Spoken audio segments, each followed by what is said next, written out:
The House will come to order. Pledge of Allegiance will be led by Representative Phillips. I pledge allegiance to the flag of the United States of America and to the republic for which it stands, one nation, God, indivisible, with liberty and justice for all. Mr. Shebo, please call the roll.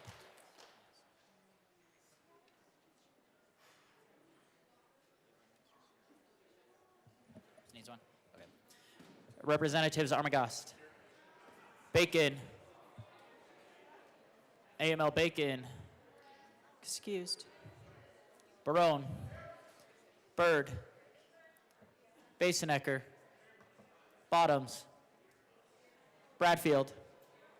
Bradley. Brooks. Brown. Caldwell. Camacho. Carter. Clifford. DeGraff. Duran. English. Espinoza. Foray. Rep. Foray is excused. Froelich. Representative Froelich. Excused. Garcia. Garcia Sander. Gilchrist. Gonzalez. Hamrick. Representative Hamrick is excused. Hartsook. Jackson. Johnson. Joseph. Representative Joseph is excused. Kelty. Leader. Lindsay. Linstead. Luck. Lukens. Representative Lukens. Excused. Mabry. Marshall.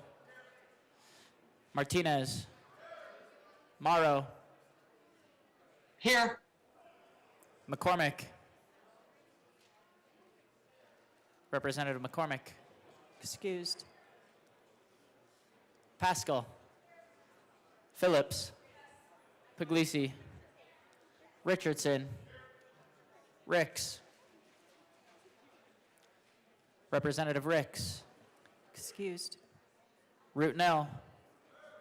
Ryden. Sirota. Smith. Soper. Here. Stewart K. Stewart R. Here. Story. Representative Story. Excused.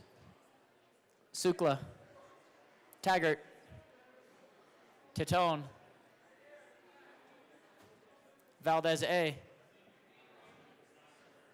Rep Valdez. Velasco. Weinberg. Wilford. Winter. Woodrow. Woog. Sokai. And Madam Speaker.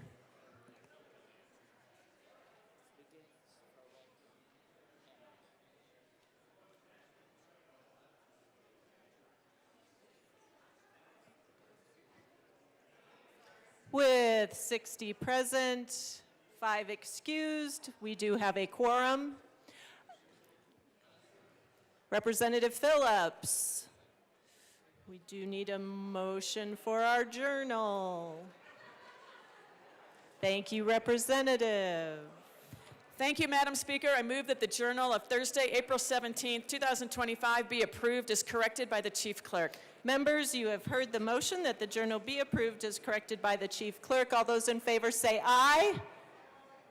Ooh. All those in favor say aye. All those opposed, no. The ayes have it. The motion is adopted.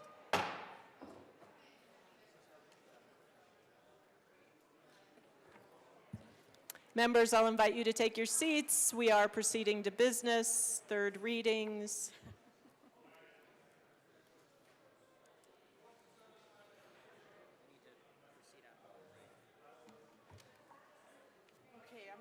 Don't squish me and beat me.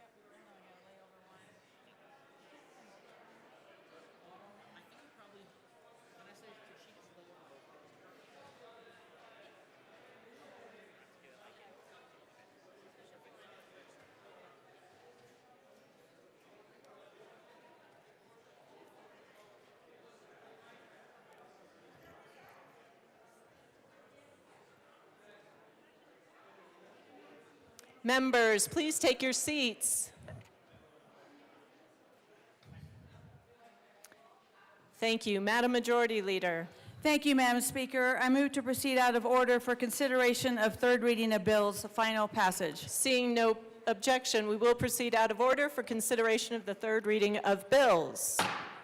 Madam Majority Leader. Thank you, Madam Speaker. I move to lay over House Bill 1123 and House Bill 1249 until tomorrow.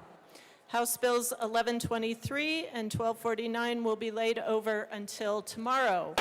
Mr. Schiebel, please read the title to House Bill 1274. House Bill 1274 by Representative Garcia, also Senator Michelson Janae, concerning the Healthy School Meals for All program. Madam Majority Leader. Madam Speaker, I move House Bill 1274 on third reading and final passage. Seeing no further discussion, the motion before us is the adoption of House Bill 1274 on third reading, final passage. Mr. Schiebel, please open the machine and members proceed to vote.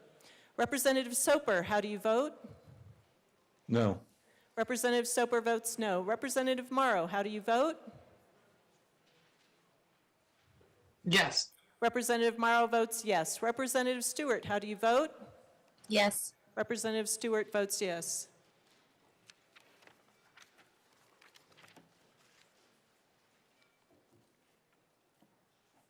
Please close the machine. With 40 aye, 22 no, and 3 excused, House Bill 1274 is adopted. Co-sponsors.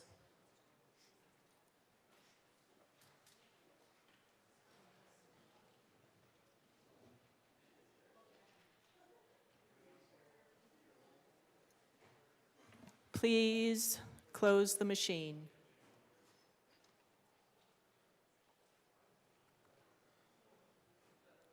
Mr. Schiebel, please read the title to House Bill 1284. House Bill 1284 by Representative Duran, also Senator Sullivan, concerning the regulation of apprentices in licensed trades.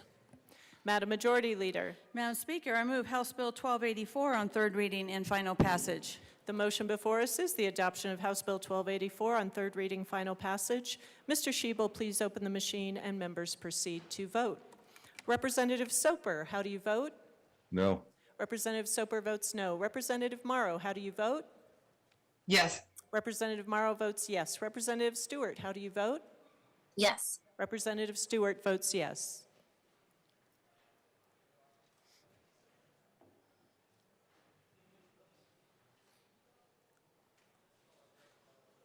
Please close the machine. With 41 aye, 21 no, and 3 excused, House Bill 1284 is adopted. Co-sponsors.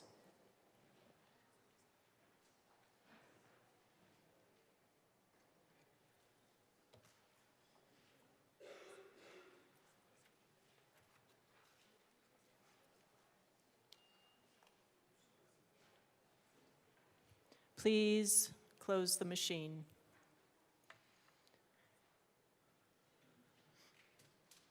Mr. Schiebel, please read the title to House Bill 1198. House Bill 1198 by Representatives Froelich and Brown, also Senator Winter, concerning the creation of a Regional Planning Roundtable Commission. Madam Majority Leader. Madam Speaker, I move House Bill 1198 on third reading and final passage. Representative Froelich. Thank you, Madam Speaker. I would move to ask permission to run a third reading amendment on House Bill 1198. Please briefly explain. Thank you very much, Madam Speaker. Our wonderful nonpartisan drafting staff caught something that wasn't where the numbers didn't line up after we ran our amendment, and so we proposed this technical amendment that renumbers correctly, and we asked for an aye vote. Or we asked for permission and then an aye vote. Representative Brown? Thank you, and I also want to thank my colleagues for hissing even before we offered the amendment, as if you anticipated what we were going to do. Seeing no further discussion, the motion before us is permission to run a third reading amendment on House Bill 1198. Mr. Schiebel, please open the machine and members proceed to vote. Representative Soper, how do you vote? No. Representative Soper votes no. Representative Morrow, how do you vote? Yes. Representative Morrow votes yes. Representative Stewart, how do you vote? Yes. Representative Stewart votes yes.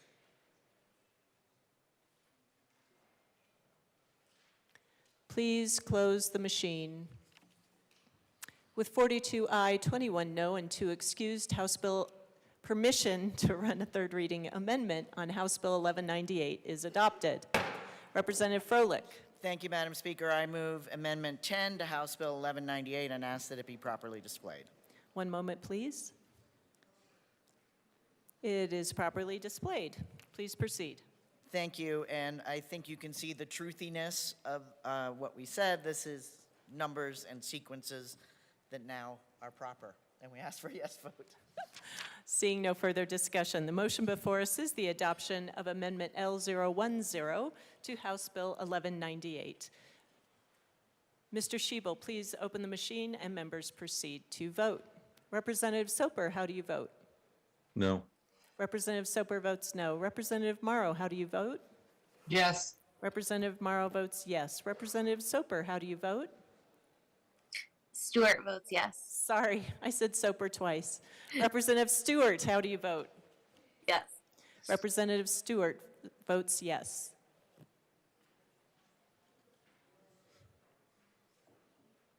Please close the machine. With 40 aye, 23 no, and 2 excused, Amendment L010 is adopted. Madam Majority Leader. Madam Speaker, I move for the repassage of House Bill 1198 as amended. Representative DeGraff.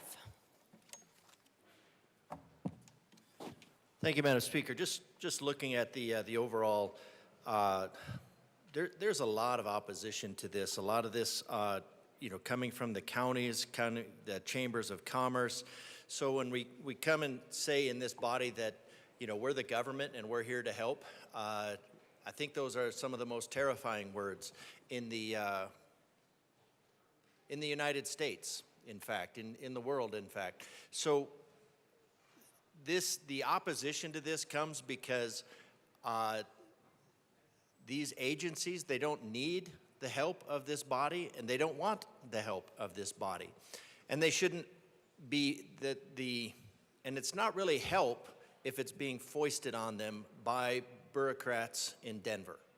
So I think, I'm sure the intent behind this is good for regional help, but the regions don't want it. And instead of having local, where where they have the immediate understanding of what they need and what the code needs to be, and have the responsive, now we're just taking that ability to respond to code issues, and then we're putting it in another committee, and that committee is farther removed from the people that are actually living in there. So this is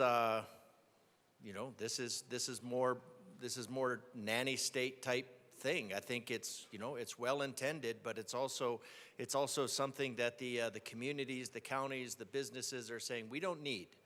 So let us make our own decisions. We're also getting to this continuous idea, this ever expanding idea of the permissive state, and that doesn't mean everything is permissible. That means everything requires permission. And everything in these decisions, when we're taking these zoning issues, repeatedly taking zoning issues and bringing them up to the capital level, then we have everybody. I mean, one of the reasons that we have all these bills that we have to go through when we're each allocated, 5 bills, and 700 will be proposed and 600 will pass out of 500. And the people of Colorado will generally say, well, you could possibly get maybe 5, 10, maybe 50 bills. And when they see that there's 600, they realize that government is being done to them, not for them. that Representative DeGraff, back to this bill, please. Thank you, Madam Speaker. But this is one of those examples where we have an idea, and again, if a good intention was a good idea, it wouldn't need a gun. So you could have these ideas brought forward. They can bring them forward in the local government. If they're good ideas, they can be adapted. We don't need yet another commission, another group of bureaucrats, probably at the behest of the governor, to come in and tell people how to do stuff. We need to allow our communities to actually function on their own instead of continually taking authority from them and bringing it up here, where the expertise for those things is somewhere near zero, if not below, on aggregate. So I ask for a no vote on this bill, not because it's not well-intentioned, but because we need to let our citizens breathe. We need to let our counties breathe. We need to let our businesses breathe. This is not the way we let them breathe. 200,000 regulations, 40% of them which are duplicate when you go across the board. It is continuing to stifle the productivity of the state of Colorado. Representative Sukla.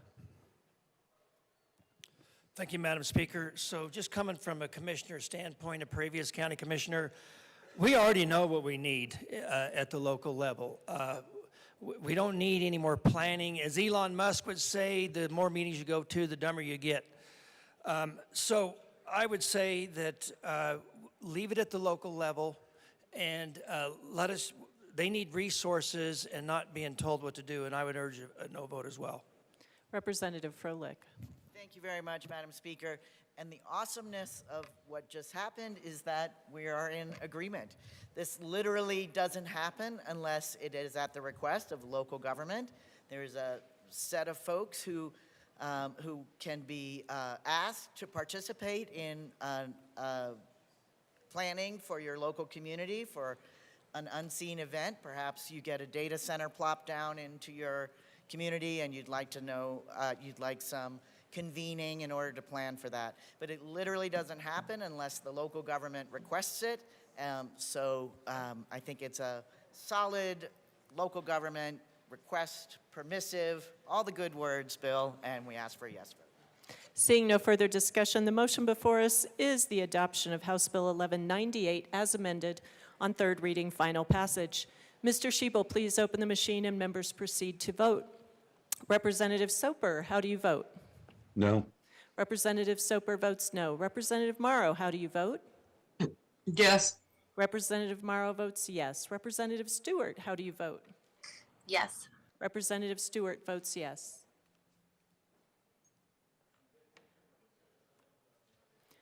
Please close the machine. With 38 aye, 25 no, and 2 excused, House Bill 1198 is adopted. Co-sponsors.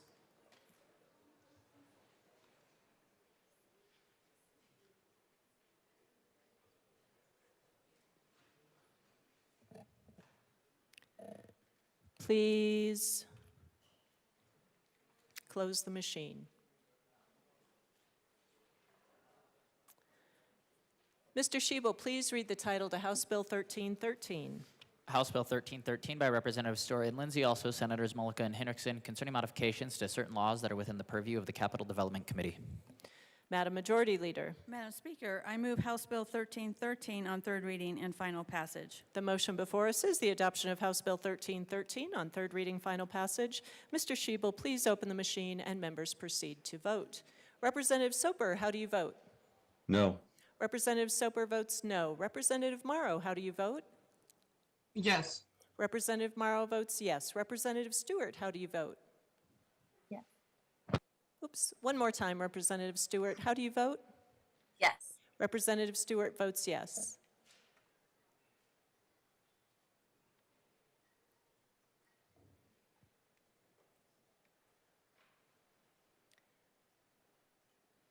Wilford. Please close the machine. With 45 ayes, 46 ayes, 17 no, and 2 excused, House Bill 1313 is adopted. Co-sponsors.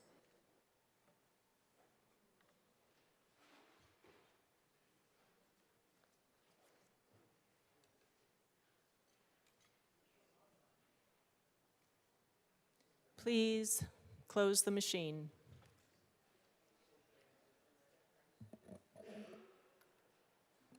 Mr. Shebel, please read the title to Senate Bill 178. Senate Bill 178 by Senator Michael St. Gennae, also Representative Gilchrist, concerning the Colorado K-5 Social and Emotional Health Pilot Program. Madam Majority Leader. Madam Speaker, I move Senate Bill 178 on third reading and final passage. The motion before us is the adoption of Senate Bill 178 on third reading, final passage. Mr. Shebel, please open the machine and members proceed to vote. Representative Soper, how do you vote?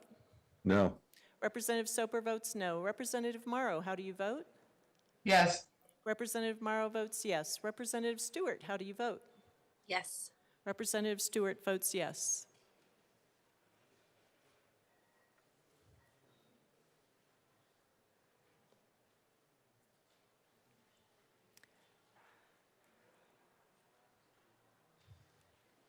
Please close the machine. With 41 aye, 22 no, and 2 excused, Senate Bill 178 is adopted. Co-sponsors.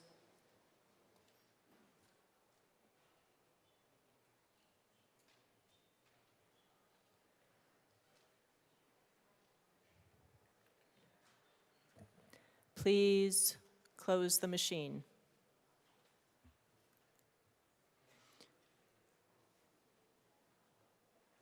Mr. Shebel, please read the title to House Bill 1039. House Bill 1039 by Representatives Satone and Smith, also Senators Roberts and Catlin, concerning muffler requirements for commercial vehicles. Madam Majority Leader. Madam Speaker, I move House Bill 1039 on third reading and final passage. The motion before us is the adoption of House Bill 1039 on third reading, final passage. Mr. Shebel, please open the machine and members proceed to vote. Representative Soper, how do you vote? No. Representative Soper votes no. Representative Morrow, how do you vote?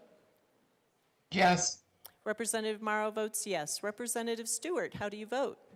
Yes. Representative Stewart votes yes.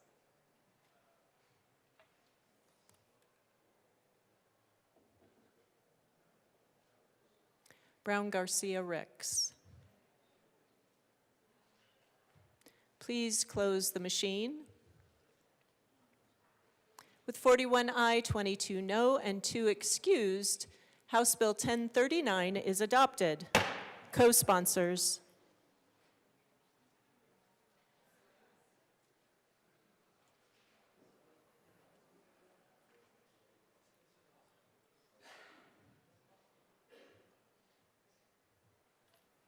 Please close the machine.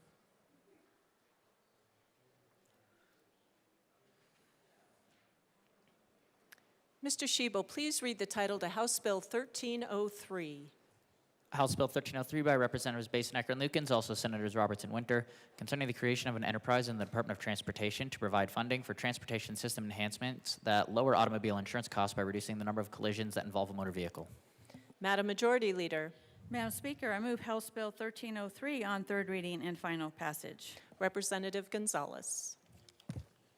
Thank you, Madam Speaker. I just, again, wanted to put on the record my concern with this bill. I do understand what the sponsors are trying to do, given the costs that are associated with the motor vehicle collisions. But as of what I stated earlier and previously, people from the insurance industry suggested that it would have the opposite effect and therefore increase costs, which are passed on to the consumers. And so I just wanted to come up here and explain why I will be a no vote on this bill. Seeing no further discussion, the motion before us is the adoption of House Bill 1303 on third reading, final passage. Mr. Shebel, please open the machine and members proceed to vote. Representative Soper, how do you vote? No. Representative Soper votes no. Representative Morrow, how do you vote? Yes. Representative Morrow votes yes. Representative Stewart, how do you vote? Yes. Representative Stewart votes yes.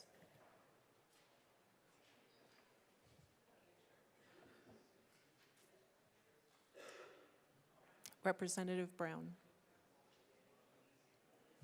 Please close the machine.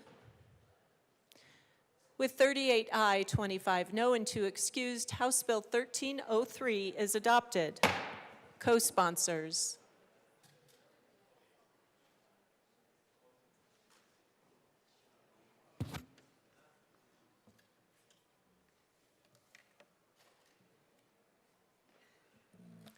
Please close the machine.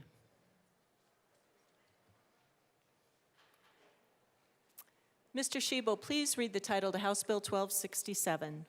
House Bill 1267 by Representatives Pascal and McCormick, also Senators Winter and Amabile, concerning support for statewide energy strategies and in connection therewith modifying the electric vehicle grant fund within the Colorado Energy Office, allowing the community access enterprise to reduce the retail delivery fee it imposes, regulating retail electric vehicle charging, and making an appropriation. Madam Majority Leader.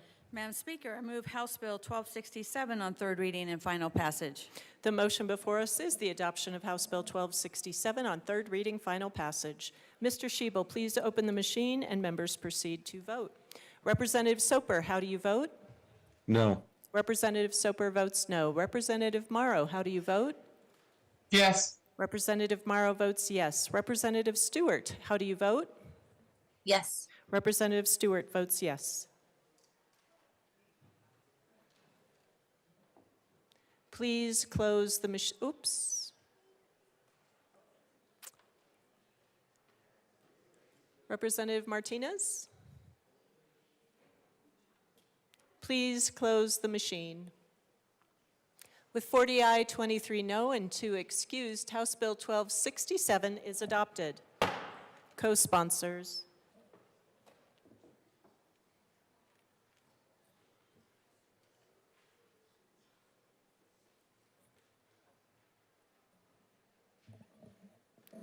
Please close the machine.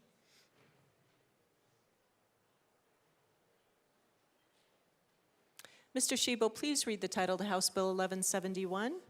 House Bill 1171 by Representatives Burton Basenecker, also Senator Henriksen, concerning adding motor vehicle theft to the list of offenses that apply to the offense of possession of weapons by previous offenders. Madam Majority Leader. Madam Speaker, I move House Bill 1171 on third reading and final passage. The motion before us is the adoption of House Bill 1171 on third reading and final passage. Mr. Shebel, please open the machine and members proceed to vote. Representative Soper, how do you vote? No. Representative Soper votes no. Representative Morrow, how do you vote? Yes. Representative Morrow votes yes. Representative Stewart, how do you vote? Yes. Representative Stewart votes yes.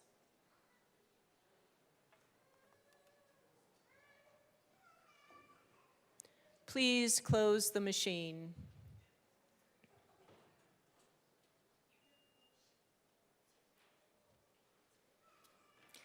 With 36 aye, 27 no, and 2 excused, House Bill 1171 is adopted. Co-sponsors.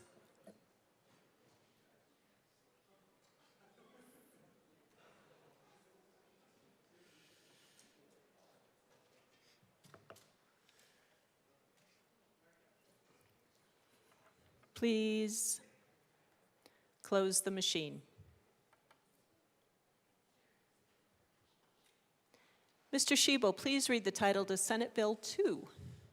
Senate Bill 2 by Senators Bridges and Exum, also Representatives Basenecker and Stewart R., concerning the development of regional building codes that account for local climatic and geographic conditions for the construction and installation of residential and non-residential factory-built structures and in connection therewith making an appropriation.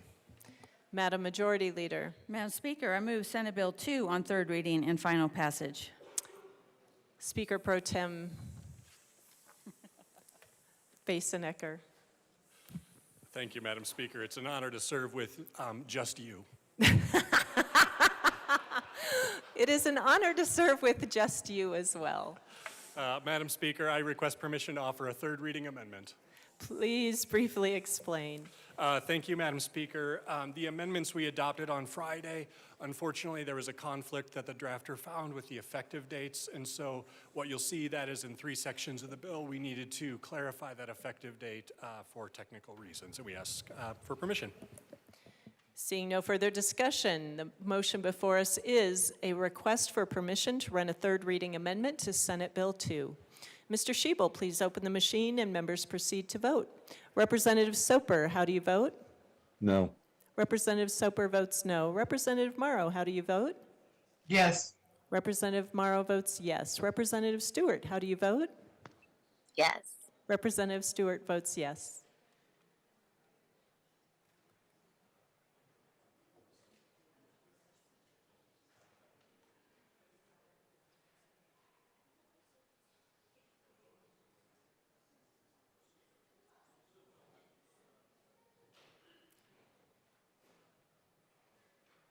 Brown?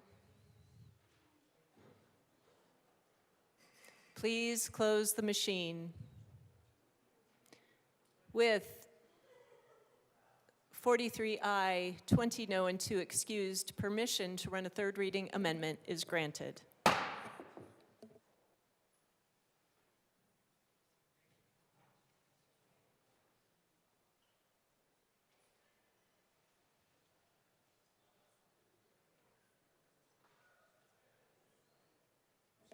The House will stand in a brief recess.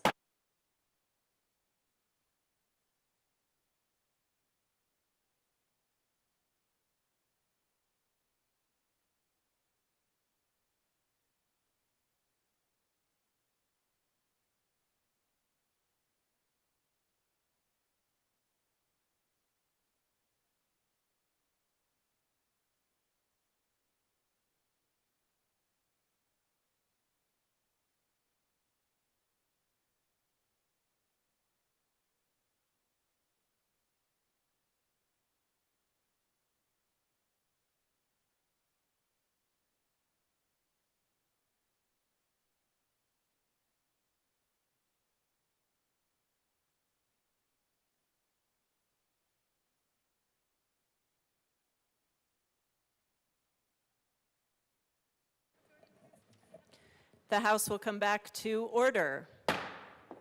Speaker Pro Tem Basenecker. Thank you, Madam Speaker. I move L17 to Senate Bill 2 And ask that it be and ask that it be properly displayed. Perfect. Please proceed. Thank you, Madam Speaker. This bill just modifies the effective date across 3 sections of the bill based on amendments we adopted on Friday. I ask for a yes vote. Thank you. Representative Sukla.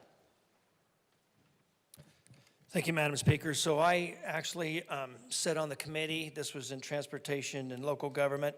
One of the problems with this bill. Representative Sukla, I'm going to pause you there for just a moment. We are speaking to Amendment L017, which is an adjustment to timeline.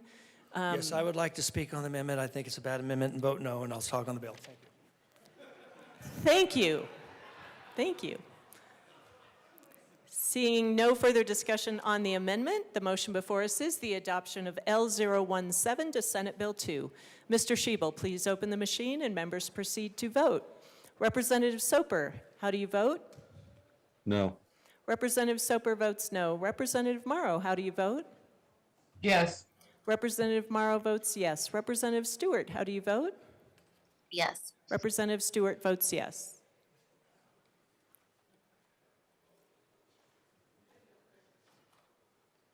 Please close the machine. With 40 aye, 23 no, and 2 excused, the amendment L017 is adopted. Madam Majority Leader. Madam Speaker, I move for the repassage of Senate Bill 2 as amended. Representative Sukla. Thank you for your patience. Thank you, Madam Speaker, for giving me some patience. Anyway, I sat on this committee in local government, transportation, and housing.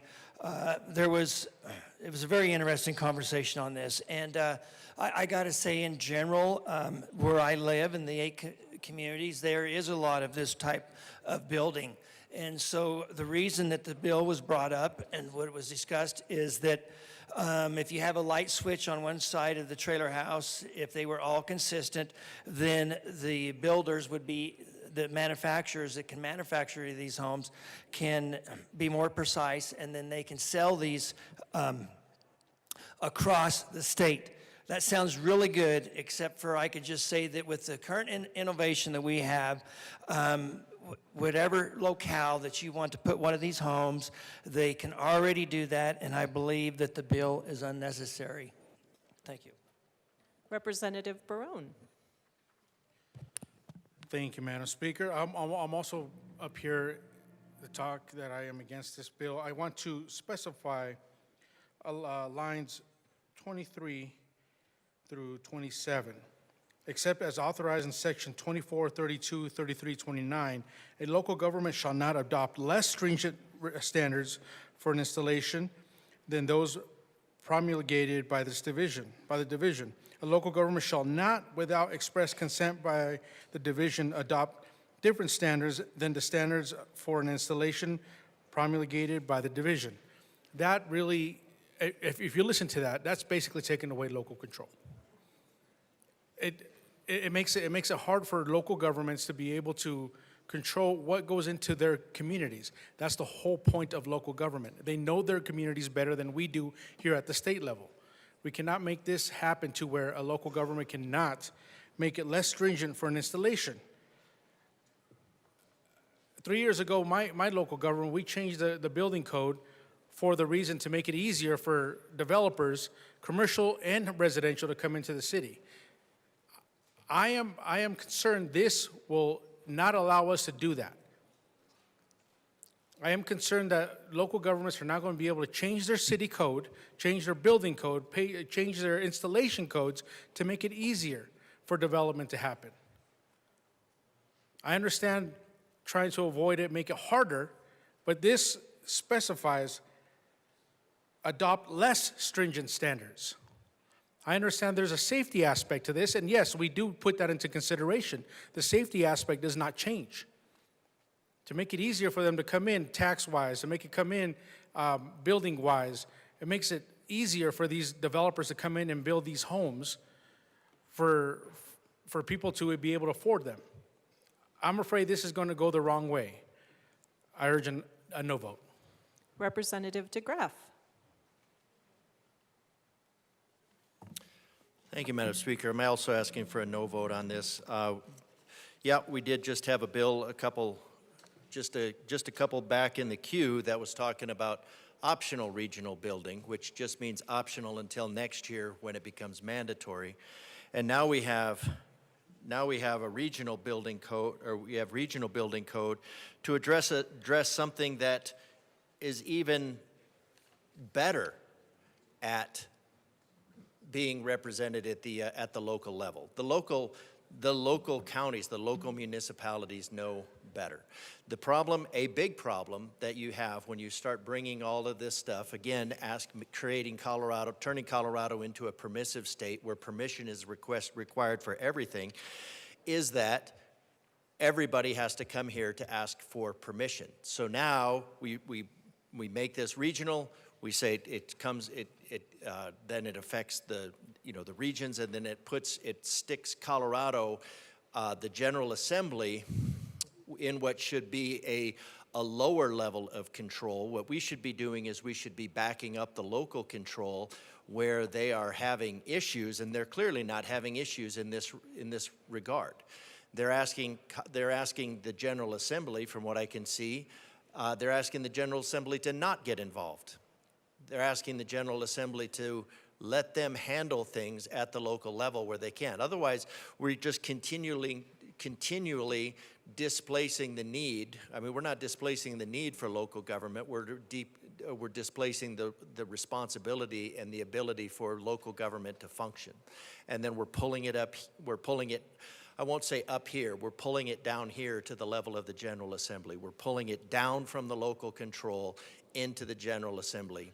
And then worse, we're pushing it farther down to the level of the governor when you're looking at the governor, if the governor's involved in appointing any of these individuals in the regional level. So I think that's the appropriate way to look at it. You have the individual, you have the local supporting that to secure these rights. Governments are instituted among men, deriving their just power from the consent of the governed, supporting those individuals.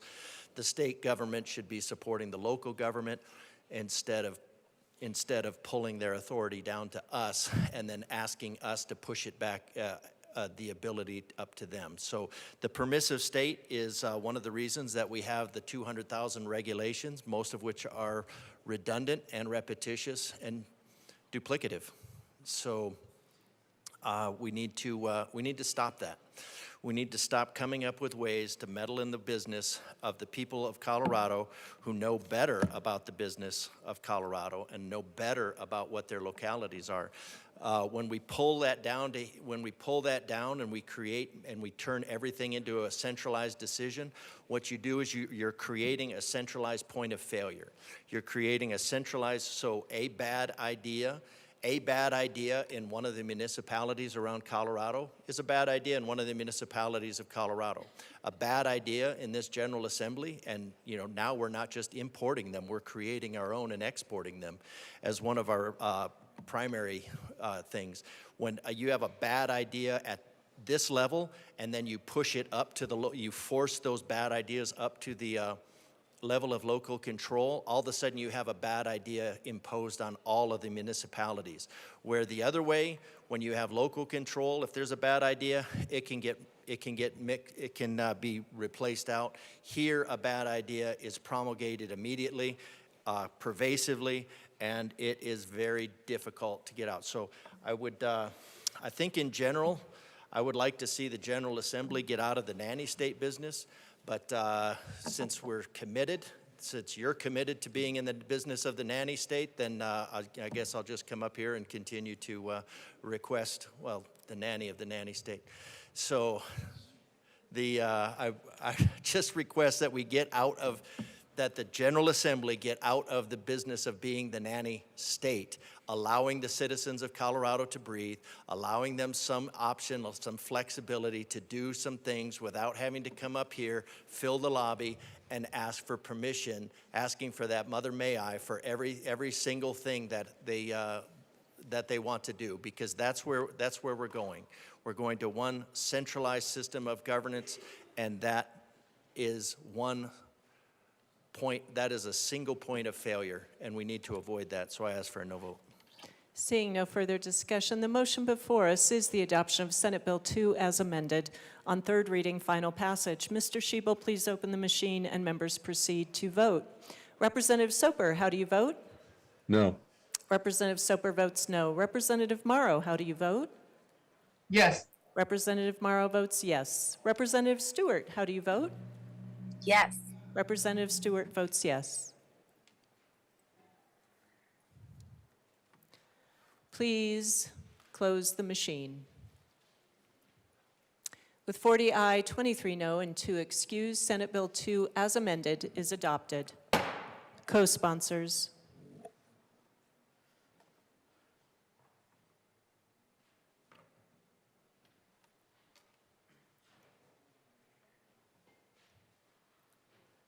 Please close the machine. Mr. Schiebel, please read the title to House Bill 1259. House Bill 1259 by Representatives Froelich and Brown, also Senators Cutter and Doherty, concerning assisted reproduction and in connection therewith, adopting in vitro fertilization and other assisted reproduction and fertility protections, and eliminating other administrative requirements. Madam Majority Leader. Madam Speaker, I move House Bill 1259 on third reading and final passage. Representative Luck.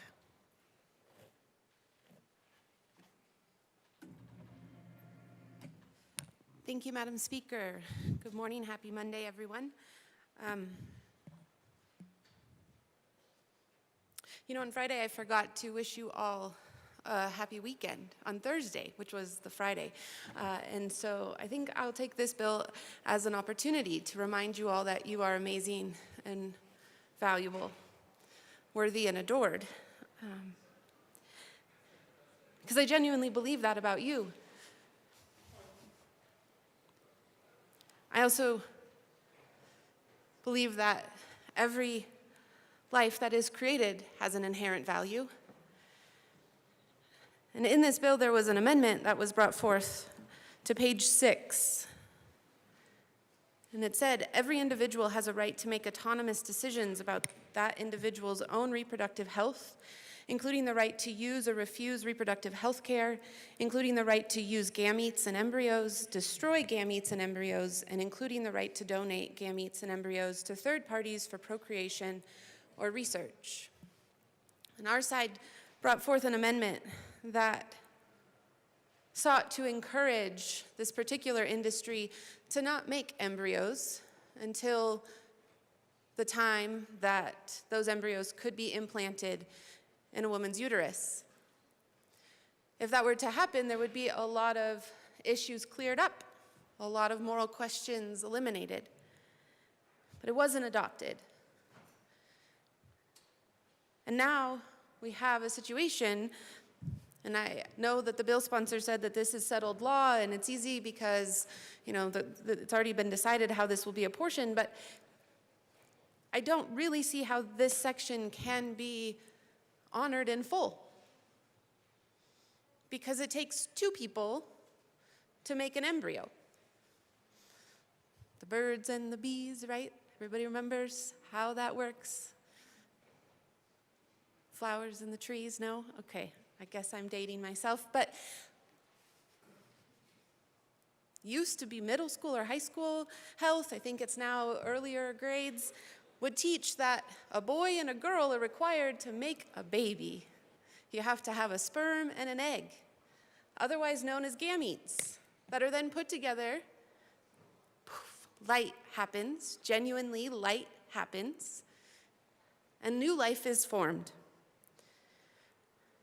If every individual has the right to determine how those embryos, how those new lives are treated, whether they're implanted in the biological mother or a surrogate or an adopted individual, whether they're used for research, whether they are outright destroyed, causes questions. What happens when the mother wants one thing and the father wants another? What happens when the parents of this embryo get divorced? There are 6 little guys frozen. And the dad says, I want them because I still want kids. And the mom says, I never wanted kids, and that's the reason we're getting divorced, and I don't want any of this. And then the dad gets custody of the 3 because, as I understand it, that's what the courts are doing. You get these 3 kids, she gets those 3 kids, and y'all make peace because it's just property at that point. And she can destroy her 3, and you could do whatever you want with your 3. Now, I'm not really sure how that actually satisfies that every individual has a right to determine how their procreated being, the one that they made, is handled. But let's say, for the sake of argument, that that is somehow a just and good resolution. You have then 3 embryos to the father who gets remarried. And that new wife says, yeah, I'll be a surrogate for those 3 embryos. And the original biological mom says, no, I don't want my biological children out there in the world. I'm sorry.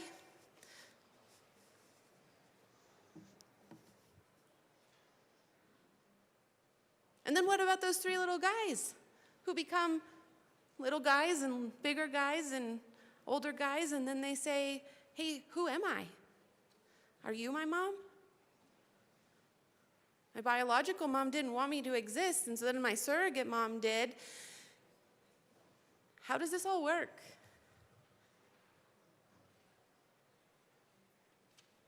How does it work? Each of us have questions throughout our lives about who we are and our heritage and our ancestry and all of these dynamics, and now we further complicate it because we can't. I mean, it's true. You can laugh. You can mock the idea. These are people. They might be frozen right now and microscopic, but they're people. And if they're born, if they're not used for research, they're not destroyed, and they're born, they will have questions about who their parents are, about what their story is, about why they were the lucky 3, the other 3 that were discarded. Those biological moms who didn't actually want those children to continue to exist are going to have to wrestle with hard questions. They're going to have to deal with emotions that wouldn't otherwise be. And you're going to continue to add to the brokenness of our world, the brokenness of our families, the brokenness of our communities, the questions that lead people, some of them even to suicide. There are many dynamics to this bill, but I think this one is succinct enough to demonstrate some of the harms of this policy. Again, you wouldn't have had that problem had an amendment that said, don't put the gametes together, don't create an embryo till you're ready to use it, was adopted. You wouldn't have had that problem. Now, of course, the industry doesn't like that sort of thing, does have impacts on their finances and their business model, but you know what? It would have saved a lot of trouble.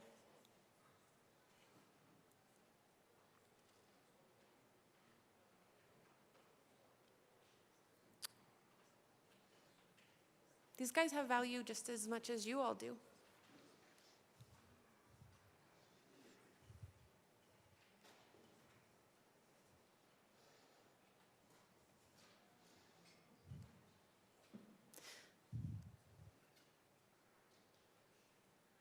Didn't even have the questions of the health of the mom, right? It doesn't even have the normal tenor of the traditional abortion debate.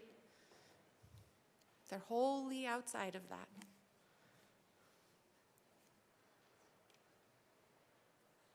Doesn't it grieve your heart?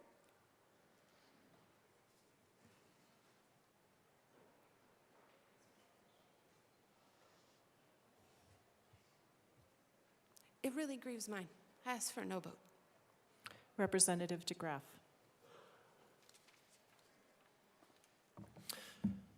Thank you, Madam Speaker. And welcome, Colorado, to a brave new world. A person is property, personhood as a commodity. We had a civil war over treating persons as property, and there was a lot of civil rights legislation after that Civil War to extend the civil rights to people that were previously treated as property. Now, those civil rights were rapidly undone by the same party that is bringing you more bills of treating persons as property, personhood as a commodity.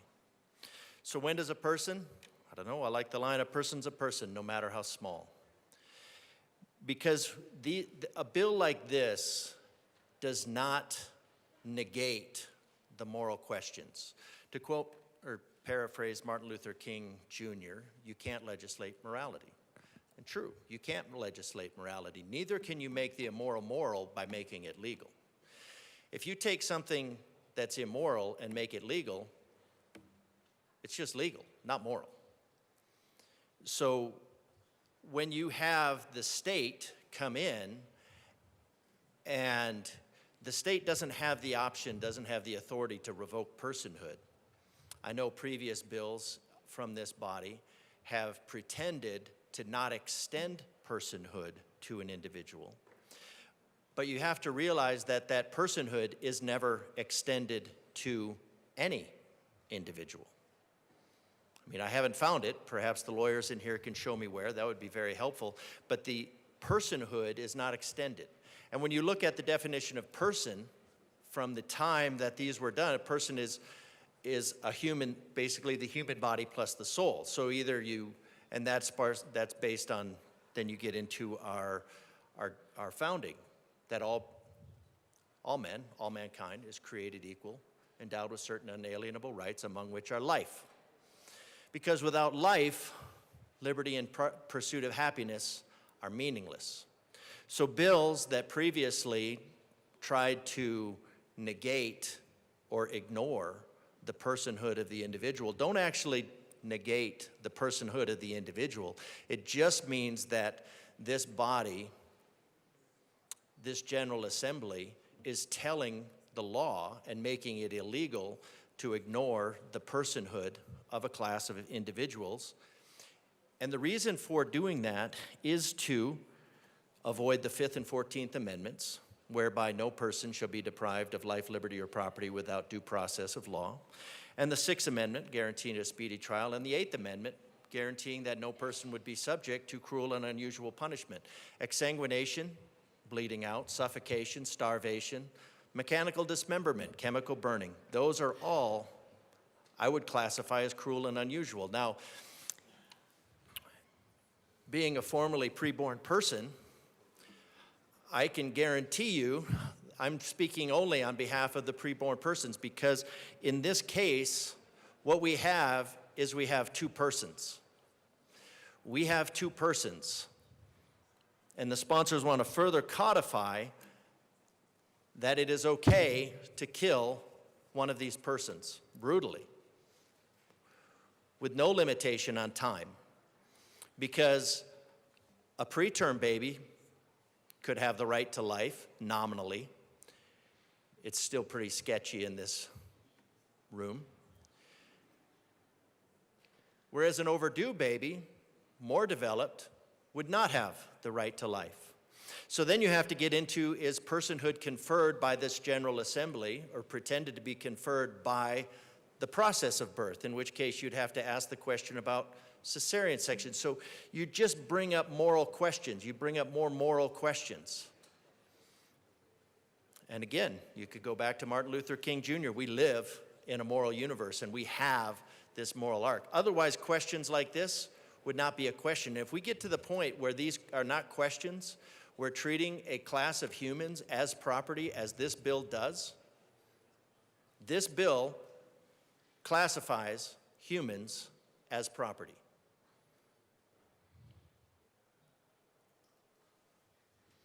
Humanity as a commodity.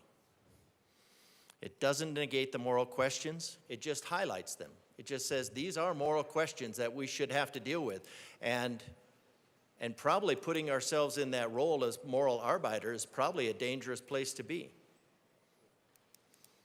Because without personhood, if the state can revoke personhood for one group of individuals, the state can revoke personhood for all individuals. Basically, if the state makes things out of the unborn, how long before it makes things out of you? How long before it makes property out of you? The tax-paying widgets of Colorado. That's what you are to the General Assembly, you're tax-paying widgets. You don't have, by denying one set of individuals rights or any derivative rights, you're just saying it's okay. And for everybody who has said that it's okay to deny one set of humans, one set of persons, rights or any derivative rights thereof, which would be like the Bill of Rights, the first set of rights being life, liberty, and the pursuit of happiness, by saying that you deny one set of persons those rights, you've also denied them to yourselves, and you've created an even greater moral hazard. It's something to think about when the UNESCO in 1992 published from Jacques Cousteau saying we need to eliminate 350,000 persons per day. That's a dangerous place to be, because you've put yourself in that category of persons that needs to be eliminated because your value is tax-paying widget, not person. So when we look at this and we look to codify and we say, well, abortion care, that is somehow part of reproductive care, even though it's the antithesis thereof. I notice that it's not feticide care, because feticide is what the action actually is. Abortion is a natural process by which a non-viable pregnancy is finalized. Feticide is the actual active killing of a preborn human, of a preborn person.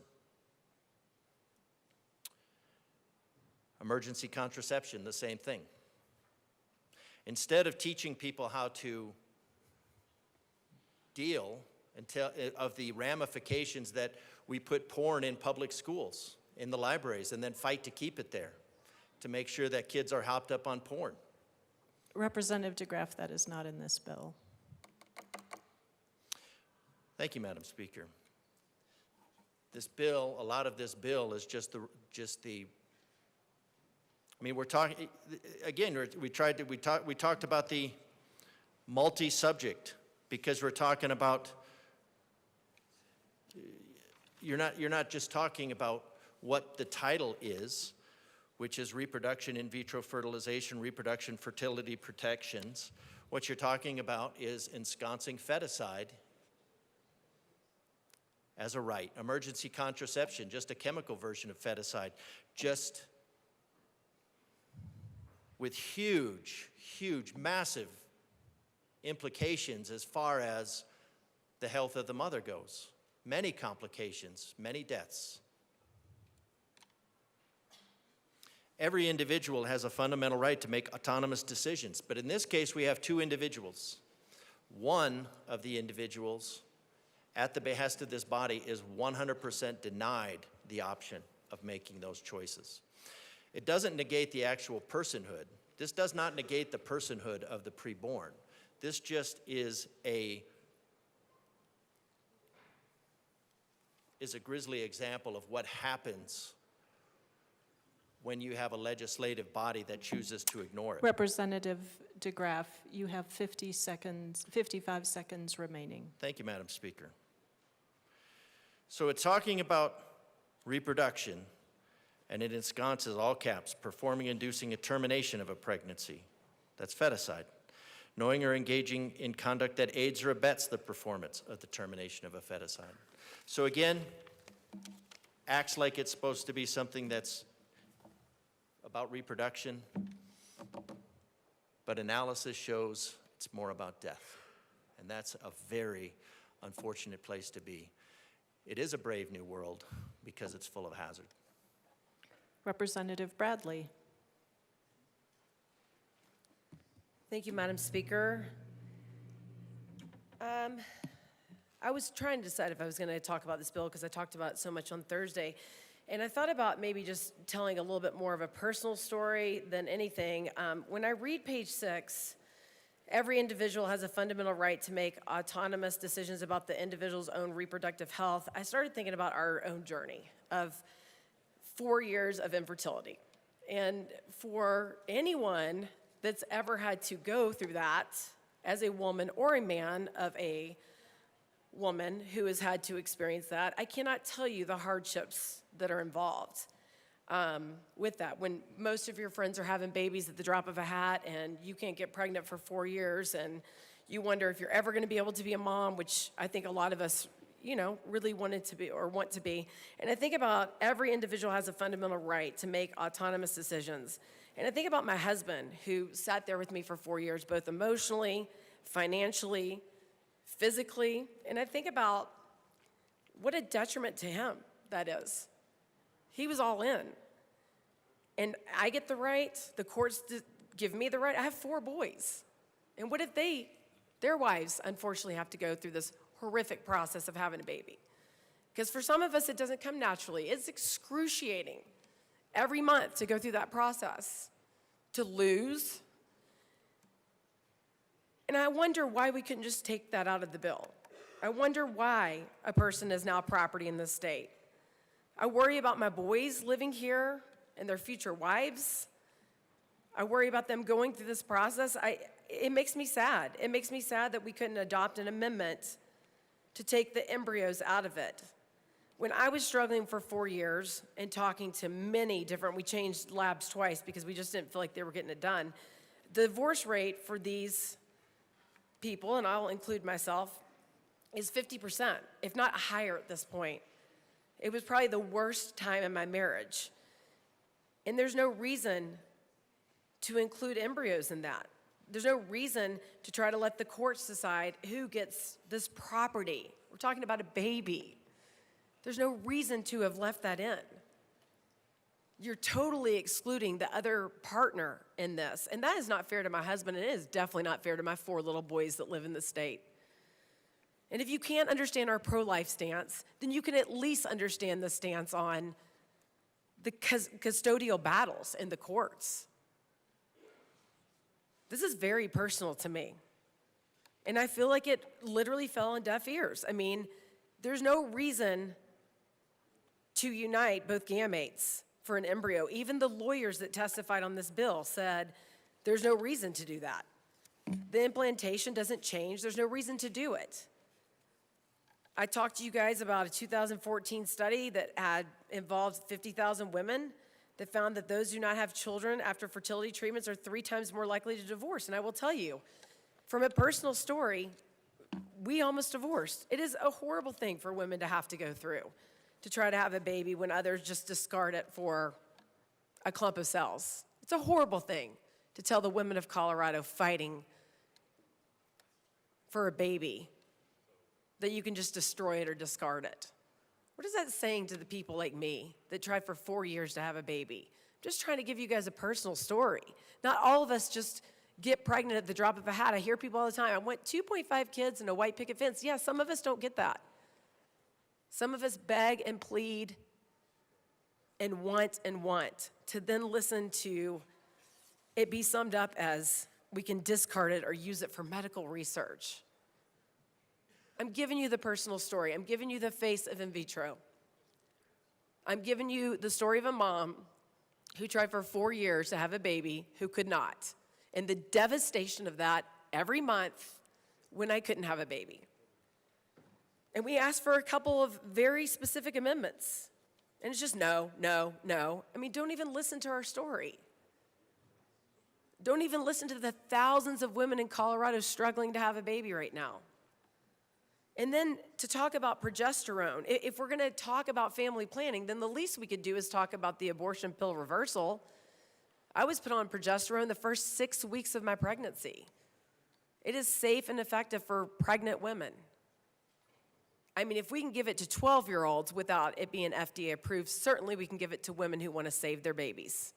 I am not going to sit here and listen to the hypocrisy when it comes to that.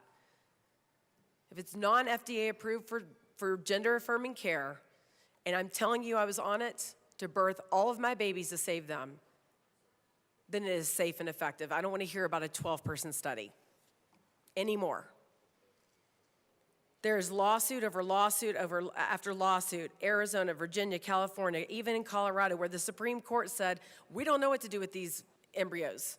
We're going to refer it back to a lower court. And all we had to do was strip that out. I gave a great amendment, just strip it out. The doctor said the implantation doesn't change. You can freeze your eggs. A woman can take her eggs, get divorced, move on. There's no reason for the court cases. There's no reason to take my husband out of the equation or the many men fighting. There was no reason. This is a perfectly solid amendment that would take lawsuits out of it. It would take the custodial charges out of it. And we asked. And if you're going to include fertility care, then you must include how to save a baby if a woman decides she makes a mistake with the abortion pill. This state says it's pro-choice, and I'm going to continue to say it's not. We push and push and push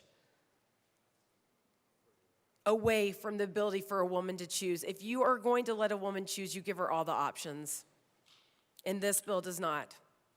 This bill I could have gotten behind. If we had accepted 2 of the amendments, I would be up here talking about, yeah, I think we need some regulation in the state of Colorado. I don't think that one donor should be given samples and having 150 kids. I see the premise in this, and there was just no willingness to move the needle. And frankly, I'm tired of it. Vote no. Thank you. Assistant Minority Leader Winter. Good morning, and thank you, Madam Speaker. I didn't plan on getting up and speaking about this, but I know what a hard time my wife and I had having our daughters. And to think that the hours of praying that I did and all the stress and the worry and talking to my friends, and to think that, I mean, we all know marriage is tough and people have problems in marriage. I mean, it's life. There's a lot of factors, whether it's income, the stress of trying to have a baby, the stress of losing a child. I just think it's hard to think that, and my good colleague from Tyler County said it best. I mean, it takes 2, and if that's something that you hope and you dream on forever, and then all of a sudden, one partner in the relationship has the ability to just end that for the other. And I know for some it's tough, but I consider prayer a serious thing. And when you hit your knees every night asking God for something, sometimes you get things. Sometimes you don't. Life isn't fair, and we all know that. But I think it's hard as a father to think that if I lost a child, and I'm not in this situation, I just think about men that could be. I think there's a lot of times things are skewed against us in the beginning. I see it a lot of time in custody battles. It's always harder. It's always an uphill battle for the man, no matter the character of either parent. I went and testified for one of my friends in a custody battle, and his ex-wife is not the best person. She don't bring the best people around her kids. This is a dad that is one of the best dads I've ever been around, and unfortunately, he has to sit back and take a back seat. To me, this is purely a parental rights issue. And I think as a father that would hope and pray to know that if his wife didn't want to have children and they got divorced, or say there was a loss of a child that caused that rift and ended up in a divorce, I just don't see how we can cut the dad out of this 110%. That's part him. He's got vested interest. And I think the problem is when we talk about this is my good colleague from Douglas County made some good points. I've known people that have been through all right hell to have a kid. And I think unfortunately in this building, sometimes we look at this as a science experiment. For some it is, and for some it isn't. To me, it's not a science experiment. To think that I could have 6 possible children, and I may not even get 3 of those, depending on what day the court is, depending on how the judge feels that day. But I think to look at somebody and tell them that all these hopes and prayers and effort you've put into planning your family, that it could just take a divorce, a bad argument, a loss of a child, not being able to have a child, to effectively stop the other parent's rights. To me, that's not choice at all. Some of us take the nuclear family serious. A lot of us take life serious. And I just hate to see always winners and losers. I just would hate to see a dad have to go through this if he really wanted to have children in the future.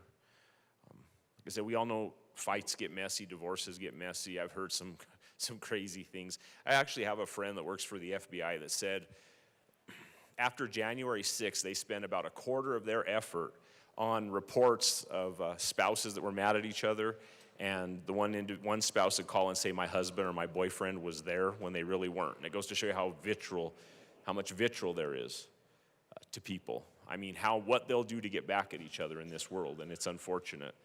And I think that putting kids, this is no different than a custody battle if kids were alive, if kids were sitting with us today. And I just think that to shut the father out of that is just tough. So I would urge a no vote for that reason.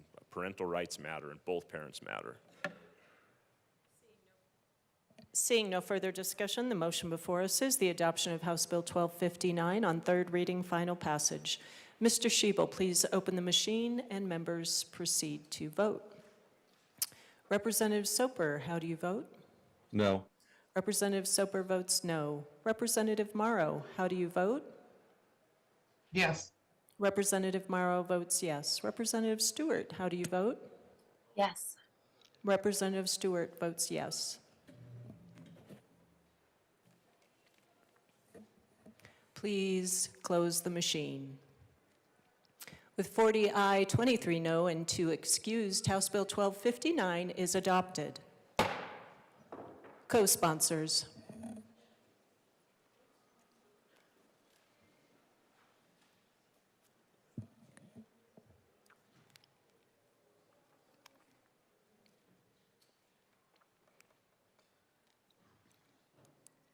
Please close the machine.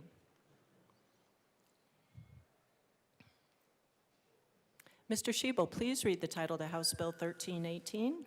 House Bill 1318 by Representatives McCormick and Soper, also Senators Roberts and Catlin, concerning an appropriation for Species Conservation Trust Fund projects. Madam Majority Leader. Madam Speaker, I move House Bill 1318 on third reading and final passage. The motion before us is the adoption of House Bill 1318 on third reading, final passage. Mr. Schiebel, please open the machine and members proceed to vote. Representative Soper, how do you vote? Yes. Representative Soper votes yes. Representative Morrow, how do you vote? Yes. Representative Morrow votes yes. Representative Stewart, how do you vote? Yes. Representative Stewart votes yes.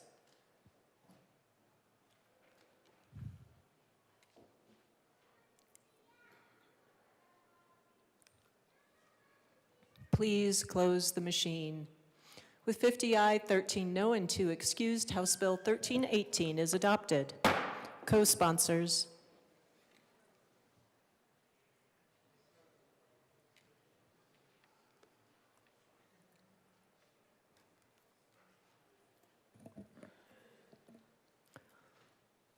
Please close the machine. Mr. Shebo, please read the title to House Bill 1083. House Bill 1083 by Representatives Hamrick and Bradfield, also Senators Frizzell and Michelson-Janae, concerning vehicle transactions for deployed military families. Madam Majority Leader. Madam Speaker, I move House Bill 1083 on third reading and final passage. The motion before us is the adoption of House Bill 1083 on third reading, final passage. Mr. Shebo, please open the machine and members proceed to vote. Representative Soper, how do you vote? Yes. Representative Soper votes yes. Representative Morrow, how do you vote? Yes. Representative Morrow votes yes. Representative Stewart, how do you vote? Yes. Representative Stewart votes yes.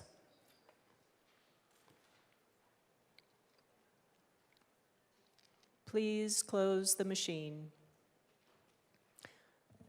With 63 ayes, 0 no, and 2 excused, House Bill 1083 is adopted. Co-sponsors.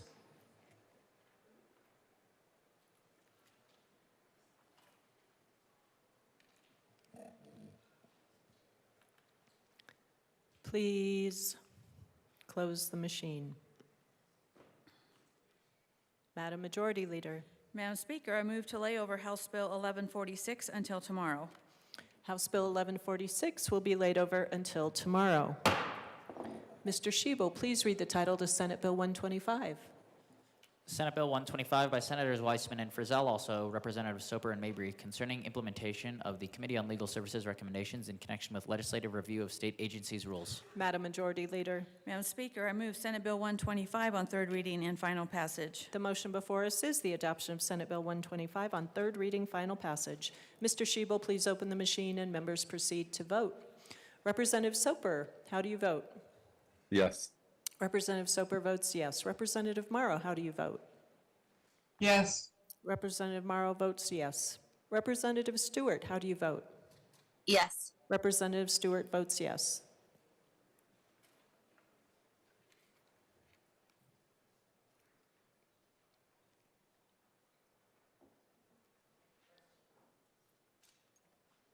Please close the machine. With 47 aye, 16 no, and 2 excused, Senate Bill 125 is adopted. Co-sponsors.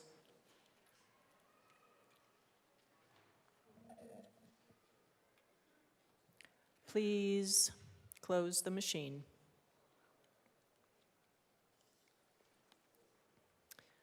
Mr. Shebo, please read the title to Senate Bill 174.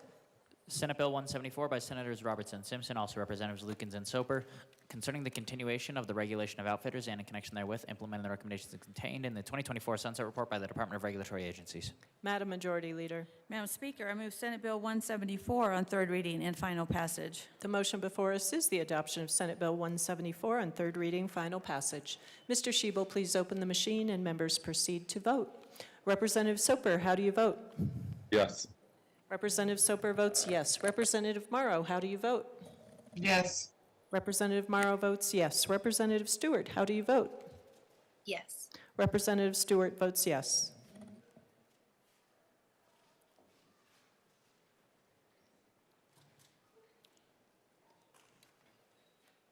Ricks.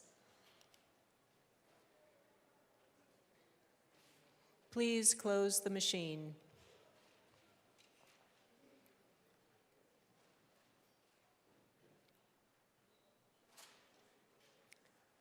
With 50 aye, 13 no, and 2 excused, Senate Bill 174 is adopted. Co-sponsors.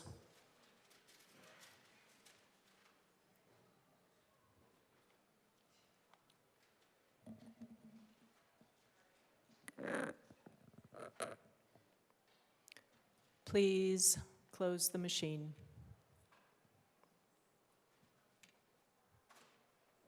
Mr. Shebo, please read the title to Senate Bill 177. Senate Bill 177 by Senators Kipp and Bright, also Representatives Sirota and Bradfield, concerning the continuation of the Early Childhood Leadership Commission. Madam Majority Leader. Madam Speaker, I move Senate Bill 177 on third reading and final passage. The motion before us is the adoption of Senate Bill 177 on third reading, final passage. Mr. Shebel, please open the machine and members proceed to vote.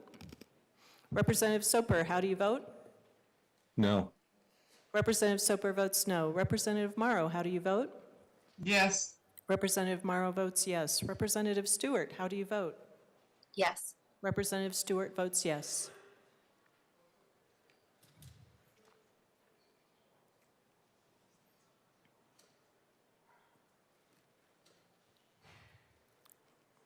Valdez.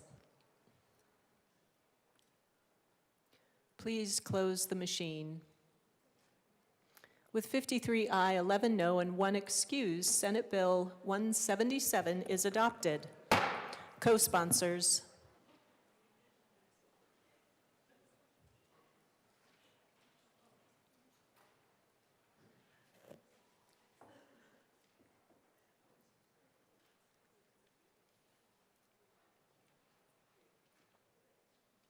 Please close the machine.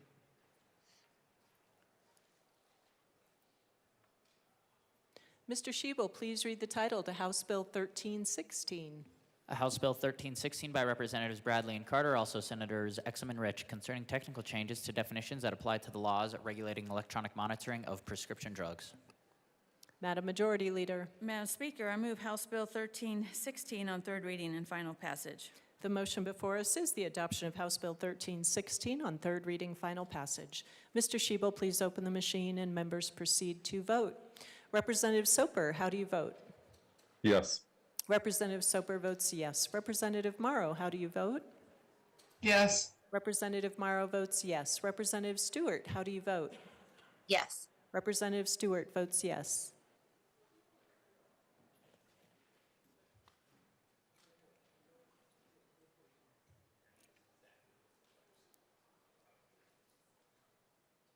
Please close the machine. With 58 ayes, 6 no, and 1 excused, House Bill 1316 is adopted. Co-sponsors.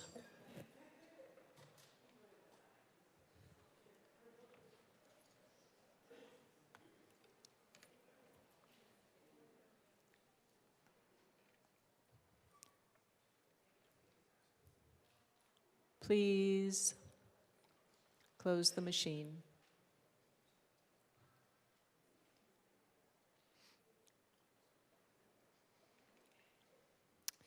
Mr. Shebel, please read the title to House Bill 1215. House Bill 1215 by Representatives Taggart and Joseph, also Senators Bridges and Kirkmeyer, concerning the redistribution of the lottery fund and in connection therewith modifying the distributions of lottery fund money for the Public School Capital Construction Assistance Fund, the Wildlife Cash Fund, and the Parks and Outdoor Recreation Cash Fund, and making new distributions to the Outdoor Equity Fund, the Outdoor Recreation Industry Office, and a new Strategic Outdoor Recreation Management and Infrastructure Cash Fund.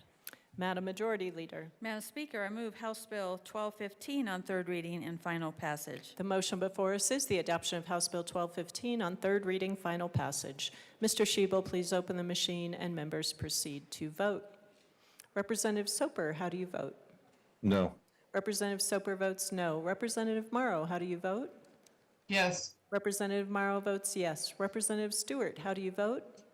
Yes. Representative Stewart votes yes.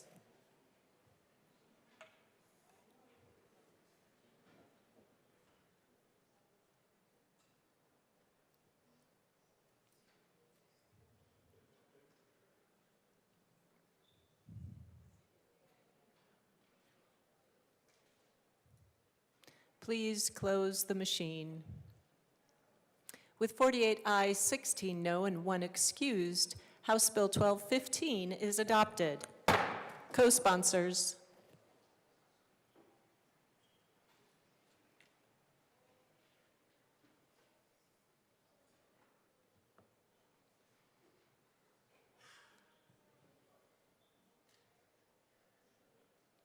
Please close the machine.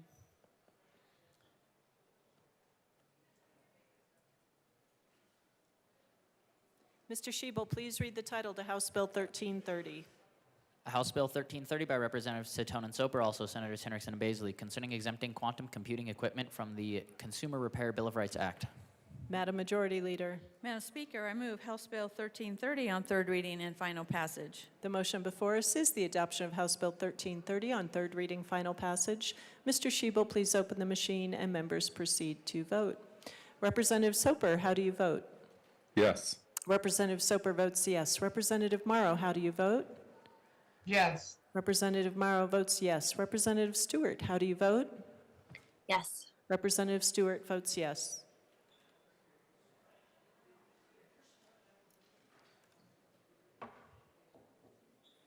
Please close the machine.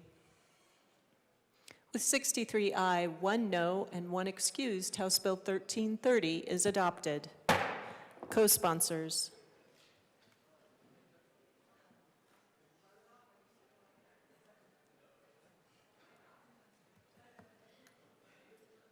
Please close the machine.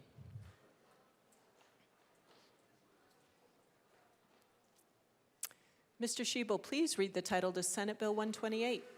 Senate Bill 128 by Senator Pelton B. and Roberts, also Representatives McCormick and Winter, concerning repealing certain provisions that prohibit an employer from interfering with an agricultural employee's access to service providers and in connection therewith, repealing provisions that prohibit an employer from interfering with an agricultural employee's access to service providers on private land. Madam Majority Leader. Madam Speaker, I move Senate Bill 128 on third reading and final passage. The motion before us is the adoption of Senate Bill 128 on third reading, final passage. Mr. Shebel, please open the machine and members proceed to vote. Representative Soper, how do you vote? Yes. Representative Soper votes yes. Representative Morrow, how do you vote? Yes. Representative Morrow votes yes. Representative Stewart, how do you vote? Yes. Representative Stewart votes yes.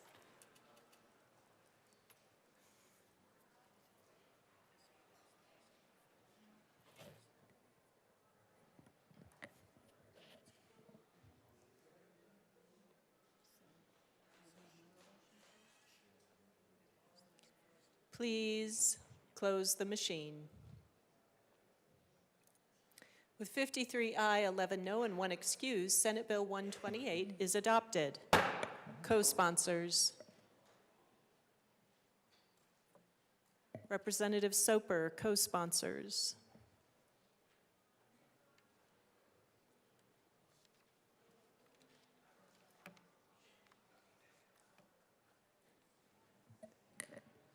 Please close the machine.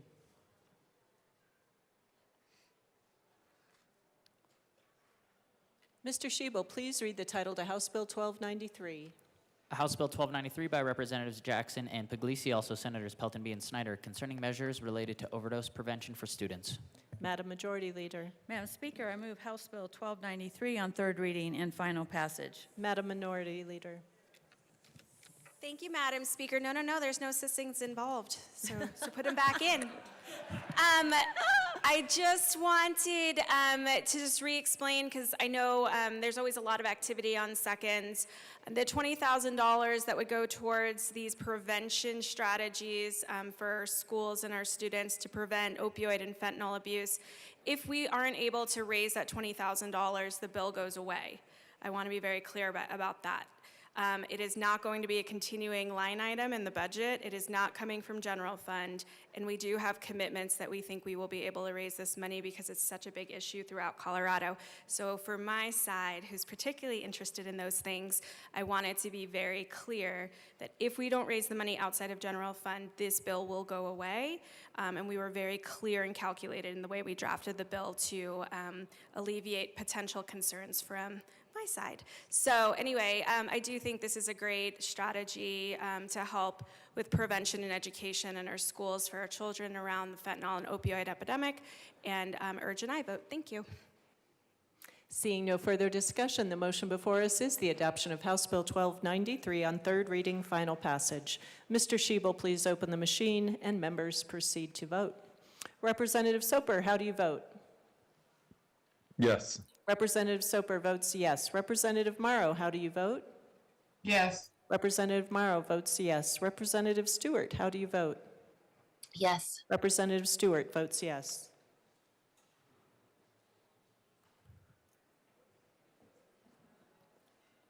Please close the machine. With 60 aye, 4 no, and 1 excused, House Bill 1293 is adopted. Co-sponsors.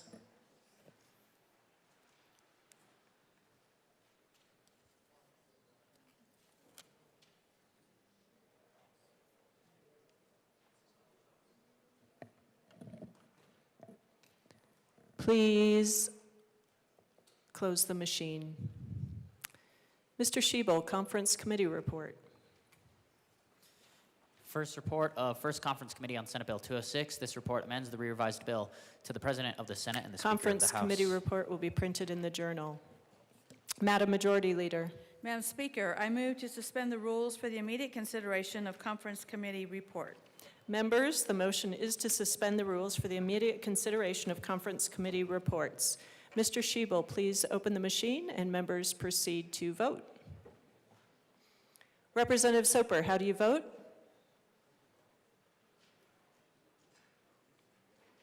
Yes. Representative Soper votes yes. Representative Morrow, how do you vote? Yes. Representative Morrow votes yes. Representative Stewart, how do you vote? Yes. Representative Stewart votes yes.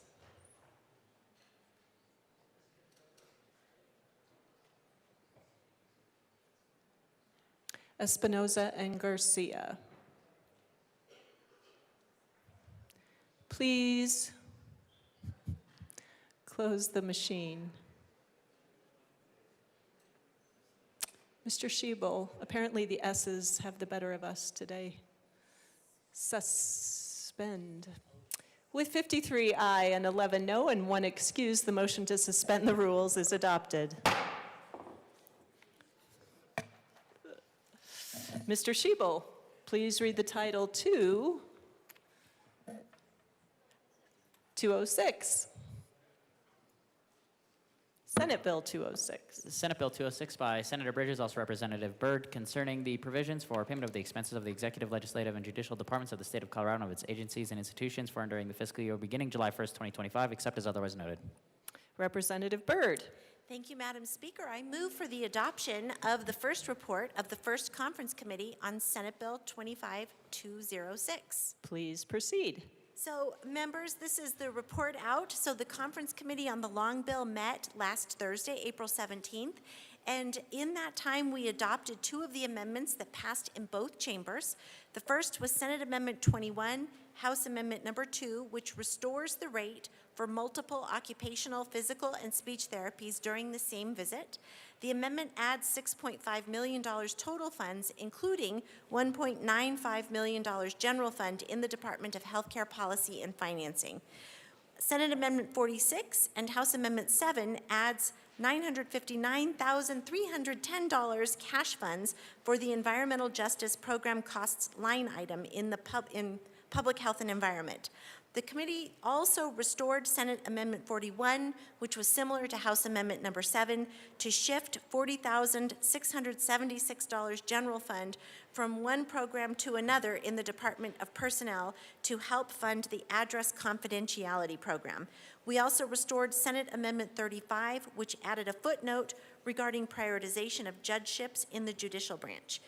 The Conference Committee report also included a number of technical corrections and other adjustments that were recommended by JBC staff and developed through review of the bill by both JBC and executive branch agencies. We ask for your yes vote. Representative Bradley. Thank you, Madam Chair, and I would like to thank the JBC for adding to healthcare workers. I've come up here a million times, and I wish there was more healthcare workers in this assembly, but we often worked 18 hours a day during COVID and everything else to make sure you guys were taken care of. We do it. We don't care about the money. Well, my husband said, don't say that anymore when you go up there, because we all have to make money. But thank you to the JBC for understanding the importance of healthcare workers in this state and what we do and what we offer, and I urge an aye vote. Thank you. Seeing no further discussion, the motion before us is the adoption of the first report of the First Conference Committee on Senate Bill 206. Mr. Schiebel, please open the machine and members proceed to vote. Representative Soper, how do you vote? No. Representative Soper votes no. Representative Morrow, how do you vote? Yes. Representative Morrow votes yes. Representative Stewart, how do you vote? Yes. Representative Stewart votes yes.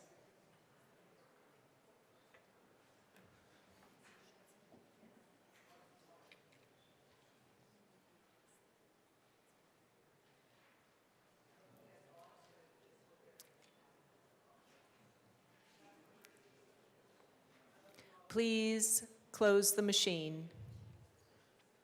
With 55 aye, 9 no, and 1 excused, the first conference committee report is adopted. Madam Majority Leader. Madam Speaker, I move for the repassage of Senate Bill 206 as amended by the Conference Committee report. Representative Byrd. Thank you, Madam Speaker. And members, thank you for, again, the lively debate and all the work you did to craft, I think, the very best budget we could come up with under the circumstances. And I want you to know that none of this could have been possible without the work of JBC staff.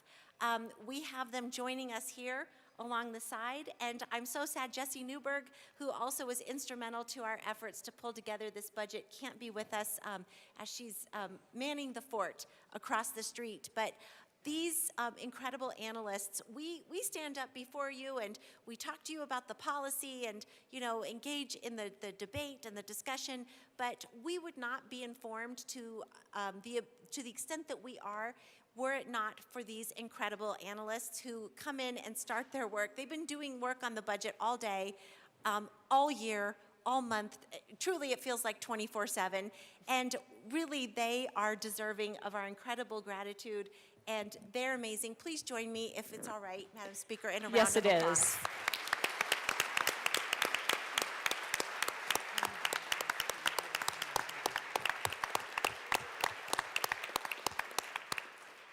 Representative Byrd. And I would be remiss if I didn't also thank the drafters who have been in the trenches with us and continue to be in the trenches with us. So much work that goes into making sure that we have a balanced budget and one that meets the needs of our state. So one more round of applause for all of these incredible nonpartisan staff.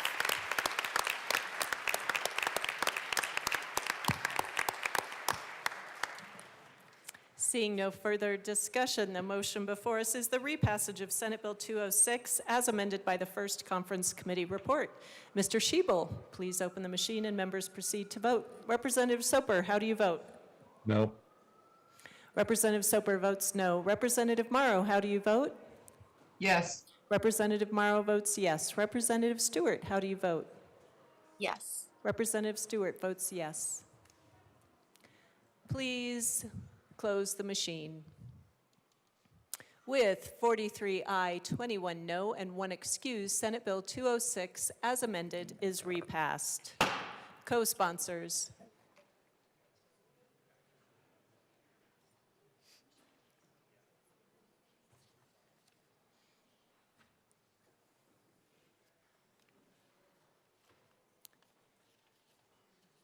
Please close the machine. Madam Majority Leader. Thank you, Madam Speaker. I move to proceed out of order for consideration of House Joint Resolution 1030. Seeing no objection, we will proceed out of order for consideration of House Joint Resolution 1030. Mr. Schiebel, please read the title to House Joint Resolution 1030. House Joint Resolution 1030 by Representatives Winter and Bacon, also Senator Mullica, concerning government procurement of products with forced labor components. Assistant Minority Leader Winter. Thank you, Madam Speaker. I would like to move House Joint Resolution 251030 and ask that it be read. Mr. Schiebel, please read our resolution. Whereas the state of Colorado recognizes the equal and inalienable rights of all humans as the foundation of freedom, justice, and peace in the world. And whereas many products procured by governmental entities of the state of Colorado are made with components that are mined, produced, or manufactured wholly or in part by forced labor. And whereas forced labor means all work or labor that is exacted from an individual under the menace of any penalty or non-performance of the work or labor, and for which the individual does not offer the work or labor voluntarily, including forced, indentured, or oppressive child labor.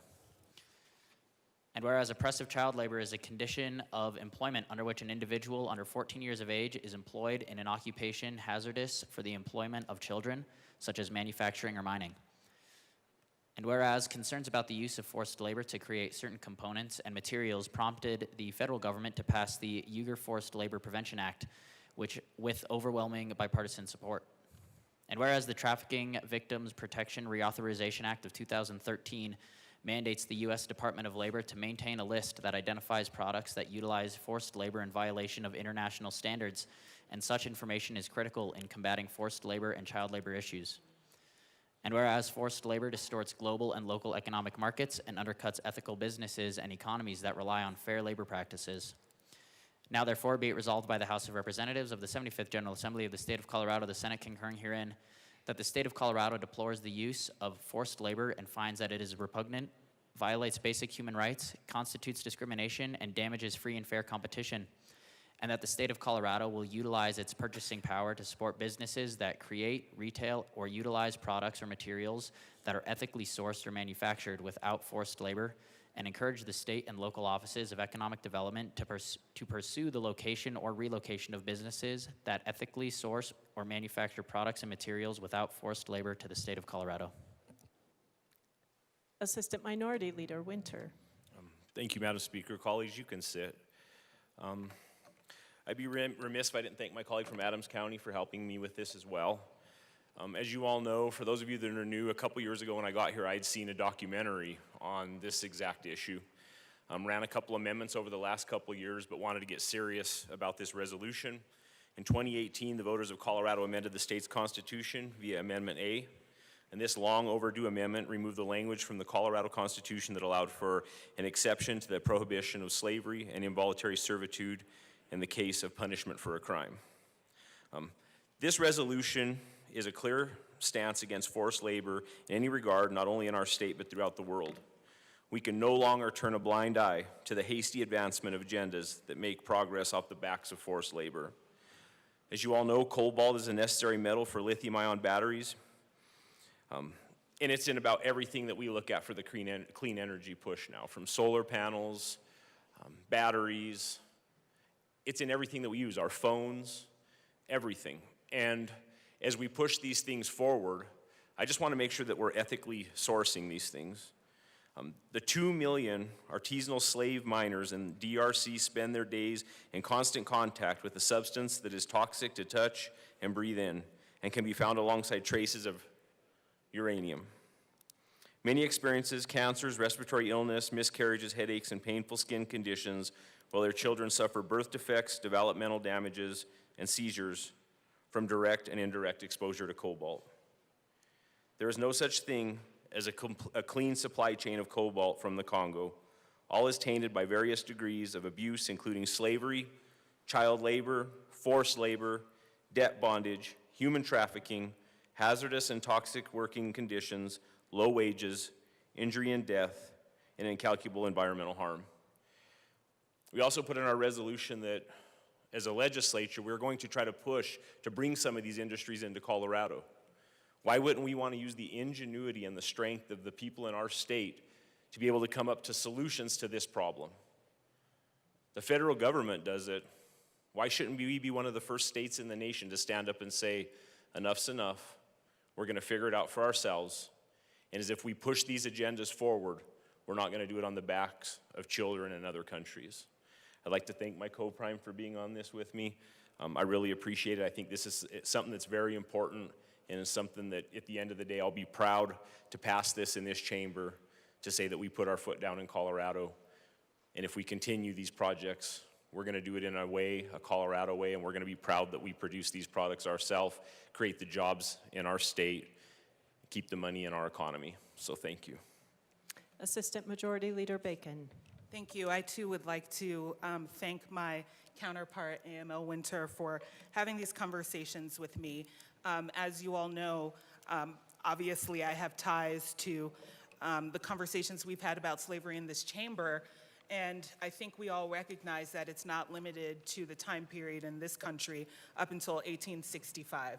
I will say that what brought me to have these conversations, because I do remember a version of this being brought a couple of years ago, is to see if we can find common ground to put a stake in the ground around the treatment of disenfranchised people. And in particular, for me, I have always been concerned about the potential for human trafficking when it comes to our migrant culture, not only in this country, but in others, particularly the growing of food.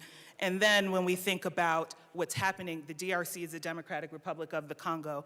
The African countries have been exploited from everything from diamond mining to oil and gas, particularly by the European countries and the western portion of the continent. And so if we have the ability to say what we prioritize in using our purchasing power, could we not use it for this? I wish I was alive during the time of the apartheid when many black legislators said we will not invest in products made in segregated countries. And this is an opportunity for us to think about that here. I will also say there's a phrase in here in regards to exploited labor impairs the free and fair compensation of workers. And on behalf of someone who has stood with labor for a long time, this is part of the concerns. I am a member of someone who was a part of organized labor, and it means that I am a part of a history where folks have worked that children no longer mine and manufacture in this country, that people are able to work at a fair wage and be safe on those jobs. And all of that is antithetical to the type of work that we're seeing exploited on other continents. And so with that, members, I do hope you think about and consider in support of this resolution to be able to use our purchasing power in a socially responsible way, as well as, perhaps see some opportunities to develop economically here in this state. But again, when we think about our histories as we transition into new industries and new products, it's a combination between purchasing power and laws that help the workforce get to a place where it could be done ethically. So whether, again, it's with our own history of our jewelry, of oil and gas, or the food that we eat, this to me seems like a natural progression of all of the things that we've learned over the last couple of centuries on how to treat people who work and provide us with the materials that have become so important in our lives. So thank you, AML.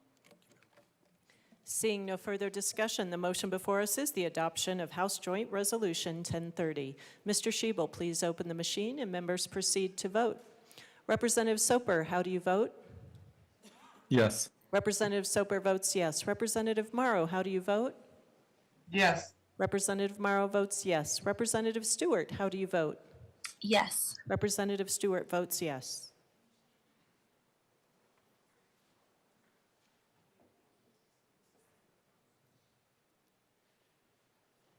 Please close the machine.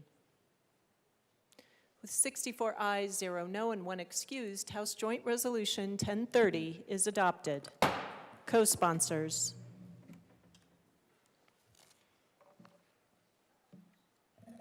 Representative Soper, co-sponsors.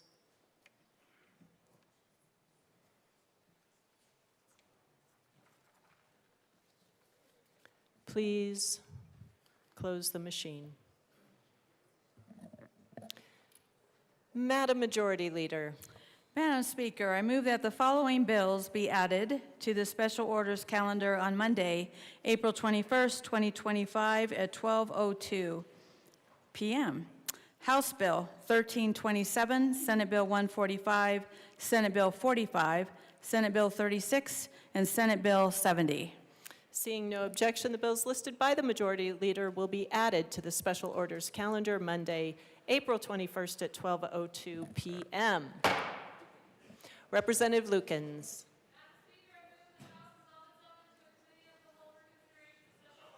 Members, you've heard the motion. Seeing no objection, Representative Lukens will take the chair.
The committee will come to order. With your unanimous consent, the bills will be read by title unless there is a request for reading a bill at length. Committee reports are printed and in your bill folders. Floor amendments will be shown on the screen on iLegislate and in today's folder on your box account. Bills will be laid over upon motion of the majority leader, and the coat rule is relaxed. Madam Majority Leader. Thank you, Madam Chair. I move that House Bill 1315 and House Bill 1319 be laid over until after consideration of Senate Bill 145.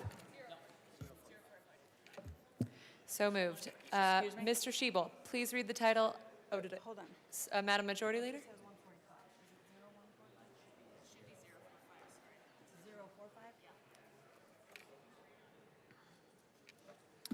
Madam Majority Leader. Madam Chair, let me restate this. I move that House Bill 1315, House Bill 1319 be laid over until after consideration of Senate Bill 045. So moved. Got it? Mr. Shebel, please read the title of House Bill 1327. House Bill 1327 by Representatives Schroeder and Froelich, also Senator Kipp, concerning modifications to processes for statewide ballot measures. Representative Froelich. Thank you, Madam Chair. I move House Bill 1327 and the State Affairs Committee report. To the committee report. Rep. Froelich. In committee, we passed an amendment to get a few people who were opposed on board, and it was a pretty brief amendment and well supported, and we asked for an aye vote on the committee report. Is there any further discussion? Seeing none, the question before us is the passage of the committee report. All those in favor say aye. Aye. Those opposed, no. The ayes have it. The committee report passes.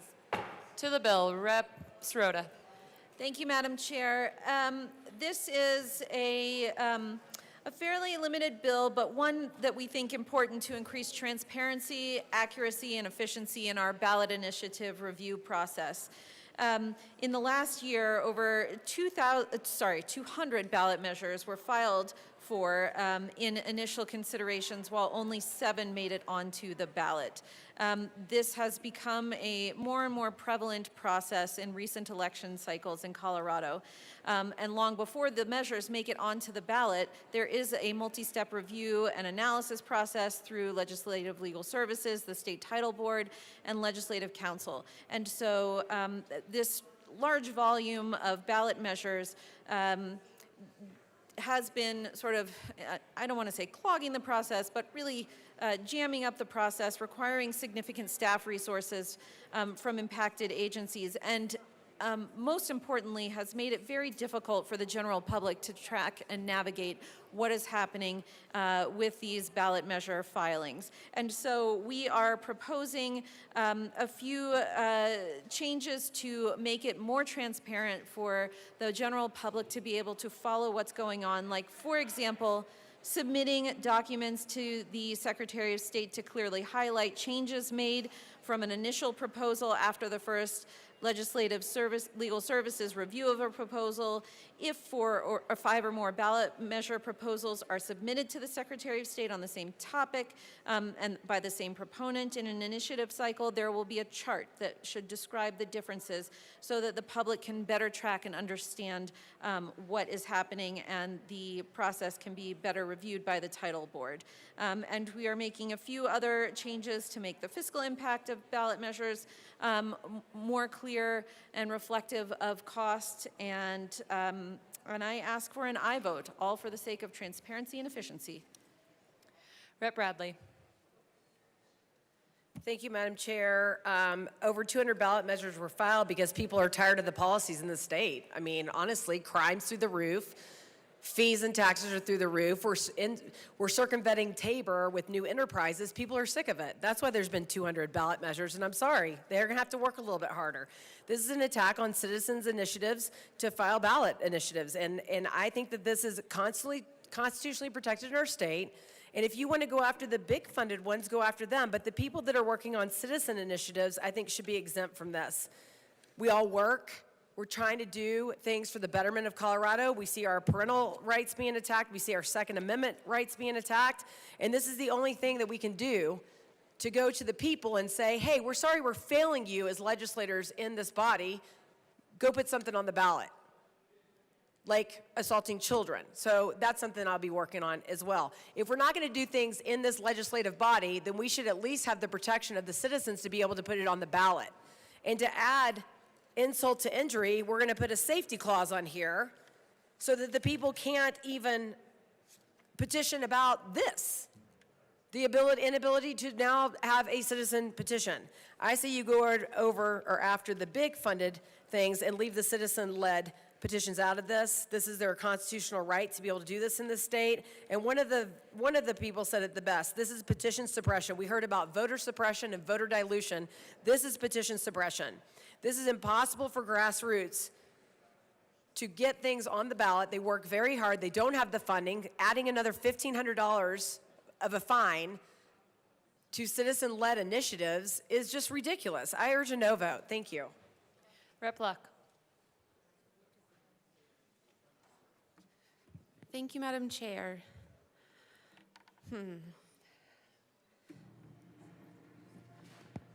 So some of us were here last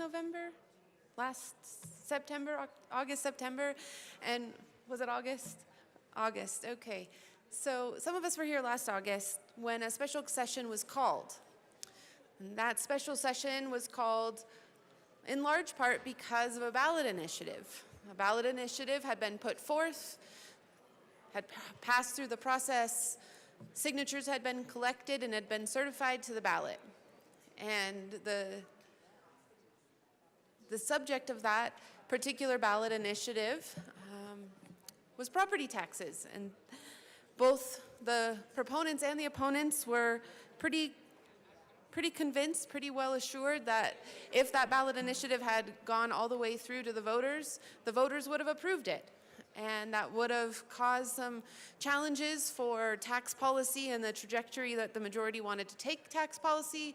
It would have caused some financial considerations that folks were concerned about. And so a special session was called and a negotiation was done with the initiative sponsors. And the result was an agreement for one side to pull the initiative and the other side to pass through some legislation.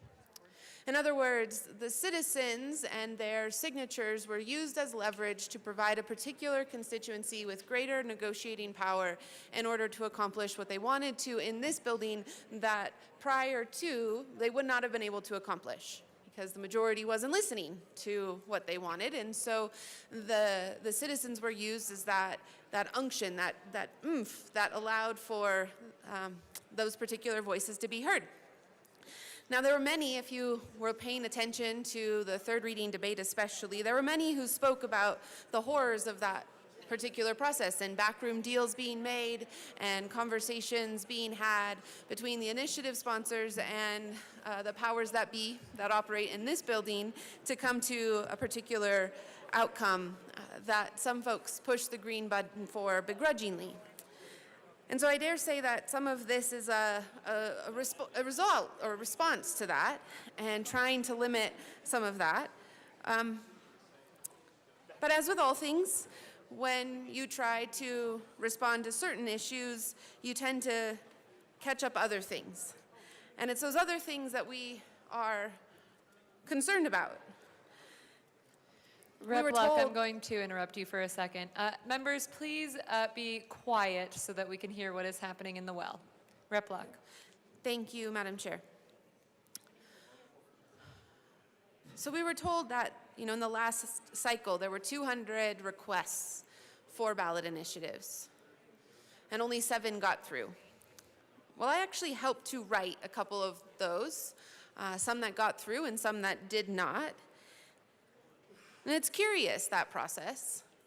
One of the initiatives that we put forth was actually an amended version, a slightly amended version of a bill that was presented here by a member of the minority that didn't actually make it across to the governor's desk.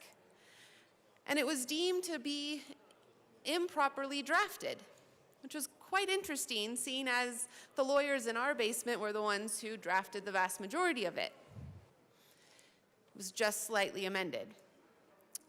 Now, those groups that have the dollars behind them to hire attorneys and firms to do all of this drafting and to go through the title board process are better positioned to be able to get to that next layer of the signature verification. Those groups, however, that are running on a shoestring budget, that have passion and desire and are going to use volunteers in order to advance their particular objectives, they don't tend to have access to those high-powered attorneys or to the dollars necessary to pay for them. Those are the kinds of folks that I think are going to be kept out of this as it is currently drafted because of different rules related to the drafting process.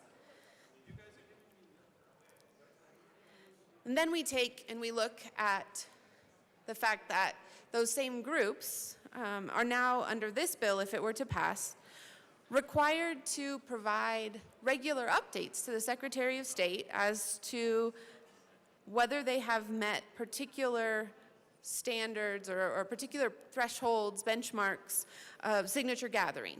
So at 25%, 50%, 75%, they have to give notice that they have reached that. Now, for those groups that pay their petition gatherers, that is actually a pretty easy thing, or relatively easy, because as people collect the signatures, they want to get paid for the signatures that they've collected, and so there's likely a running tally.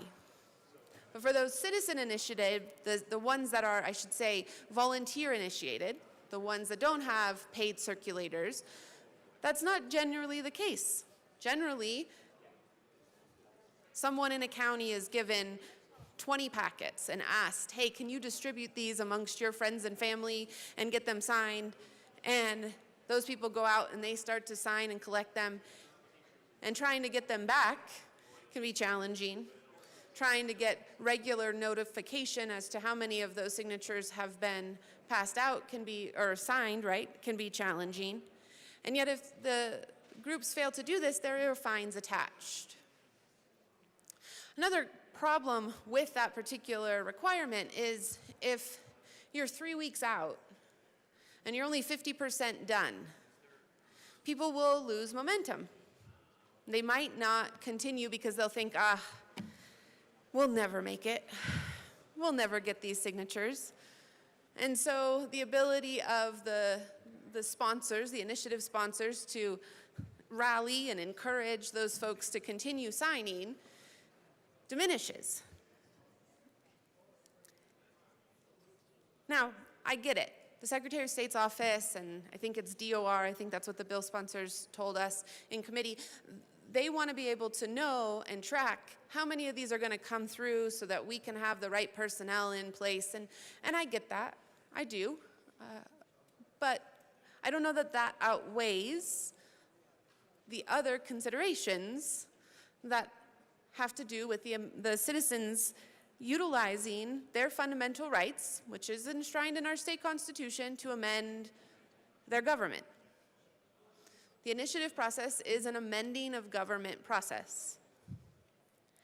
And so before we start to put restrictions on it, before we start to put regulations on it and burden it, I do think that it's worth having more than robust conversation about whether those restrictions are going to get us more of the behaviors we desire and less of the consequences that we don't, or whether we are going to actually close off the opportunity for the good things, meaning the engagement that people are showing in our communities and in our state.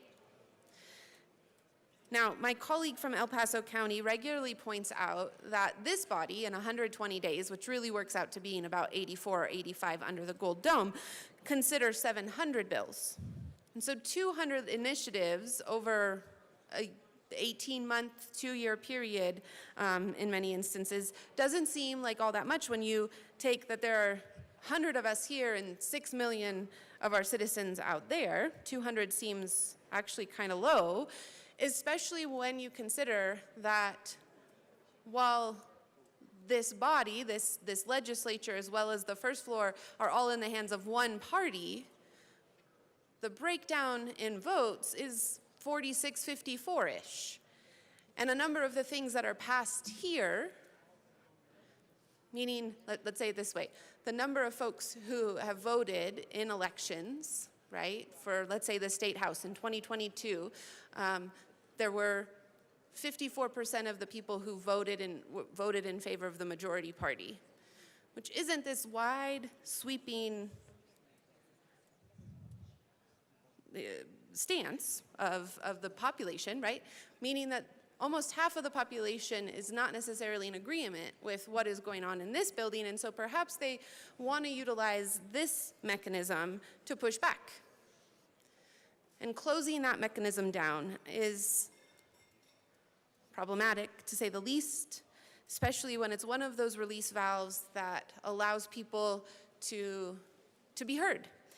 And so for now, I'm going to leave it at that and just some opening comments. But again, while you're thinking about this bill, do think about whether or not you want to allow people to have the ability to amend their government, to change the laws, and if so, whether we want to make it such that they are encouraged to do so, as opposed to burdened and feeling like it is too onerous of a hurdle to overcome.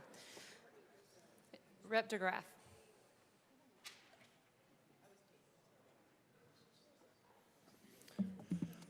Thank you, Madam Chair. Just looking at this here, Congress shall not make any laws, set up religion, interferes with any religious practice, make any law that diminishes the freedom of speech or of the press or of the right of the people to peaceably assemble peaceably, or the right of the people to petition the government to make things right as it caused them harm. So they get to, for the petition of the redress of grievances. So when the citizens of Colorado are trying to modify the law, they are petitioning for the redress of grievances, and the list of grievances out of this body is daily, even after the session is over. So this is, I think you could probably better make the case that, that this needs to be an easier process, not a more onerous process, especially when you have the requirements to go through a completely partisan office like the Secretary of State. And now, I know that the Secretary of State is in theory a nonpartisan office, but it is purely a partisan office. And I mean, even to the extent of keeping political prisoners, it's a partisan office.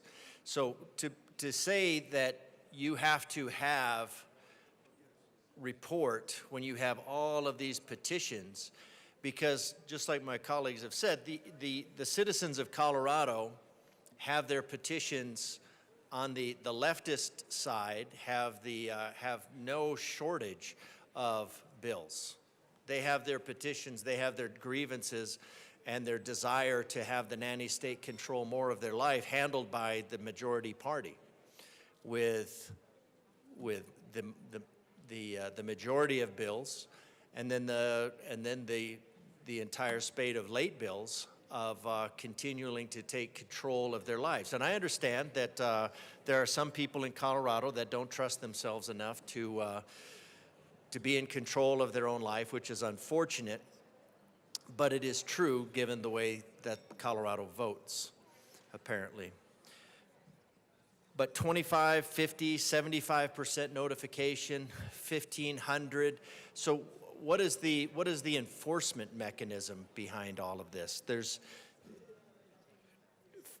impose a fine of $1,500 for proponents that fail to notify the Secretary of the signature collection status for proponents that fail. So how many is that? Is that just one? Is that multiple $1,500 fines? Is that every single time? Is that after the fact if they say, hey, you had these signatures signed on this day and you actually had this number and you didn't know it because you have petitions that are signed across the state and they're not completely coordinated all the time? This is another of the majority party's efforts to suppress the freedom of speech by political opposition, because of course, it's their political opposition that they're talking about here in talking about limiting, because again, if it is a bill that, now, you do have bills like Amendment 79 that had to go through that, and but I don't think that was even a petition to get on. That was just through here. So this body has its immediate access through immediate rubber stamp approval of the most leftist legislation possible. And it goes straight to the ballot where required. Things like Proposition or Amendment 79, whereby Colorado has now been committed to funding unlimited feticide. But even those type amendments that say no fiscal impact unless we decide to spend more money, somehow those make it through this body when they shouldn't make it through any logical. So the people of Colorado are tired. The people of Colorado have a right to redress grievances. Now, I understand that the nanny state does not like to hear the redress of grievances, but the citizens of Colorado have that right. So for the tax-paying widgets out there, just understand that the majority party wants you to sit down, shut up, and color. And that is your role as tax widgets, to shut up and take it. So if you want to have any semblance of rights remaining, then what you need to do is you need to get off your couch and vote next time, as opposed to watching it go by. So this is a bad bill. It's intended to suppress citizens who are opposed to the nanny state and opposed to the unlimited taxation. So vote no on this bill. Rep. Gonzalez. Thank you, Madam Chair. I also rise in opposition to this bill. Looking at the synopsis of what this policy does, I understand what the sponsors are trying to get at. My concern is the unintended consequences of this policy. So one of the concerns are, I know they're trying to obviously make sure forecasts are better. So I will be reaching out to the fiscal analyst to get more information about how that process is composed. But I do want to stress that when it comes to petition process, which is kind of the main focus of this bill, I think when people are trying to go out grassroots, you hear that term a lot, and sometimes these citizen initiatives are pushed with well intentions to obviously give us power back to the citizens, right? In our Colorado Constitution, it grants the citizens the right to reserve within themselves a petition to put laws and policies in place that are not specified to the federal government or to the state legislature. And so again, Section 5 of the requirement to notify the Secretary of State when signature collections reach 25, 50, or 75% is incredibly burdensome. I also don't like the fact that there's a fine of up to $1,500. I know it says up to, not exactly $1,500, but still up to $1,500 for proponents. Fail to do so will, I think there's just a big concern for the opposition for that. And I think this is just kind of more of a pattern that we've seen come out of this building. When people want to pass fiscal policies, I think we reserve the right as people, not as legislators, people in my district who want to do so, to be able to do that on the ballot. You know, we have the Tabor notices, right, the Blue Book. Not a lot of people read that Blue Book, but we also reserve the right to put, as the legislators and to ourselves as individual citizens, to put Tabor notices when it comes to these policies. So I have concerns with these bills, so I will be a no vote on this bill. Thank you. Is there any, Rep. Richardson? Thank you, Madam Chair. Yep. I too have concerns with this bill. To start with, if you go to Article 5 of our state constitution, number 2 under Section 1 reads, and this is the first time these words appear in our state constitution, the first power hereby reserved to the people is the initiative. This is important to the people of Colorado. It's ensconced in our Constitution, and it further states that initiative petitions for state legislation in a form prescribed pursuant to law should be addressed and filed with the Secretary of State within 3 months of the general election. There's nothing in here beyond talking about the form and the time when it needs to be submitted. I am concerned about putting additional administrative requirements of reporting your progress along the way. I see where that would be useful for folks that feel that our pet project might be endangered by a petition and whether they need to ramp up opposition to a petition or initiative or not, but it really hurts the people. I'm okay with the portion where if you put in multiple versions of a ballot that you provide information that describes how they might differ from one another. That just seems like a reasonable efficiency requirement. But to then end this bill with a safety clause, there is nothing in the immediate life, health, or safety that requires stopping a petition. What's that? Sure, if it's here. I mean, if the first item that we are reserving our power to the people of is an initiative, then shutting down the authority to actually petition and shut down this bill is absolutely wrong. So I move L002 to 1327, changing the safety clause to the petition clause, and ask that it be properly displayed. One moment.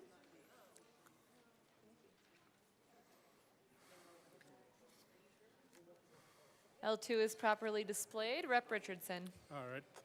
Thank you. I know folks on my side come up here quite a bit and talk about the petition clause. There is probably no more bill, no more important bill that the petition clause be assigned to than one that's trying to restrict the people's ability to petition the government. I mean, I'd love to talk at length about this, but I don't know how you make it any longer than that. I mean, this is foolish. If nothing else, if any bill that was coming out of the chamber this year had a petition clause, this is the one it should be on. So I urge a yes vote on this amendment. Rep. Johnson.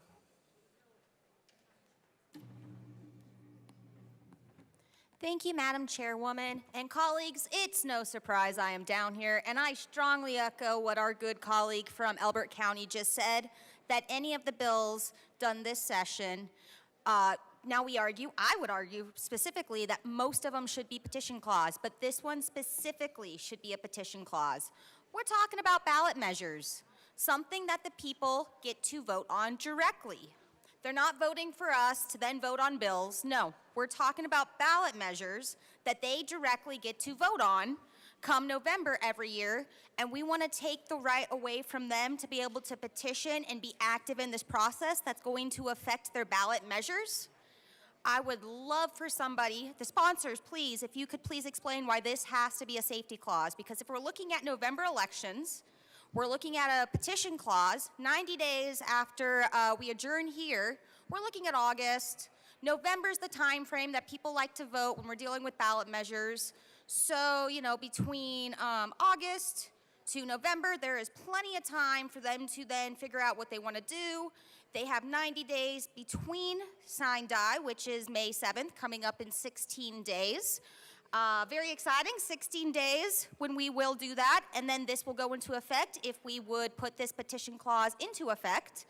And they then get 90 days if they'd like to say something to it, if they'd like to question what's going on, specifically to ballot measures, which is something people, again, have direct access to. They're not voting for a representative or a senator to then go vote on their behalf.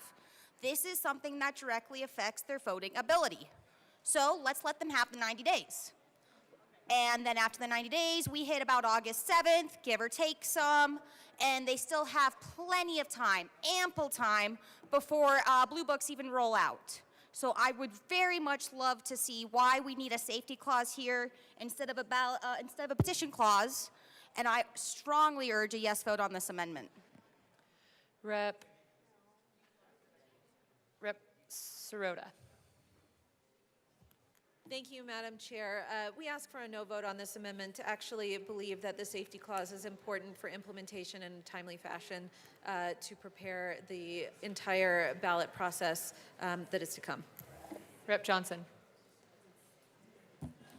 So I'm just confused how ballot measures deal with our safety, how it warrants a safety clause.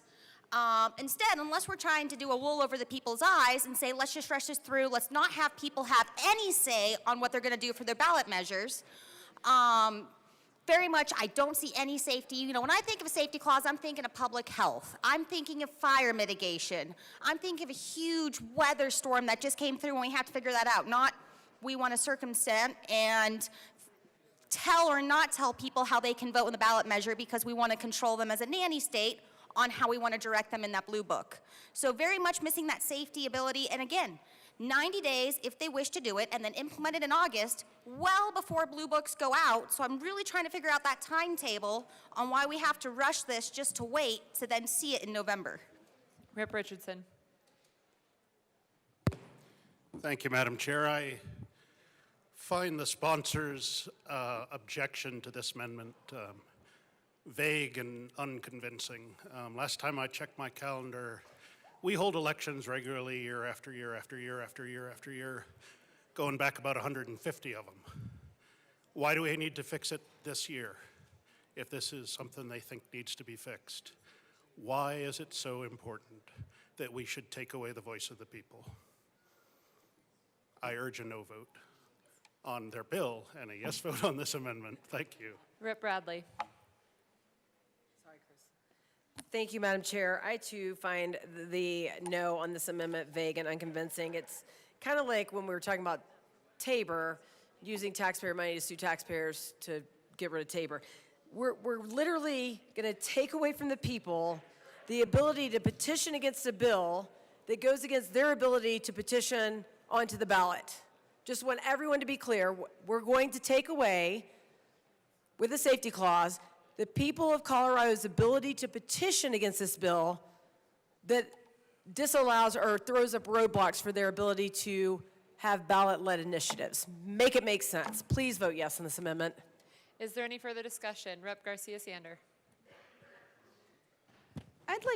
Thank you, Madam Chair. I'd like to encourage a yes vote on this amendment. I was sitting there not going to speak on it, and I think this falls under the just because you can doesn't mean you should kind of things. I do think that a petition clause is relevant and important to something like this, and in determining whether the people can petition the state. We come down here or come up here and think that we are representing our constituents, but our constituents also have this beautiful voice called the petition process. And I really do encourage an aye on this particular amendment. I think it's very relevant, and I hope people consider that. Is there any further discussion? Seeing none, the question before us is the passage of L2. All those in favor say aye. Aye. Those opposed, no. No. The noes have it. L2 fails. To the bill, is there any further discussion? Rep. Luck. Thank you, Madam Chair. I move Amendment L008 and ask that it be displayed. One moment.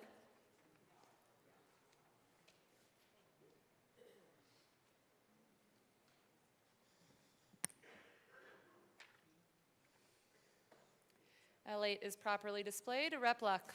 Thank you, Madam Chair.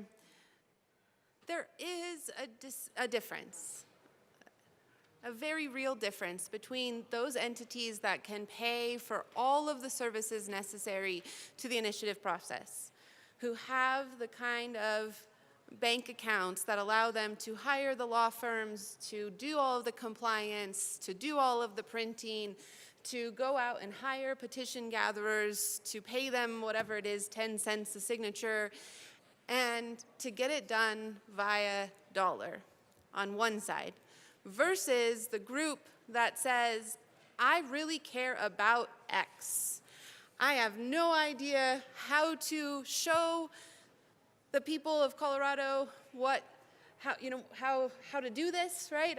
I know that there is a way, a mechanism by which to get something on the ballot, to ask other people in Colorado to care about X, and they walk through that just learning as they go, throwing some words on a page and trying back and forth to get it on to the signature process, and then to collect all those signatures, to stand out front of every group and entity that they can think of and collect one by one by one without any sort of payment. And if I were to ask, by raise of hands, how many people have served the latter, I suspect that most of us in this room have done that, have carried petitions for things that we care about without any remuneration. And you know that it's different. You know that it's markedly different, that some woman has, in her dining room, completely cleared the ability of their family to eat together because there are boxes and boxes of petitions. On one side of the room are the ones that have yet to go out, that were just printed, and on the other side, they're the ones that have come in, and then somewhere else, and maybe in the garage, is the stack that's been counted through and certified and moved over for the sake of getting sent to the Secretary of State's office. You all know what I'm talking about, right? It dominates people's lives for a period of time as they're trying to collect these signatures. And whether they get enough signatures, whether they get on the ballot, whether that ballot initiative passes, that's something that we should really encourage. Whether we agree with issue X or not, we should want to see our communities, our citizens, the people of Colorado so passionate about a particular matter that they would give over their lives for a period of days, weeks, months to this kind of process. And when we impose on them a degree of regulations that they don't already know, that they're already trying to figure out the set we have, and then in those regulations impose $1,500 fines when they can't satisfy them, we're going to get less of that behavior. And I think that's sad. I think it's sad because I know that there are some folks in this room who look at those 200 different initiative titles and see if there's anything there that they agree with, and they possibly will run bills off of it. It's a means by which we can communicate with each other the important things that are going on. Like I said, I see the two groups markedly different, and that's why I'm running this amendment. Because what this amendment would do is, at least as relates to the reporting requirements, the requirement that says you have to tell the Secretary of State when you've hit 25, 50, and 75% of the signatures, that is not going to be imposed upon those groups where it's all volunteer. If they're paying for it, fine, because presumably you have the dollars necessary to do all of the compliance that is necessary. But if it is wholly volunteer, if it's in that dining room, then I would say that we should not require them, that group of folks, to do this particular set of reporting. I ask for an aye vote. Rep. Sroda. Thank you, Madam Chair. I ask for a no vote on this amendment. I think and I appreciate the sentiment behind it. I think we all feel frustration about maybe the power of people with very, very deep pockets and the number of measures that they are able to put forward versus what truly citizen-led initiatives look like. I actually think that there is no real way to ensure that this amendment does what you want it to do, and that somebody who is managing multiple paid initiatives just has a representative who is not paid doing this part of the work. And so I don't think in the end that it would actually solve for what you are solving for. And I will just say that this particular Section 5 of the bill it's not onerous, and multiple times the dollar amount $1,500 has been said, but truly we are just referring to another section of statute related to signature gathering as related to fines that the Secretary of State's office is already able to levy, but the operative word here is up to $1,500. It is not required. It just says that they shouldn't exceed, and I in no way see the Secretary of State's office levying a $1,500 fine on some of these examples that have been given. And this section is really about ensuring that when there are multiple measures in the field, that all of the staff that have to be gathered and hired to do all of the signature verification work are able to be ready, because sometimes those timelines are pretty short, and particularly in this last cycle where we actually had to provide some over expenditure authority to the Secretary of State's office because of the number of signature verifiers they had to employ. Because of that volume, this periodic update will be helpful. And it's something that I think whether you are really volunteer-led or fully paid, you are able to do. You have a handle on who is out there in the field with your petitions, and you have a sense of where they are in the process. And so I ask for a no vote on this amendment. At the end of the day, I don't actually think it can do what it is you hope it would do, and just would nullify the section altogether. Rep. Barone. Thank you, Madam Chair. I stand in support of this amendment, and the reason is, it doesn't matter, and I appreciate the good representative that went before me. I'm trying to figure out where you're from. Good representative from Denver and Arapahoe counties. Yes, there are different types of petitions that go around. People, the community people, the actual people that want to do this, and the people with big pockets. Yes, I understand that. But at the end of the day, it all goes to the ballot for the people to vote on. Doesn't matter who brought it forward, the people still need to vote on it. People are still voting. So I don't understand why we're afraid for ballot initiatives to go on the ballot for the people to vote on. It's their job. It's our job to put this stuff forward for them. So I urge and I vote on this amendment. Is there any further discussion? Seeing none, Rep. Luck. Thank you, Madam Chair. Sorry about that. I was checking with the bill drafter. If the bill sponsors' argument is that the language of this is not precise enough to accomplish what we're wanting to accomplish, I wonder, since it's a House bill, if there is any willingness to work on fine-tuning language that could be addressed in the Senate to capture this. And while I can appreciate that the bill sponsors' experience with petition gathering with volunteers has been such that the folks who are responsible for that have a handle on it, my experience has been different. My experience has been that a lot of these folks don't actually know. They know that they've sent out a number of petitions, but they've gone to the 4 winds, and then it takes everything that can be possible to bring them back from the 4 winds the week or so before the initiative process is finalized. And that means they could go from 25% to 100% in 3 days because they're getting that back. And maybe that's okay. Maybe the bill sponsors are all right with that, but I just am concerned that these guys are opening themselves up. And again, I appreciate the Secretary of State may not actually impose that fine, but the fine is possible. It could be imposed. And it unsettles me, because what I think it will do is deter people from even crossing that threshold. Already there are a lot of folks who want to do something, and then they look at the process and they're like, whoa. And if we continue to add to it, then those volunteer guys, those ones who just have a passion in their heart to do something about something, I think they're going to be the ones that are deterred. And I find that to be just sad. I want to incentivize them, not to deter them from doing what would otherwise be on their heart to do. So, Rep. Sirota. Thank you, Madam Chair. I am happy to continue having conversations about this particular section to ensure its implementability, but I think at the end of the day, we're still committed to everyone giving these updates.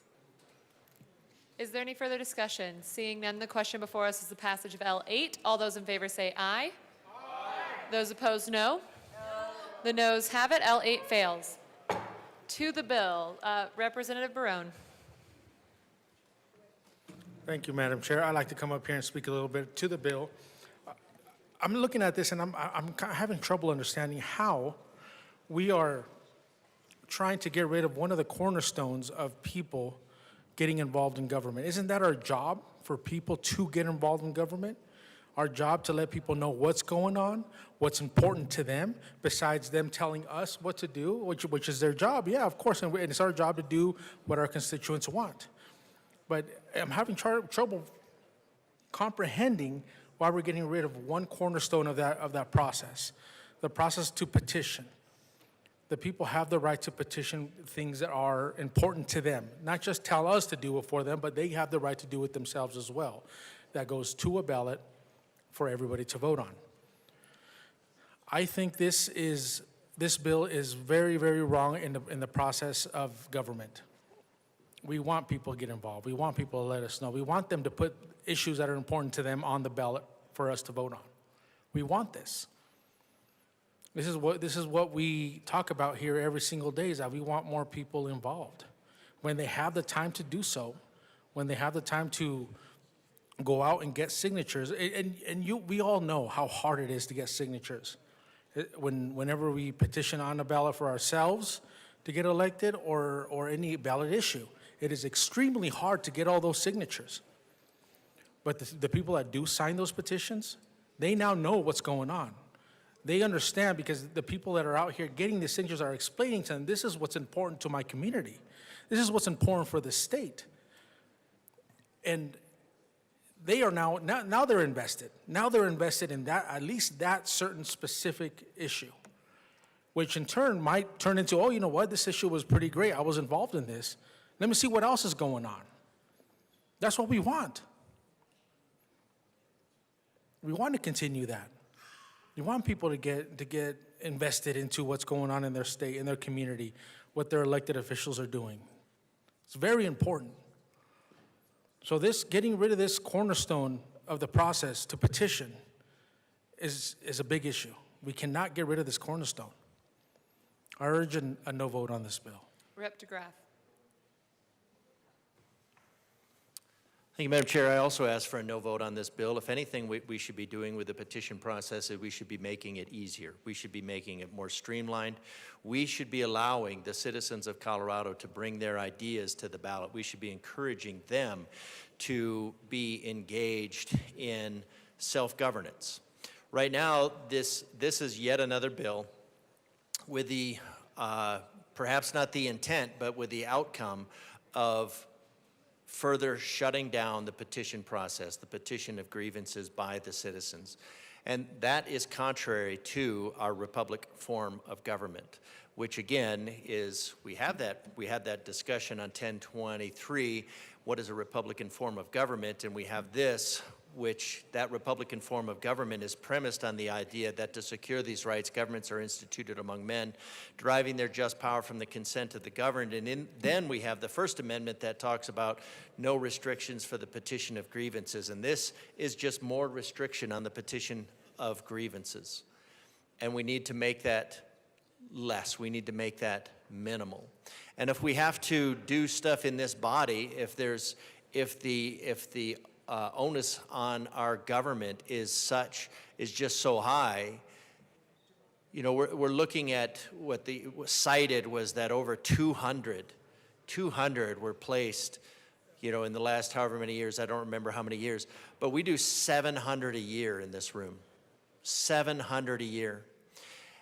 And then we tell the citizens of Colorado, who our purpose is to support, that after this General Assembly does 700 bills per year, 700 pieces of legislation, 700 pieces of, and 600 pieces of highly activist legislation, then we tell the citizens of Colorado that, you know what, we really don't have time for your petition of grievances. The state doesn't have time for your opinions. The state doesn't have time for your thought. So the state is going to impose more and more and more restrictions on that petition of grievances. So I think we're going in the wrong direction when we look at 25, 50, 75%. The Secretary of State's job is, in this case, to facilitate this petition of grievances, not to punish it, not to impose restrictions. We have the restrictions, and they say you have to have the number of petitions on time in order to do this. Now, the petition process itself, I think they have a sign over the door that says, "Abandon all hope, ye who enter here," because it is virtually impossible to get the petition of grievances because the highly partisan nature of our government and the Secretary of State does not want to hear from the citizens, the tax widgets of Colorado, that they are not happy. And the activist legislation is imposed willingly by this body, by the majority party in here.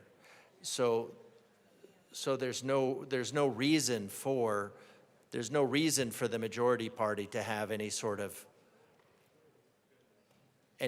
concern about the petition process, because it's all handled through the activist legislation that's presented in here. So we have citizens, a lot of citizens, that have grievances with the state of Colorado, and they would like them addressed. And this majority party says again and again and again to the citizens, to the tax widgets of Colorado, tells the tax widgets of Colorado, in their view, to sit down, shut up, and color. We're going to take your money, we're going to take it all, and we're going to take your rights. So as far as rights go, you will have none and like it. But the citizens of Colorado are clearly not happy with that. It would behoove the body to actually listen to the citizens of Colorado instead of imposing their activist legislation on them continually for 120 days out of the year in General Assembly session, and then for the rest of the year through arbitrary rulemaking. So I recommend a no vote on this bill. Let's let the citizens. Let's recognize that the purpose of our government is the citizen legislature, the citizen, and it does not need nor desire the nanny state to always be dictating to it. Let the citizens breathe. Get your boot off the face. This is just more boot on the face. Rep. Sukla. Thank you, Madam Chair. I would like to believe that we should change the title to this bill to the censoring of the people's voices. Why is it that we have passed dozens and dozens of bills here in this body, and say it's the Division of Wildlife, we've got plenty of help to do that. Say that it's the AG's office in that State Department, we have plenty of people to do that. And now all of a sudden, at the Secretary of State, we don't have enough people to do that. I think this comes down to why we're wanting to do this, because it talked about taxing increased measures, is that the people of Colorado have finally caught on. Since half of our $44 billion budget is now assessed in fees, they have realized that we've got to come up with another way. That's the reason that we're trying to eliminate Tabor. And this is just another way of silencing the people's voices. Again, I remember as a county commissioner, and we asked our lawyer to do something extremely simple and to the point. And when he went and he wrote the draft and he handed it to the commissioners the next day, we looked at it and we said, this is not what we told you to write. It is so vague, it is so complicated. And he says, I did that on purpose. I made it so vague and so that when somebody sues us, we've got an out. Well, simplicity is genius. And we keep making things more complicated and complicated in this House, and we wonder why the voters are confused. I think we're trying to confuse them on purpose, and I would urge a no vote on this bill. It's unnecessary. Rep. Johnson.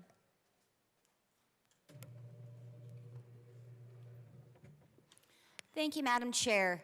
Colleagues, this bill, House Bill 1327, forgets that we are a government by the people, for the people, with the people.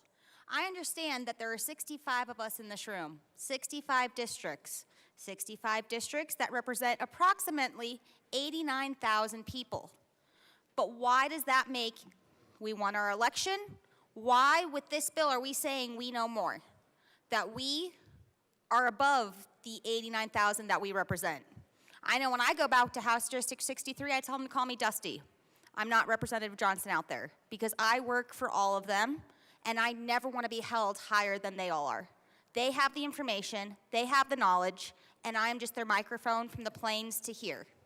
I never want to say that I have more power than them or that I know more than them. I always say that I'm a collective of all of your voices, all 7 counties: Logan, Morgan, Phillips, Cedric, Washington, parts of Weld, and Yuma counties. Collective voice. But as soon as we start trying to separate the people from government and give people the government more control, we are no better than Great Britain that we tried to leave back in 1776 when we said we were a separate nation.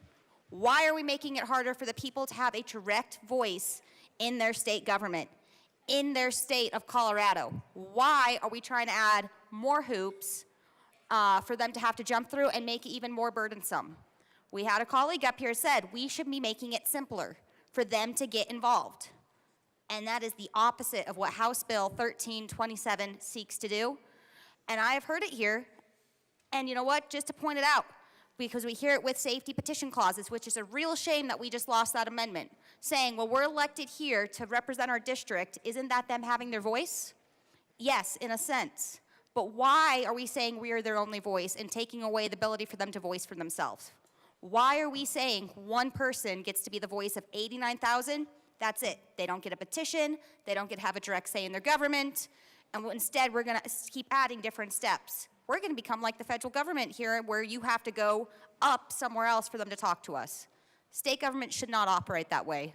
We should be putting more power to local, more power to the people, and allowing them to be able to voice their opinions without jumping through more hoops. Why are we making it harder for them to get to ballot measures? Why are we saying, no, we know better than you? Why are we saying that just because we have a title, that we are smarter or we have more authority? I know when I go to House District 63 again, I am just Dusty because I work for them, I don't work above them. If we really are a government by, for, and with the people, vote no on this bill. Rep. Bradley. Thank you, Madam Chair. I move L007, ask for it to be displayed. One moment.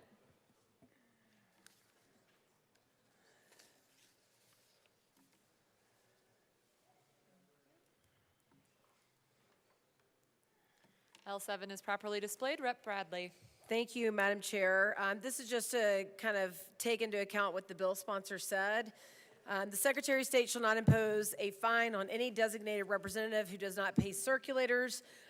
This is for people who don't get paid to collect signatures. These are just the good old Coloradans that are trying to be involved in the democracy of their state, that want their state to be a better place, that are tired of 65 of us legislating onto them and want to be a part. They're totally volunteer. And Tracer tells us how people are paid. Tracer lists, Amendment 79, for instance, how much paper, how many circulators, how many signatures. So if the Secretary of State can look up 25% signatures, 50%, 75%, then they can certainly look up how much is being paid to collect signatures. So this is just exempting the people that don't get paid to collect signatures.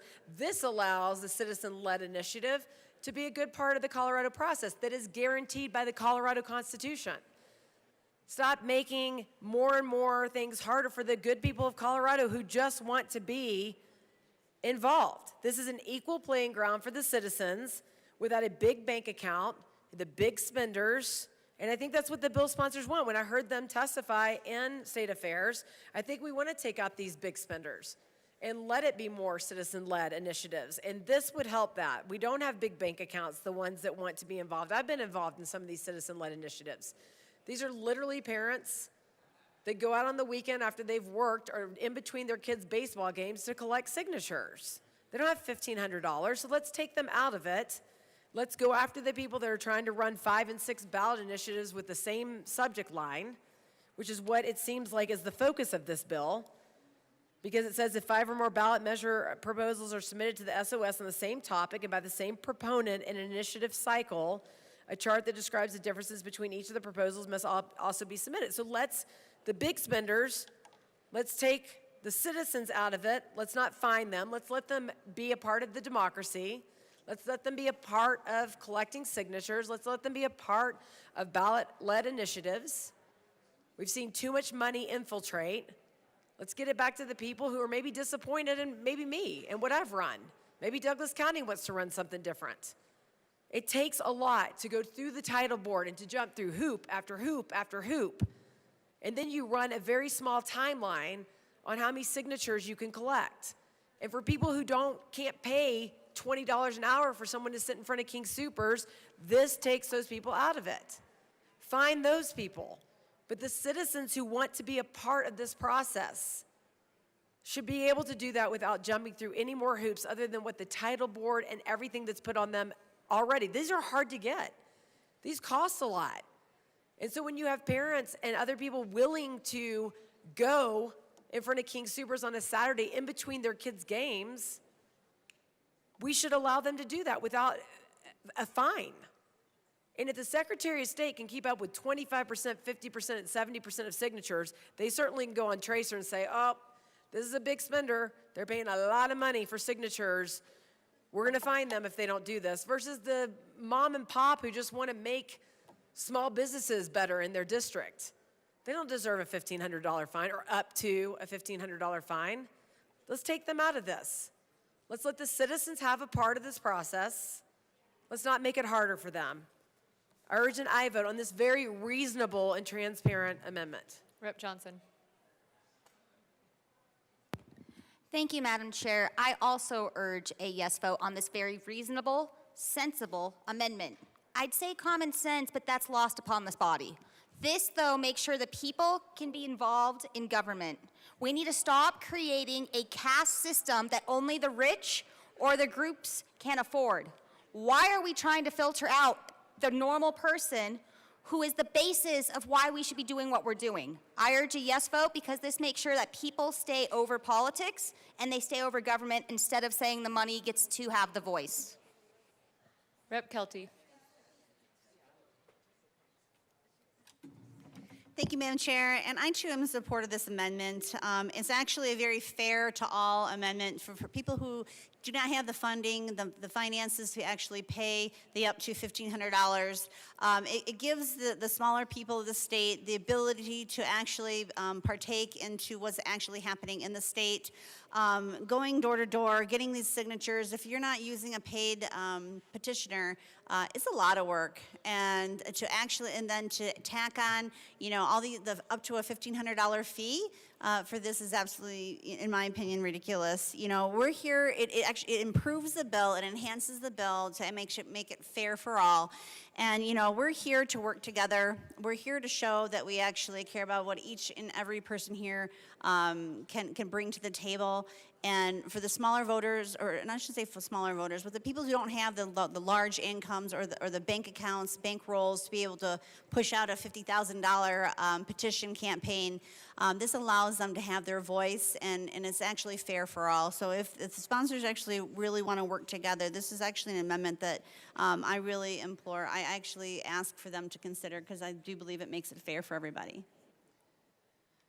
Rep. Caldwell. Thank you, Madam Chair. I rise in support of this amendment. Look, a lot of these, the circulators, as we call them in the amendment and what they are, they're grassroots. They're not being paid. They're doing this because they care. And I can think of a few ballot initiatives off the top of my head this last election cycle where people they believed in what the initiative was and they came together. And now what you're doing with this bill is you're saying those people who are working for free and circulating these petitions at no cost just because they care about this issue are now potentially facing a fine.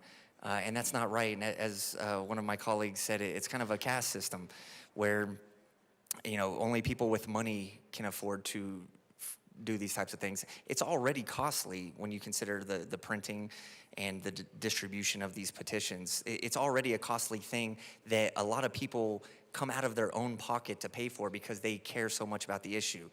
And then you have to have the petitions notarized. There's a cost to it anyways, but a lot of these people, I would say most of these people are volunteers. They're doing it because they believe in the initiative and what it is. And now with this, we're saying, if you make a simple error, there's a punitive fine on you for accidentally, potentially making a mistake. That's not a government for the people. As my colleague from El Paso says, the government is governing you, or however he says it. It's a great quote, though. But yeah, I rise in support of this amendment. It makes sense. Let's stop punishing people who just care about the initiative and are doing this out of their own personal beliefs. Rep. Sukla. Thank you, Madam Chair. Well, there's another angle on why this is such a good amendment, and that is if I have had constituent after constituent try to call a state agency for advice or whatever, and they always get the queue is full. The queue is full. And so by having this, when we have somebody that's doing everything right, but they couldn't get a hold of somebody at the Secretary of State for 2 weeks or whatever, they're not fined. So this is a good amendment, because if anybody in this building, I would give you my phone right now. Try to call one of our state agencies and see if somebody answers. You're going to get the queue is full, and you can't leave a voicemail. Good amendment. Rep. Froelich. Thank you very much, Madam Chair. I think this concept is very interesting, and I appreciate the amendment being brought forward. And I have certainly been a clipboard warrior and not been paid and collected thousands of signatures. But I think in reality, all of these operations are much more hybrid. And the opportunity to pay someone shouldn't, I just don't think the categories are black and white, where you have paid circulators and volunteer circulators. I think sometimes your volunteers, you offer bonuses, or you reimburse them for their expenditures, or you have a congressional district where you need X number more signatures and you go in and hire folks. And so I'm going to ask for a no vote. I think this is an interesting concept. I think my co-sponsor and I are willing to engage in more conversations on this, but for this particular, I don't think this gets us there. I ask for a no vote.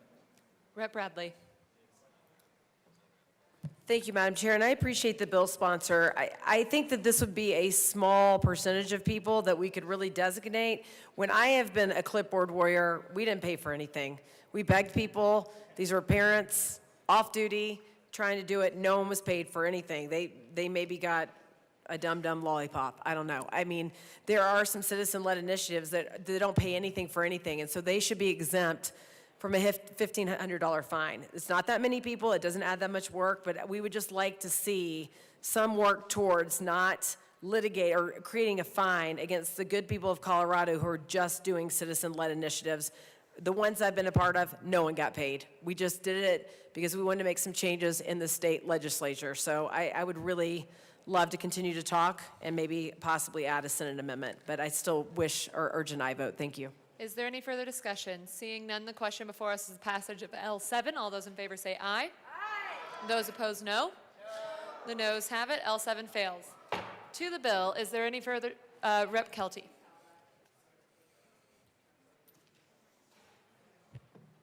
Thank you, Madam Chair. To the bill. Time and time, again and again, we sit here and we talk about the Second Amendment or constitutional rights. And we complain about how we're losing our constitutional rights, how they're taking away our constitutional rights, our Second Amendment, especially this year. And we ask, when will that be over? What right will be next? What right are you going to take away next? This bill takes away our First Amendment right. This is it. This is the bill that we've been waiting for. And I keep telling everyone, our First and Second Amendment rights are first and second for a reason. It defends the rest of our Constitution. You're already hammering away at the Second Amendment, and now with this bill, you're hammering away at our First Amendment. There's nothing more grassroots and word of the people, decision and choice of the people, than actually petitioning, going door to door, standing out in the freezing cold, the wind, the rain, getting signatures, trying to make sure the people's voices are actually heard. Petitioning is the way that we are able to connect one-on-one with every single person that we come in contact with, whether it's at 1,500 signatures or 5,000 signatures. I myself have been out there in the bitter cold, shaking. My fingers could barely work, trying to get the signatures required to whatever ballot measure it is. This is very important. Petitioning is very important to the people of Colorado, and we need to listen to their voices. We need to stop taking away, and this will take away their voice. And then adding on these fees, I mean, they can't afford it. The voice of the people should not come with a cost. It needs to be fair for everyone, and this is making it painful for their voices to be heard. It shuts down the voice of the people. For me, it's anti-First Amendment. And that is the next amendment that I've been asking, which one are you going to go after next? So now you know, it's our First Amendment. Petitioning is a very valuable tool, especially for the little guys who want to go out there and put in the footwork, put in the groundwork, pound the pavement to be able to get everyone's voice heard. Because I'm telling you, they have been calling this place, and I've been getting phone calls from other districts other than my own because they're not being heard, and they're just wanting someone to hear them. Petitioning is a way for them to get their voices heard. If you want to shut down their First Amendment, then this is the bill for you, but I do not, and I am asking for a huge no vote on this amendment, or on this bill. Our First and Second Amendment are first and second for a reason. We cannot give that up ever. I'm asking for a no vote. Is there, Rep. Luck? Thank you, Madam Chair. There are a lot of questions that this policy brings up in terms of the way we do this, and I don't know any other way or time to put these kinds of ideas out there in a way that might be heard. So I'm going to just throw this out there, that perhaps we can look at modernizing our signature collection process such that it is done electronically so that some of these onuses are automatically eliminated, right? These onerous things, because the Secretary of State is getting real-time updates as these signatures are being processed electronically. Again, no, that's not this bill, but since these conversations happen year over year, I'm just going to put it out there that that might be a mechanism by which we can all be happy and come together, which would be wonderful. Thank you. Is there any further discussion? Rep. Richardson.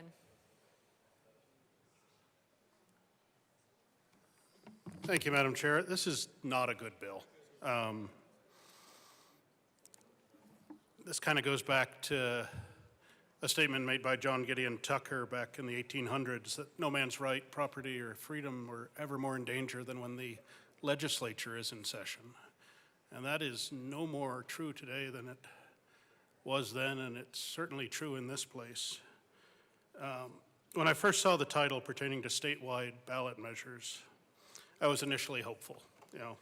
Thought briefly in a fit of naive optimism that maybe we were going to fix a real problem. What problem was that, you ask? In your heads, because I know you can't speak. But I'm glad you asked in your heads. The fact that the state title board forces citizens to jump through hoops like ensuring clarity to the voters, but that we in the legislature are not held to that same standard, is a problem that should be fixed. We shouldn't be able to just put things on the ballot that are confusing and try to trick voters into passing something, but that's what happens. But alas, that wasn't the case, and that's not the bill. But this bill just adds complexity and fines to what's been identified as the first power hereby reserved by the people. This is the first thing in our Constitution where those words are used. This is one thing in our Constitution, the first thing, the first right that the people of this state reserve to themselves. And to just take it away, to make it more complicated, is wrong. There's a lot of wrong things that have happened in this infringement of the day club that we happen to participate in, but this is probably the worst. I would urge a no vote, and let's respect the people we serve. Rep. Caldwell.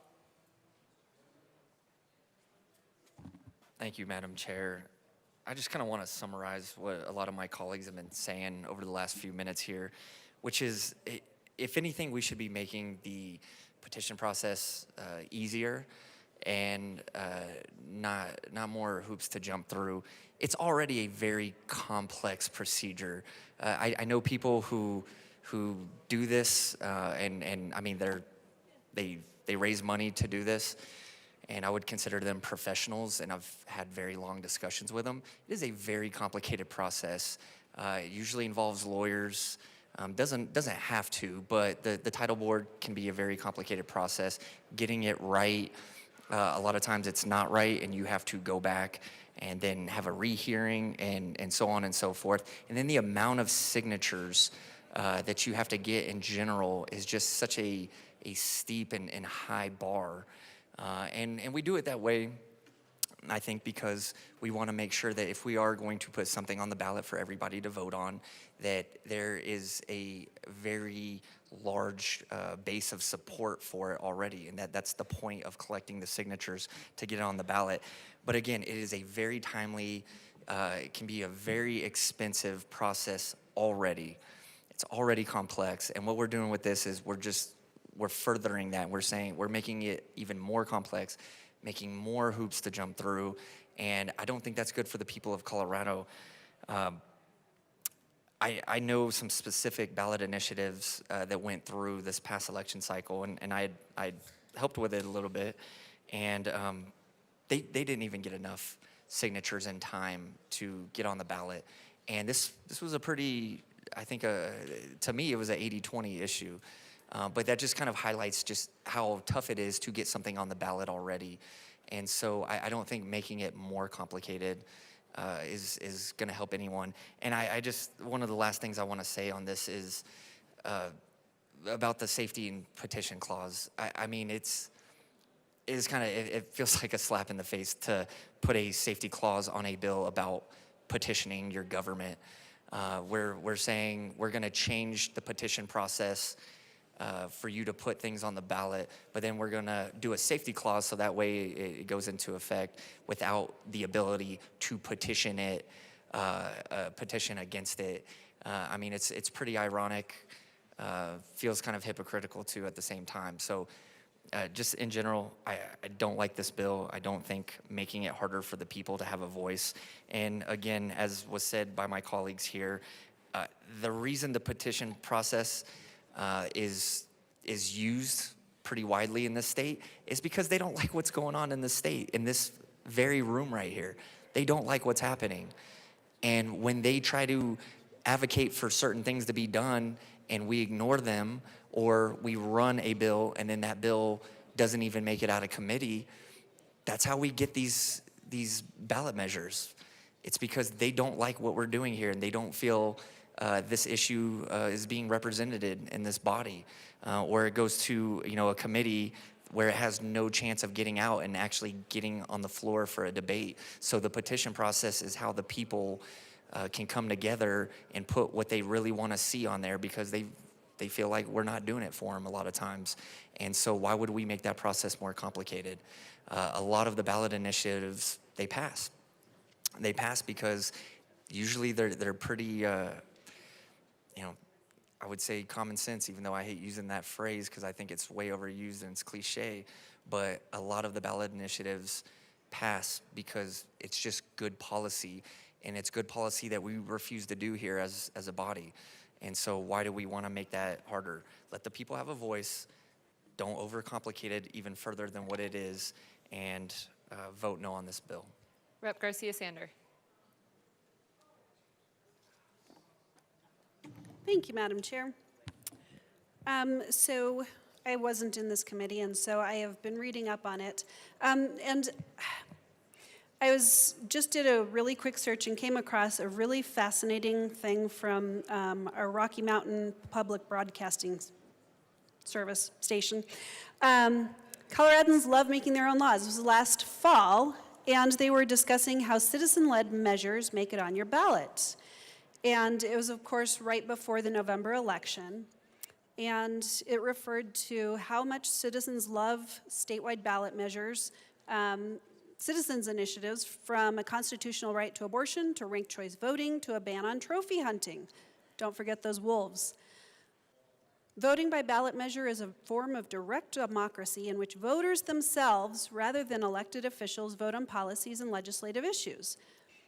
The idea of voting by ballot measure was introduced in Colorado in the late 1800s by a local chapter of Direct Legislation League, a progressive and populist organization that actively lobbied for direct democracy reforms. Some of the earliest ballot measures in Colorado led to the creation of juvenile courts and an 8-hour workday for minors. Lots of fascinating information there.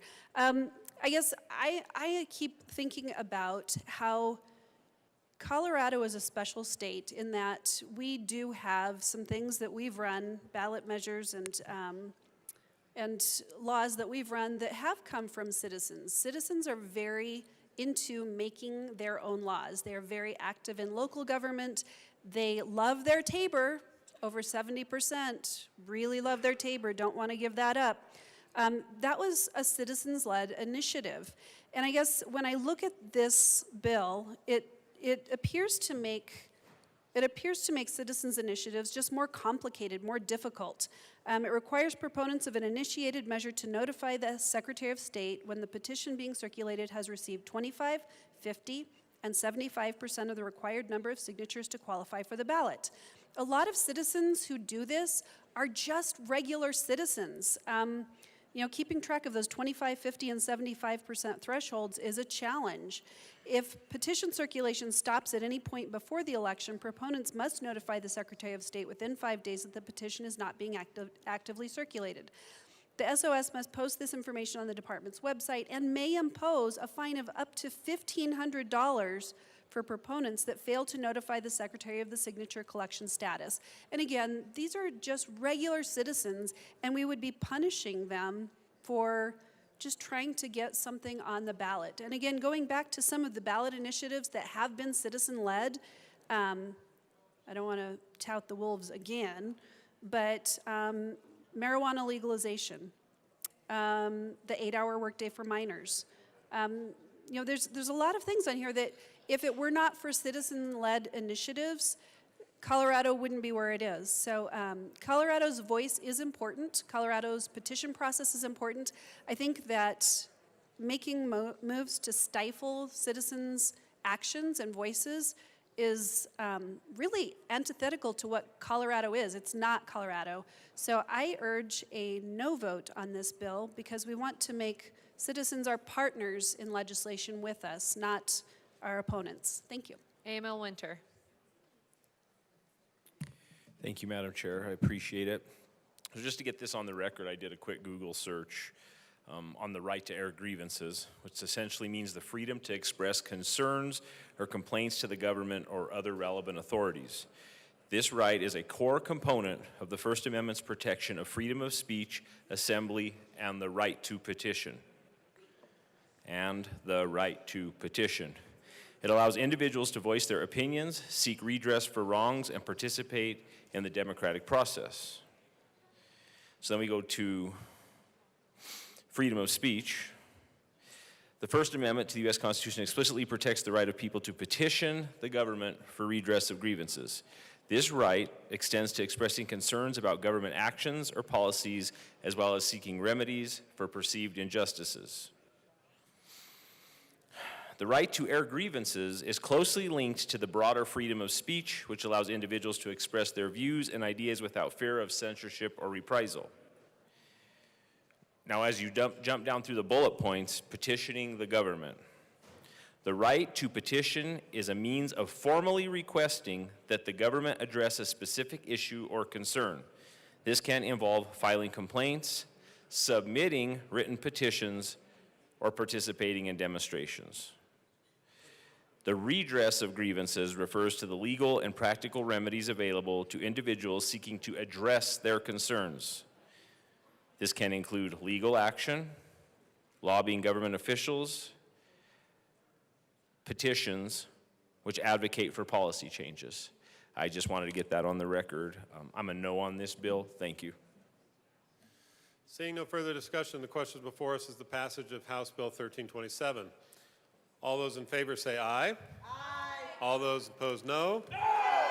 House Bill 1327 is passed. Mr. Shebo, please read the title to Senate Bill 145. Senate Bill 145 by Senator Kipp, also Representatives Lindsay and Zokai, concerning the right of a consumer to cancel automatic renewal contracts online. Representative Zokai. Thank you, Mr. Chair. It is an honor to serve with you. It is an honor to serve with you.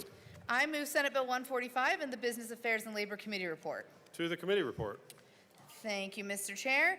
We had a great discussion in the Business Affairs and Labor Committee. We did run an amendment to allow business to be able to take advantage of these protections as well. And I do have an amendment to run now. So I move L004 to the Business Affairs and Labor Committee report and ask that it be properly displayed. That is a proper motion. Give us a second.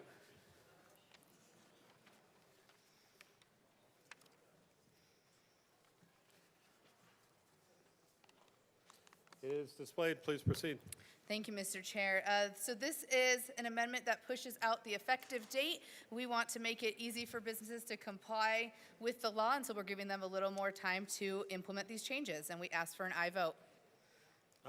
Is there any further discussion on this amendment? Seeing none, the question before us is the passage of L004. All those in favor say aye. Aye. All those opposed, no. L004 is adopted. To the committee report. We ask for a yes vote on the committee report. Is there any further discussion on the committee report? Seeing none, the question before us is the passage of the committee report. All those in favor say aye. Aye. All those opposed, no. The Business Affairs and Labor Committee report is adopted. To the bill, Representative Zokai. Thank you, Mr. Chair. Colleagues, Senate Bill 145 is an extremely simple consumer protection bill. It is designed to fix one of the most annoying problems in our increasingly online world, which is automatic contract renewals that don't have a clear way to cancel them. And I imagine this is something that many of us have faced at one point or another. You sign up for an online publication, streaming app, or countless other subscription-based services. And even though it takes no time at all to sign up for these services, when someone eventually decides to cancel, it's nowhere near as easy, and somebody usually has to jump through multiple hoops. This is just one of the many frustrations that consumers face with the increasing consolidation of corporate power. And this phenomenon specifically has been called subscription creep. It's where a number of products are now being converted into subscription-based services.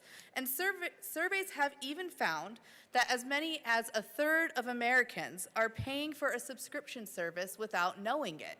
And when consumers do find out they're paying for these services and want to cancel for either because they didn't know they were paying for it or for just personal budgets, they should not have to face so many barriers. And some of the barriers that we have seen include requirements to cancel in person, by certified mail, or after waiting on hold for hours. So current statute does allow for cancellation in person or online, and this has resulted in many online services mandating an in-person cancellation.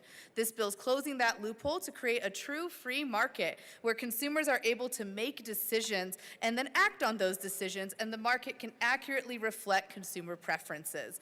There is so much work that we have left to do as a body to protect consumers from bad actors, and this bill is only one step in the right direction. So I hope we can all get behind this common sense measure and say that if a company has the ability to start a contract online, they should also allow for it to be canceled the same way. And I urge an aye vote.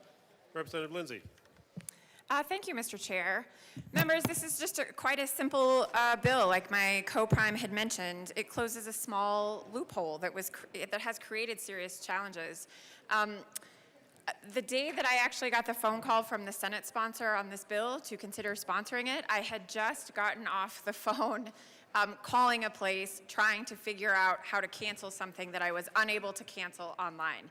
It took up nearly an hour of my day that particular morning. I was really frustrated.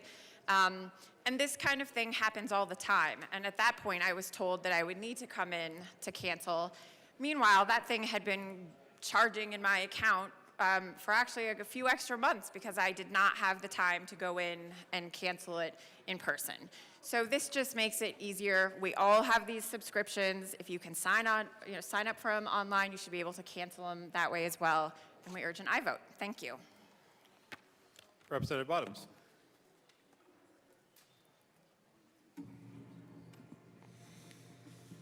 Thank you, Mr. Chair. I'm coming down here in opposition to the bill, not because I think the bill is going to do all this kind of egregious stuff, but I think this is a good teaching moment. This is just intrusion of government. Wait, are we sixth graders? Are we in junior high and we can't figure out that they're going to charge you after a certain date? All of these companies are doing this. If you don't want this, don't sign up for it. This is literally a conversation I would have with a junior high kid. You should not sign up for this stuff if you don't want to pay for it. And if you do sign up, you need to pay for it. And what comes next? Are they gonna regulate our Hot Wheels? I mean, this is the kind of stuff this bill is. This is the difference. This is a major difference between the right and left in this room. The government is supposed to do everything, including fix all your problems, because you're not bright enough to know that that contract says that.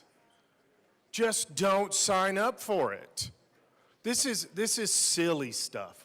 This goes beyond. This is not governing. This is bad governance. This is not the business of the state legislature. This is somebody's mom needs to tell the seventh grader, don't sign up for that. This is craziness that we're doing, but we just keep doing this stuff in here. Next, it's going to be, who's going to wipe my nose? Well, somebody in the state should, right? Because I need them to. I'm not big enough to do it by myself. This is bad governance.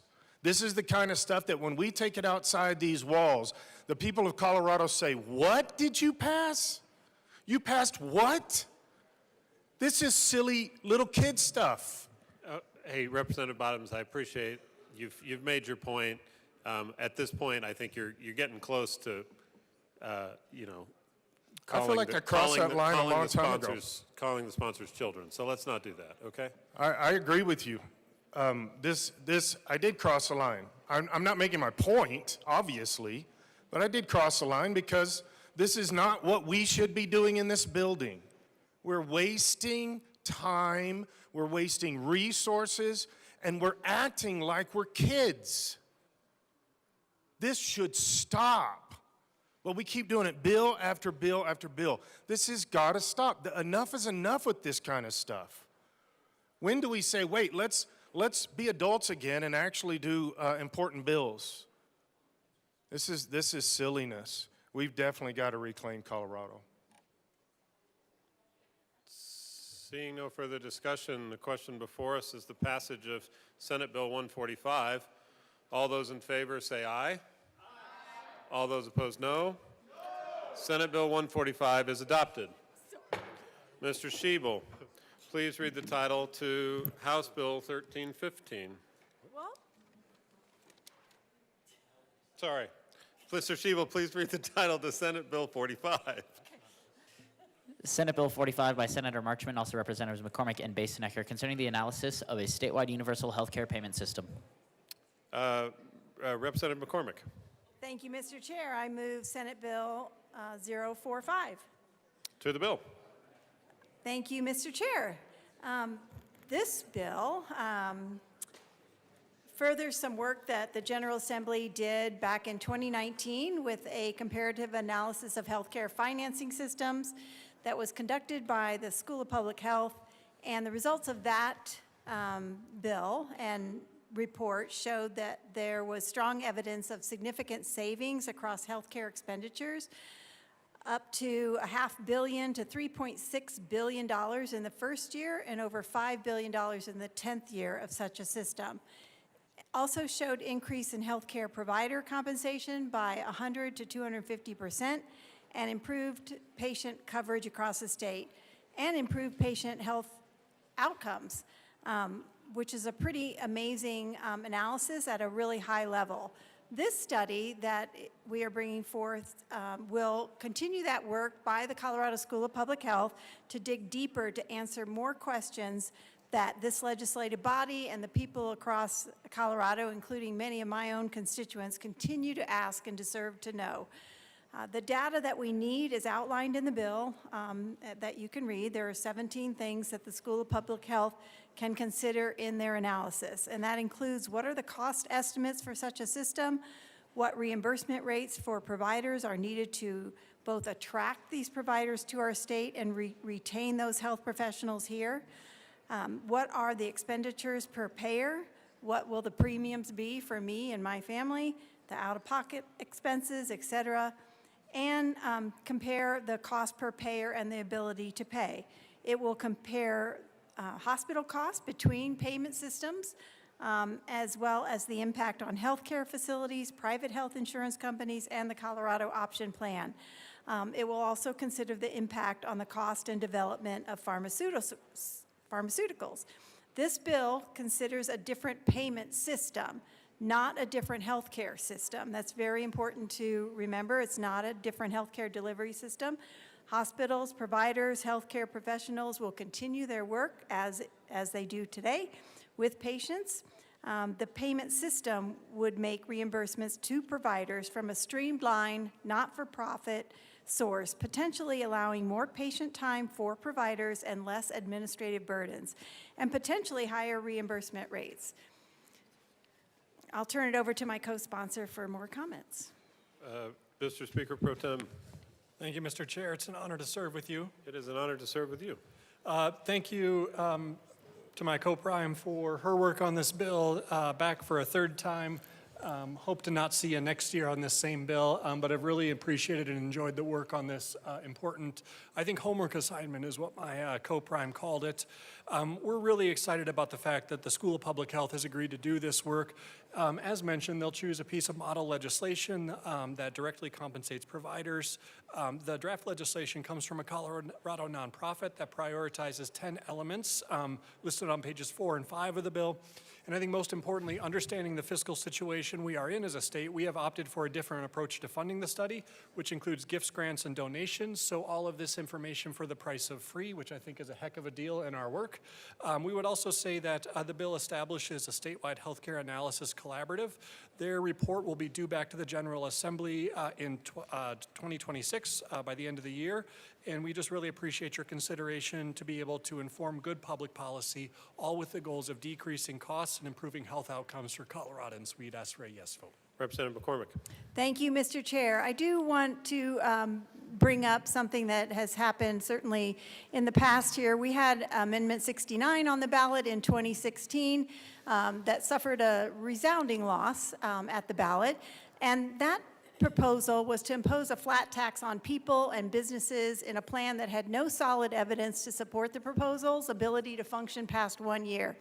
I, along with about 80% of Coloradans, voted against that proposal. I was a strong no vote on that ballot initiative because it lacked answers to many questions that I had, many questions that my neighbors and constituents have, and it was a poorly constructed proposal. That plan was not good, and this study is not that. I just want to make sure that you all know that this is really digging into the many questions that we here in Colorado need to know. Many of the answers that we're looking for have to do with, are we wasting money in the healthcare system, and can we use those finances to better care for people across our state, and to save us money from our own pocketbooks as well. It's important that we find out if Colorado can or cannot do this on our own. What if we don't have the population to support such a payment system? Let's go find out with this study.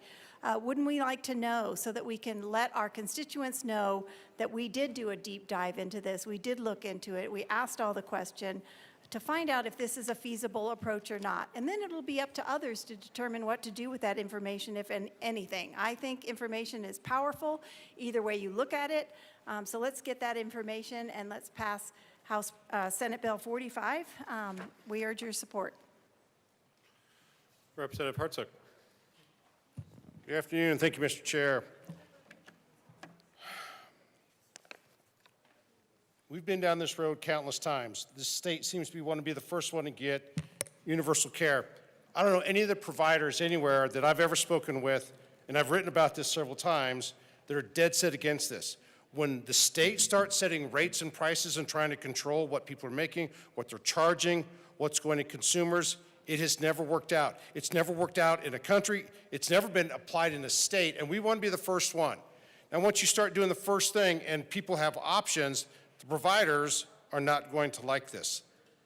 Providers do not want to be told what they can charge, what they can do. You talk about, you mentioned several studies. I really would like to see these studies because there's not a single study I've gone through, a legitimate study that's gone through both sides that says, hey, this is a good thing, because it's failed in every country it's been tried.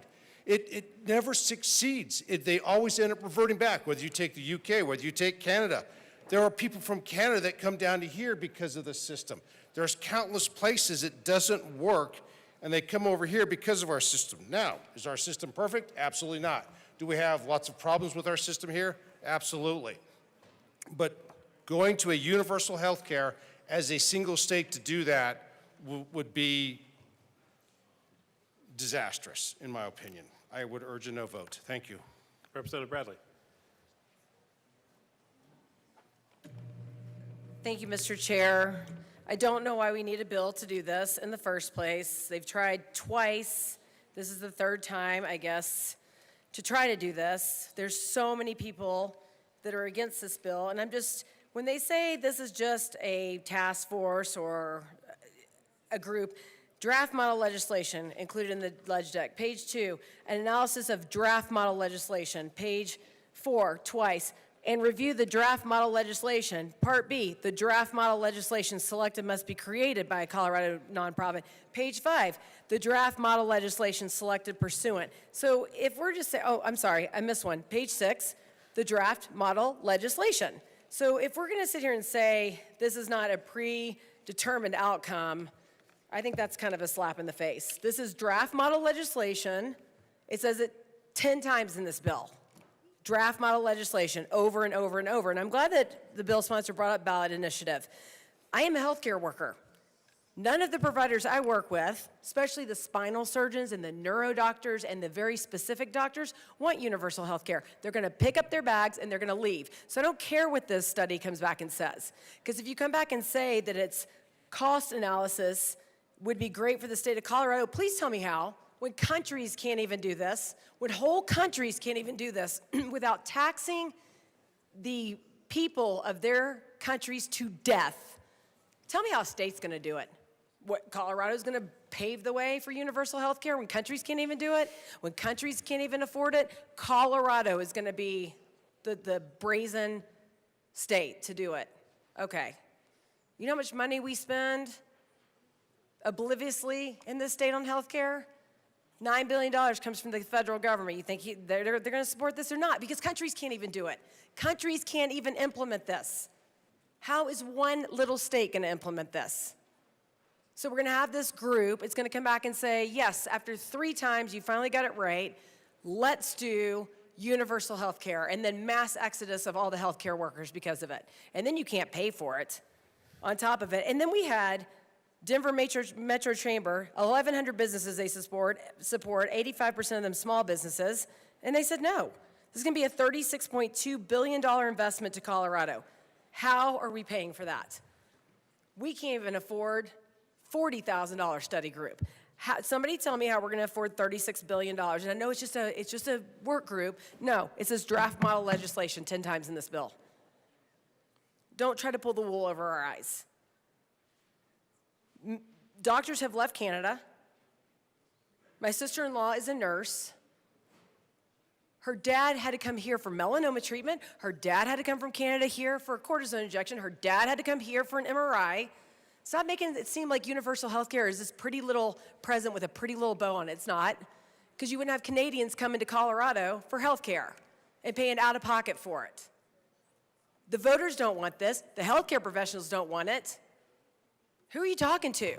Who's at the table? I've been in this business for 25 years. We don't want it. We will leave Colorado. And then you want to talk about rural deserts? Then you want to talk about if you have midwives and OBGYNs to deliver your babies in La Junta and some of these rural places? You won't, because we're all going to leave.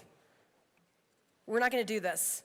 We're not going to continue to work through COVID and things like that and to continue to have to go through things like this that we know nothing about because we're not consulting more healthcare workers. Cons of universal healthcare: 0 checks and balances. They may offer a lower level of care to all. Anyone that I talk to from other countries says that. That's why they come to the United States and pay out of pocket to get health care here. If a country decides to implement a universal system, they will need to dramatically increase the rate of taxation to pay for a system they didn't vote for. So how are we doing that to the voters? I'm pretty sure every one of you go into your districts and they're tired of being taxed, and they're tired of being feed, and they're tired of paying for everyone else's health care except for their own. They're tired of their premiums going up. They're sick and tired of it. Indeed, the fight over higher taxation is the key reason why the United States hasn't implemented a universal health care program and why no other state has. Let's pave the way, Colorado. You will do it right. No other country can do it right, but I bet our state can. It's preposterous to think that we're going to go over this again. Some systems implement this through a mandatory premium, while others simply increase existing taxes to cover additional expenses. Completely goes against the free market. Many people argue that because this can be done voluntarily through the private sector, making it mandatory goes against personal freedom and individual liberty. I would say so. Furthermore, freedoms are limited because people can't be compelled to participate in public health orders under the premise that it is society. And because our state, we were one of the worst states for Medicaid unwind, and now we're going to get right with universal health care? Come on. The people don't want this. The healthcare workers don't want it. People are tired of paying increased taxes. They can barely afford their property taxes. Every other day, there's a new fee that comes out. Freaking bag fee, egg fee. Every day, there's a new fee. They don't want this. They've told you they don't want it. They've killed the bill twice. And now we've come back with this. And again, draft model legislation. It says it 8 times in this bill, draft model legislation. It's a predetermined outcome, people of Colorado. Canada ranks among the top third of spenders, but receives average to poor value in return. Canada ranked 4th highest for spending as a percentage of GDP and 9th highest for spending per person. Canada can't even get it right. Again, if countries can't get it right, you're going to do this group study, you're going to come back and say, let's try it in Colorado, and the people of Colorado and the healthcare workers are going to pay for this. This is a bad bill. Vote no. Representative Caldwell. Thank you, Mr. Chair. And just to echo my colleague from Douglas County here, I want to start off first by saying I don't know why this needs to be a bill necessarily. If it's dependent upon gifts, grants, and donations, I don't know why some outside group couldn't just fund to do a study on what it would cost in Colorado, and maybe there's a good reason for that. But that was my first initial thought: is why does it have to be legislation if it's requiring gifts, grants, and donations to become a thing? But also, to echo what my colleague from Douglas County said, is what this is doing is setting us up for future legislation very, very soon. Because this study will come back, and I'm sure it will be painted in a favorable light to do universal health care in Colorado. And then this is going to be a bill in the next couple years. And what I get stuck on is when we talk about looking, let's do a study and see, well, how about this? How about we just look at other countries that do this? And a lot of those countries are actually moving away from a universal healthcare system. I lived in England for a couple years, and I can tell you that it's not something to rave about, and they're actually kind of moving back towards a more free market type of system. And we can see in Canada, as was mentioned by both of my colleagues before me, that this is something that they do there. And the problem is when you don't have the competition in the market, what happens is the incentive structure goes away, and then what happens is people go elsewhere, which is why we have so many people from Canada who come down to the United States to get health care. Because when you go in and they tell you, it's 6 months to do an X-ray, and you find out that you actually needed it within a couple weeks, it's too late at that point. And so what a lot of people do in Canada is, if they feel like this is a serious enough issue, they literally leave their country to come to the United States to get it in a fraction of the time.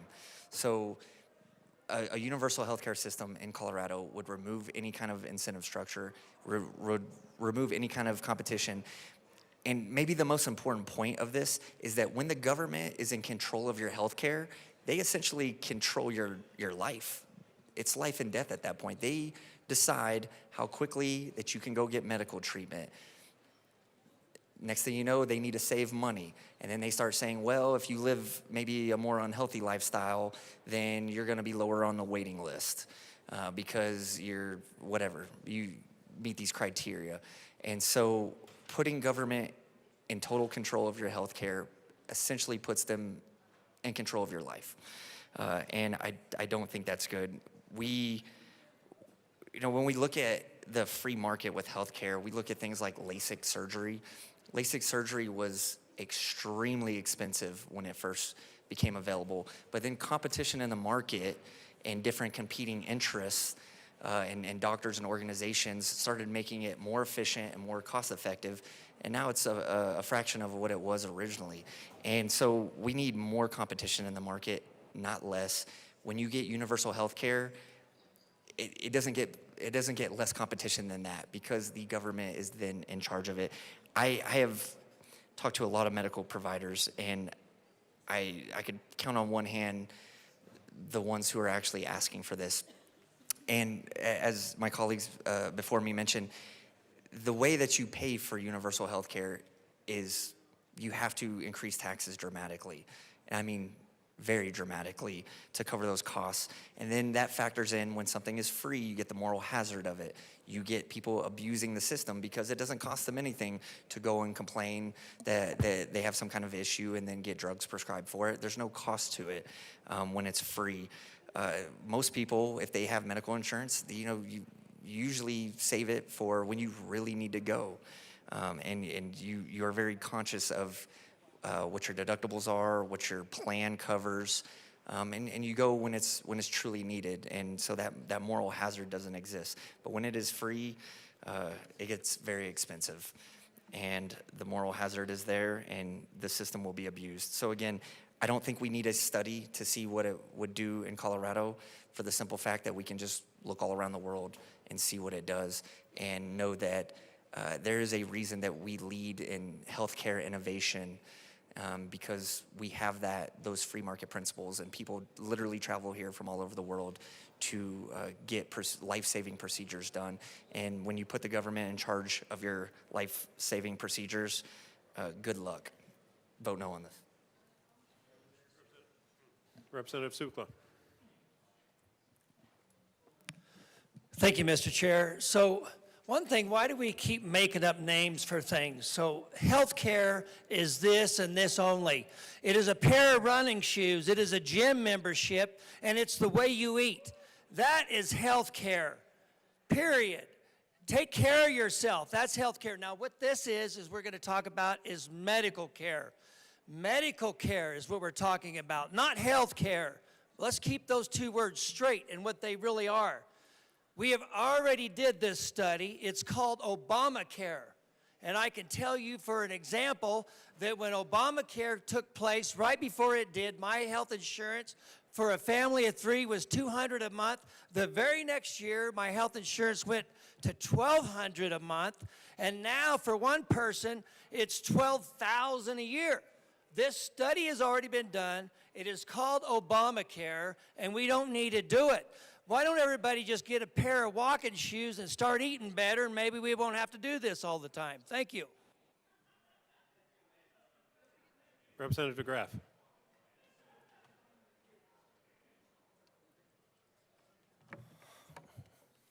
Thank you, Mr. Chair. Those are excellent questions.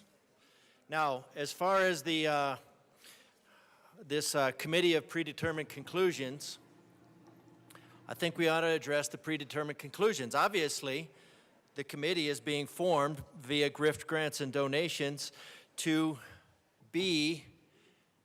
come up with predetermined conclusions. And no surprise, when the sponsors in committee say, well, we know we're not pushing socialized medicine. We just know that it would save between $3 to $5 billion per year.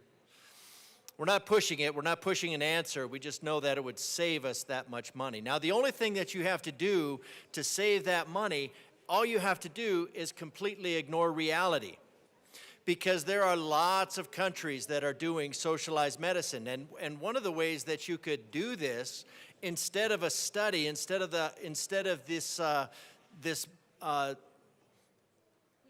mental exercise, this mental gymnastics in the ethereal space of a committee, is you could go and fix somebody else's healthcare system. You could go to England and you could help them, and you could say, this is all we have to do. We have to do this, and our draft legislation, you could ask them to look over your draft, because they already have socialized medicine and it's already broken. So if your draft legislation is going to be effective, the people that are already vested in socialized medicine with a vested interest in having it actually work, except they're probably not, because socialized medicine works just like it's intended, which is graft. The purpose of it is graft. So, but all you have to do, and if you don't like England's system, you could go to Germany. You could go to Germany and you could fix their system with your draft legislation. If you don't like Germany, you could go to Canada. Canada's pretty close. Their system is broken. You could go to Canada and fix their system. Now, I love Canada. I was stationed there for 3 years, stationed for a couple years in Germany. So it's fun to me when people say, well, it works great. Now, what you need to do is you need to actually go live under socialized medicine instead of just pontificating about how awesome it would be. Because here's the reality. I'll talk about some more of it, but the bottom line of socialized medicine is you are, I mean, here we are in Colorado. Colorado, we have, the majority has reduced our citizenry to tax widgets. They have their purpose. So now when you have a purpose of being a tax widget, you are on a cost-benefit analysis. When you're, let's say when you get to a certain age, 75 is often thrown out there. It was thrown out by Ezekiel Emanuel, President Obama's health advisor. And I remember a talk that he did. I can't find the video now, but fairly certain it was him, where applying a health modifier, a mathematical modifier to any treatment after age 75. So say 76, you would take your age, 75 minus your age, and then you would multiply that by the cost of the care, such that he said that even a very inexpensive antibiotic, I think a nickel or 50 cents, would at the age of 76 have a negative cost benefit to the state who is paying for the treatment. And that way you would start eliminating your people that are above the age of 75 who are consuming more than they're providing. Because when you are a tax widget, like the majority party is striving daily to create for Colorado. Representative DeGraff, let's get it back to the bill, please. I know you're talking about socialized medicine. You have made the point. Let's get back to what is actually in the content of the bill. Well, what this bill is about is a predetermined conclusion that socialized medicine will be the way to go. Now, the only way that you get it, again, is to that point, is you ignore all reality. And now, if you were doing something like a free market, the beauty of the free market is it's based on success. The beauty of the socialized world is somehow having this knowledge that yes, your ideas don't work in practice, but they would suddenly work great if you had complete control. That's how these studies of predetermined conclusions work. So when you have citizenry, and then you say, okay, your value is based on how much you produce for the state, and versus your cost of how much you produce for the state, that might be in your favor right up until you retire. And then you are in the negative. And so the way that's dealt with is, well, you just get rid of one expense and then you get rid of two. Now, living in Canada, it was a great experience because where I lived, one day we found this building and I thought it was an old boarded up high school because it was it was a boom town and had a lot of oil revenue. But what I found out is it had been the tri-province cardiac unit. So 3 provinces in Canada all converged onto this town, and that was their cardiac unit. Only it was boarded up because it was not cost effective. Because all the socialized medicine did was it put it in motion, spent lots of money, and then realized that it was untenable. And so they start cutting that apart, cutting those things out. So we were stationed there, and we had a better experience because of military insurance, so they treated us better. But blood work took 2 weeks. Blood work for, say, progesterone, something to keep a pregnancy viable, took 2 weeks instead of 1 hour. Well, I'd probably have 4 kids instead of 3 if that had not been the case. So, and then I had a friend who said his daughter had fallen down the stairs and her eyes crossed. And so so when they took her to the doctor said that, oh, that's indicative of a fast-growing brain tumor. We're going to rush you to the top of the queue for a CT scan or an MRI. I don't know which one would be applicable here, but it was for a scan. And he was bragging that because of socialized medicine, it only took 2 weeks.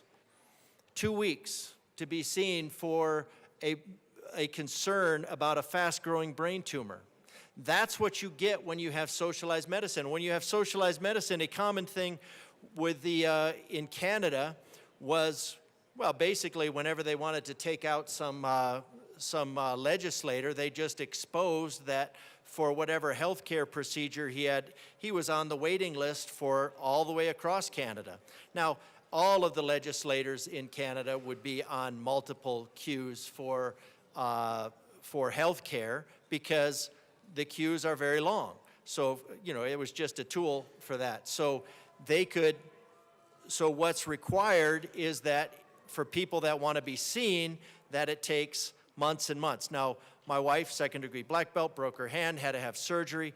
They scheduled her for 11/5. We were quite thrilled when they upped her surgery to 5/11, only to find out that they'd made a typo in that, but fortunately, we were able to get the surgery about 6 months earlier. Otherwise, she would have probably lost her scaphoid and use of part of her hand, because that's how rationing works. It's not necessarily rationing, it's just a lack of availability. Now, the hospital that we went to had lots of surgical capability, but they only had the lights on in maybe 1 or 2 surgical rooms. So that's all they had. That's all they would do. So they had doctors that were lined up to go into these surgical theaters or operating rooms, whatever.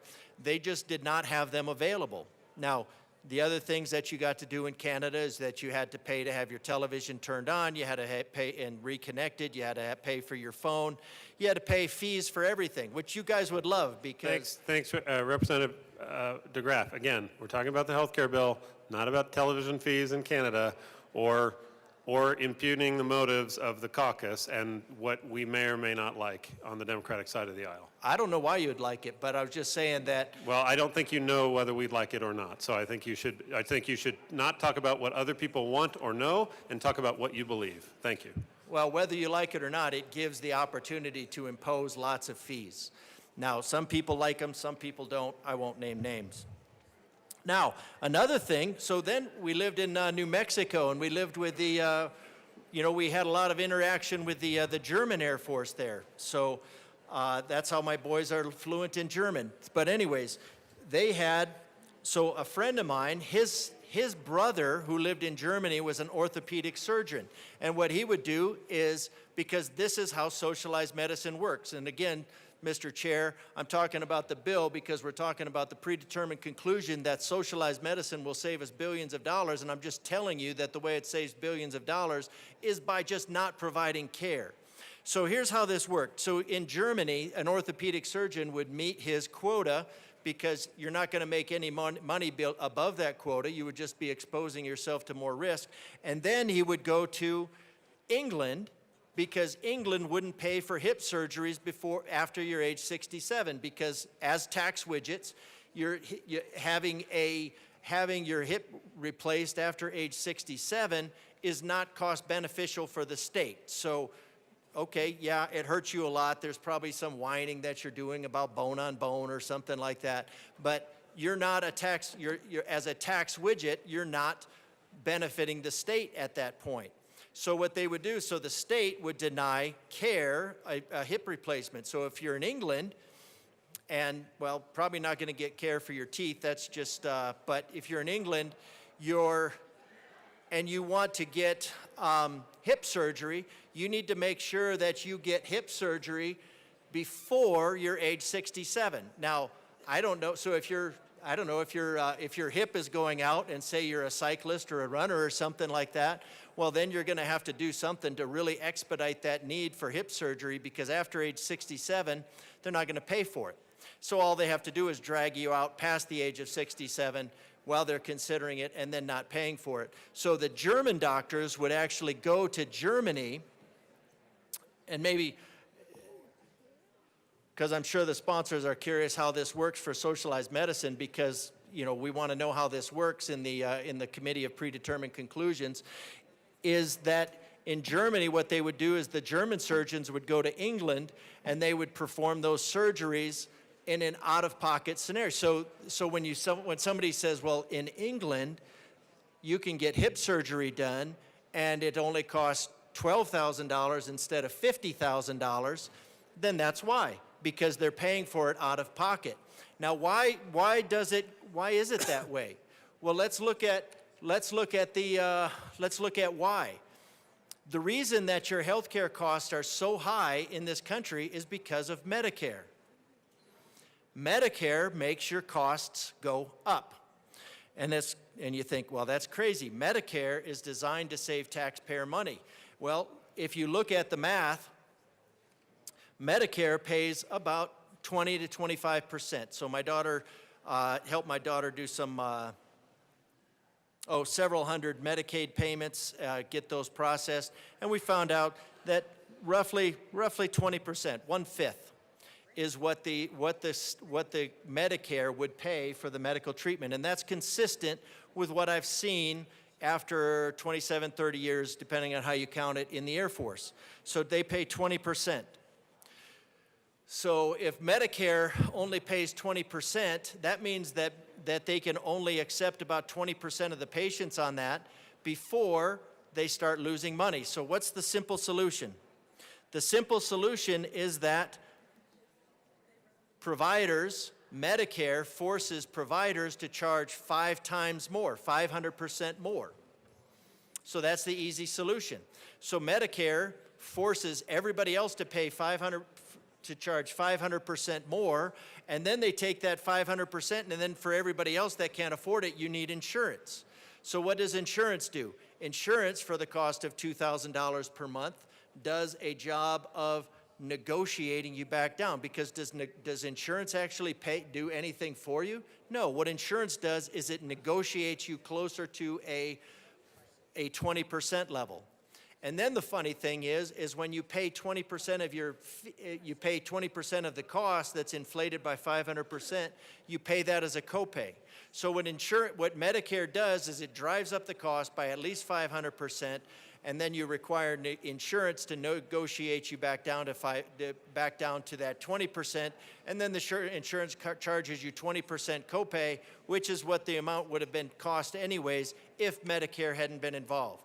So what do we have? We have we have medical costs in this country that are very expensive, and they're very expensive because of Medicare. And so the solution of the sponsors and their Committee of Predetermined Conclusions is that what you do is you take a program that the government has screwed up completely, has fouled up beyond anything recognizable, and then you say to the government, we say that the government is the only one that can solve this. And I would say the conclusion is that the government is the last agency that could solve this, because the government is the one that foobarred it in the first place, fouled up beyond anything recognizable. So if this draft legislation is worth the paper that it's written on, and it's already written someplace because it's referred to as this draft legislation, guarantee this is something they're sitting in. This is going to be something that somebody like Nancy Pelosi is going to say, well, we have to vote for it to find out what's in it, because we won't know how it works until we implement it.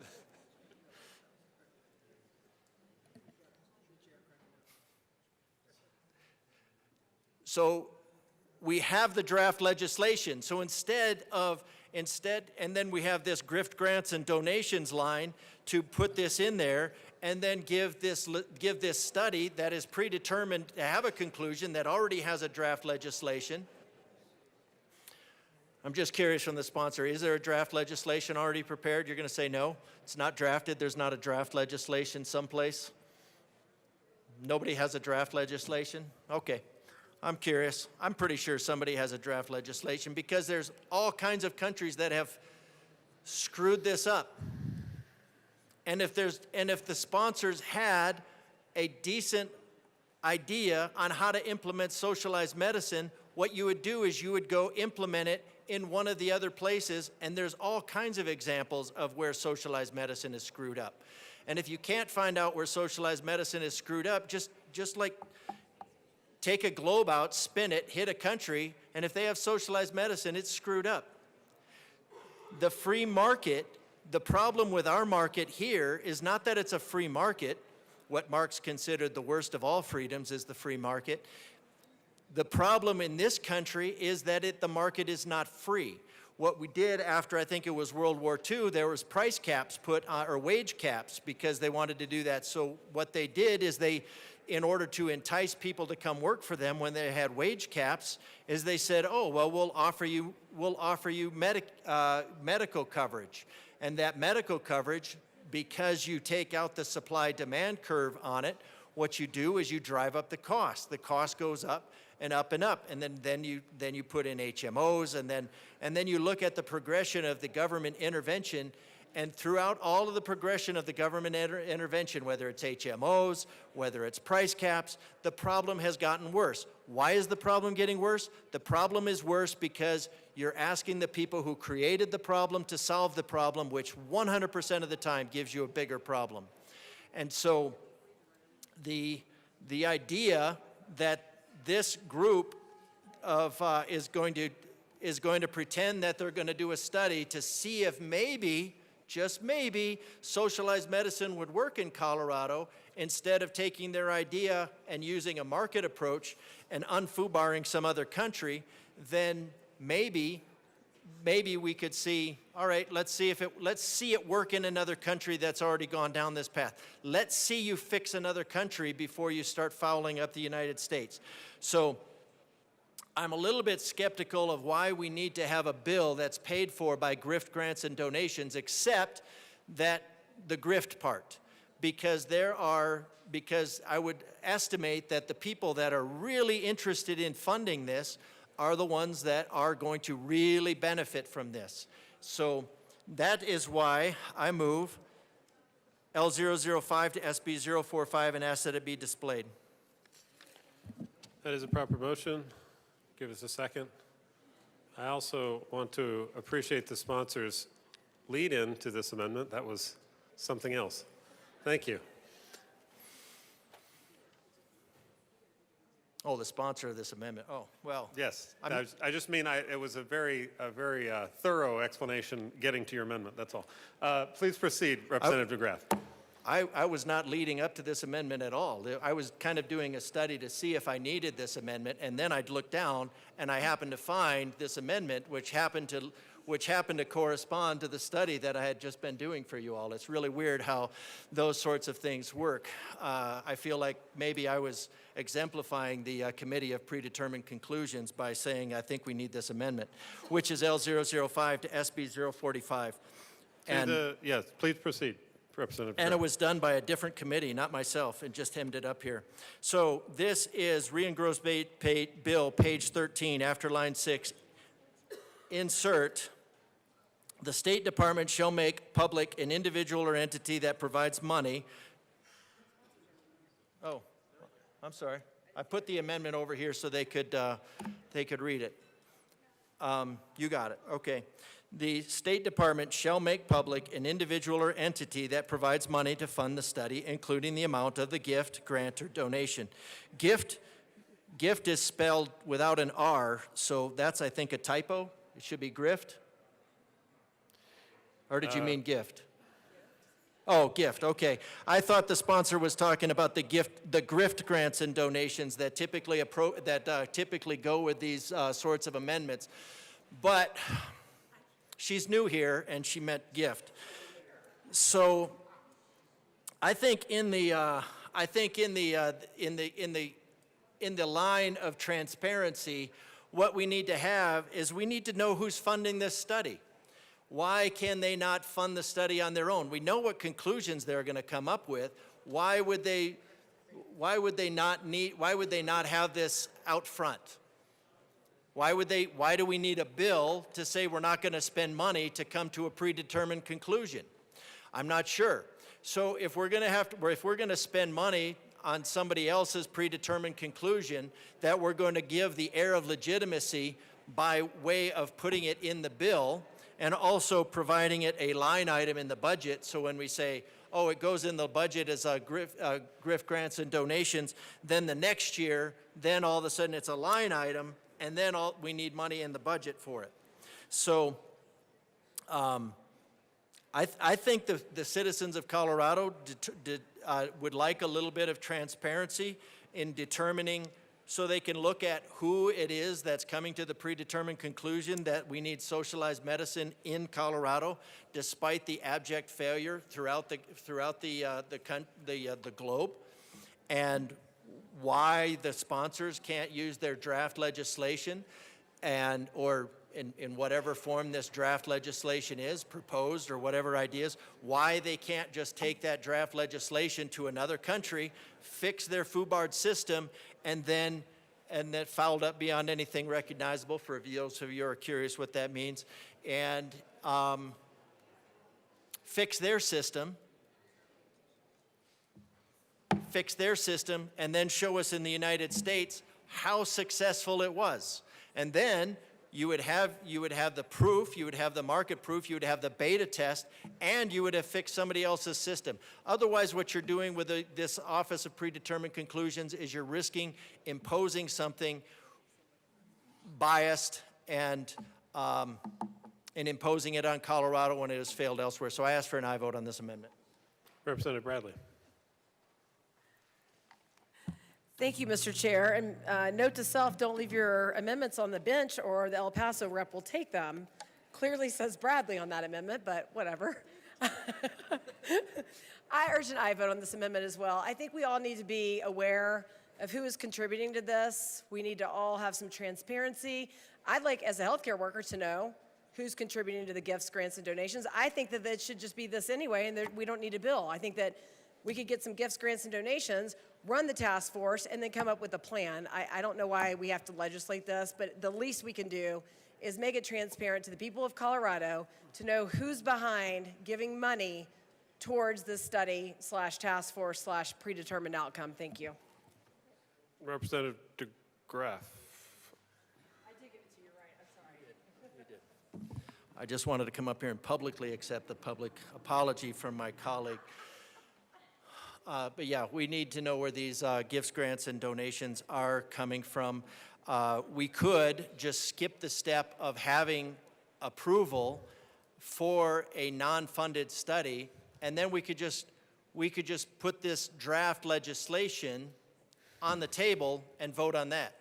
And then we could actually see what it is, instead of giving it an air of legitimacy by putting it in a task force and saying, hey, this task force that we commissioned last year for no cost came up with the conclusion for the benefit, which greatly benefits these sponsors, and then saying that and then pretending it was some objective study. I don't know why we don't just take these things and then just say, let's just bring. You don't need the funding. You don't need the funding from us. So just come back next year and say, we did a study. It was done by these people. We know of the Democrats, Socialists of America, or whoever else. It's a priority to control health of individual citizens, because when you control health, you control everything. So, yeah, this is a great amendment that was given to me by my colleague to run, and I appreciate it. Representative Bottoms.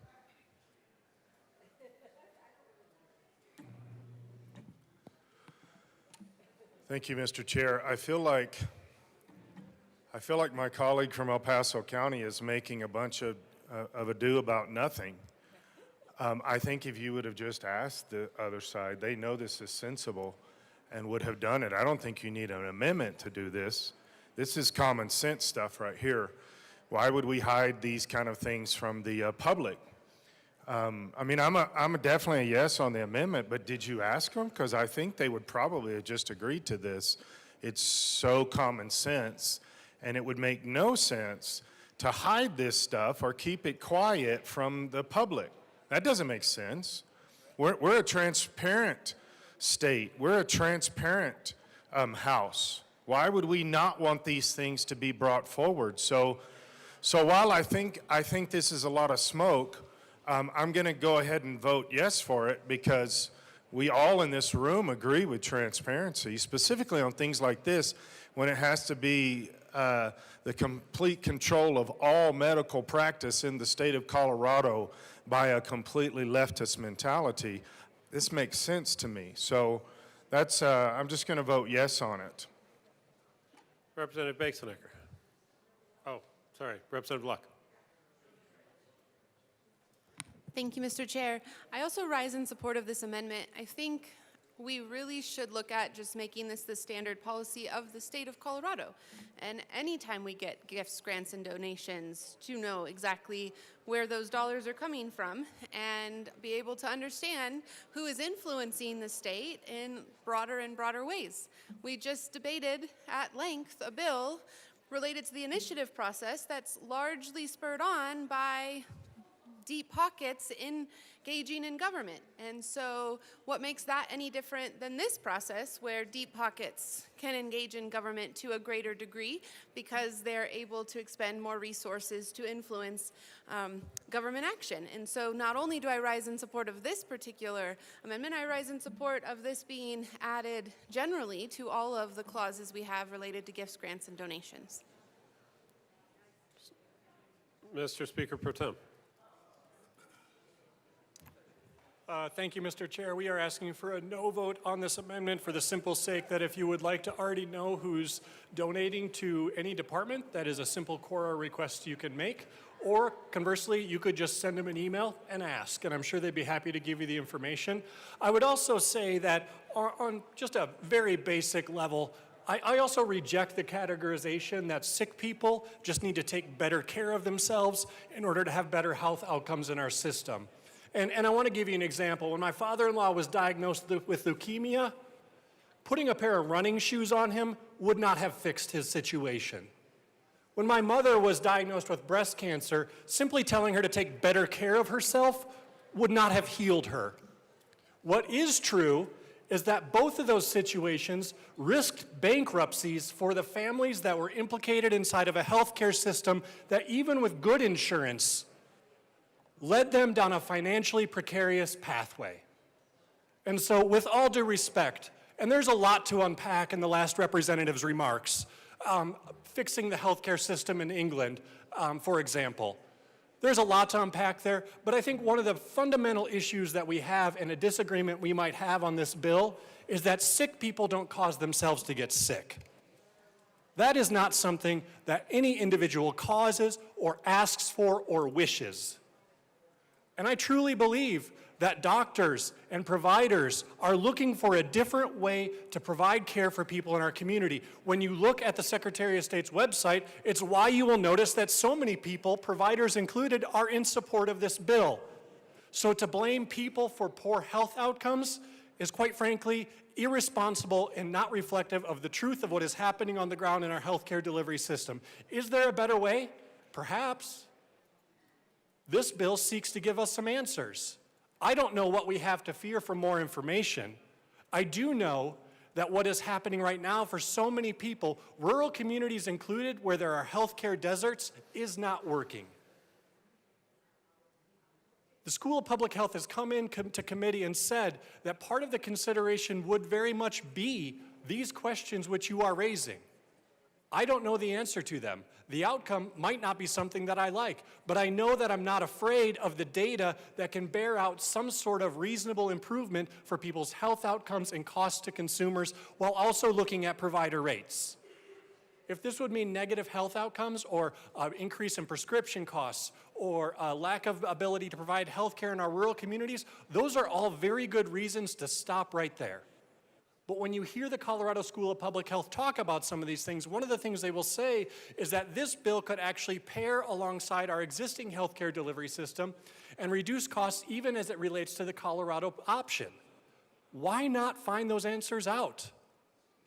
If there is a cost savings to be had to reduce healthcare costs for Coloradans while improving health outcomes, what do we have to fear from more data? That's the real question. And I would ask for a yes vote on the bill and a no on this amendment. Representative Bradley. Thank you, Mr. Chair. That is a lot to unpack. I don't believe that the representative from Dolores was saying that it would fix everyone's problems. I'll let him speak for himself. My problem is, why not be transparent then? We're not saying, maybe this will be cost effective. I don't know how. If countries can't even do it and no other state has done it, it seems a little statistically impossible that the state of Colorado is going to collect enough taxes and enough fees on the good people of Colorado that can barely afford groceries and necessities to now pay for a universal health care system when countries can't even do it. So we are asking for transparency. We want to know it's not a predetermined outcome, and the big hospitals that might benefit from universal health care aren't the ones given all the gifts, grants, and donations. We're asking for transparency. That's not too much to ask. I urge an aye vote on this amendment. Representative DeGraff.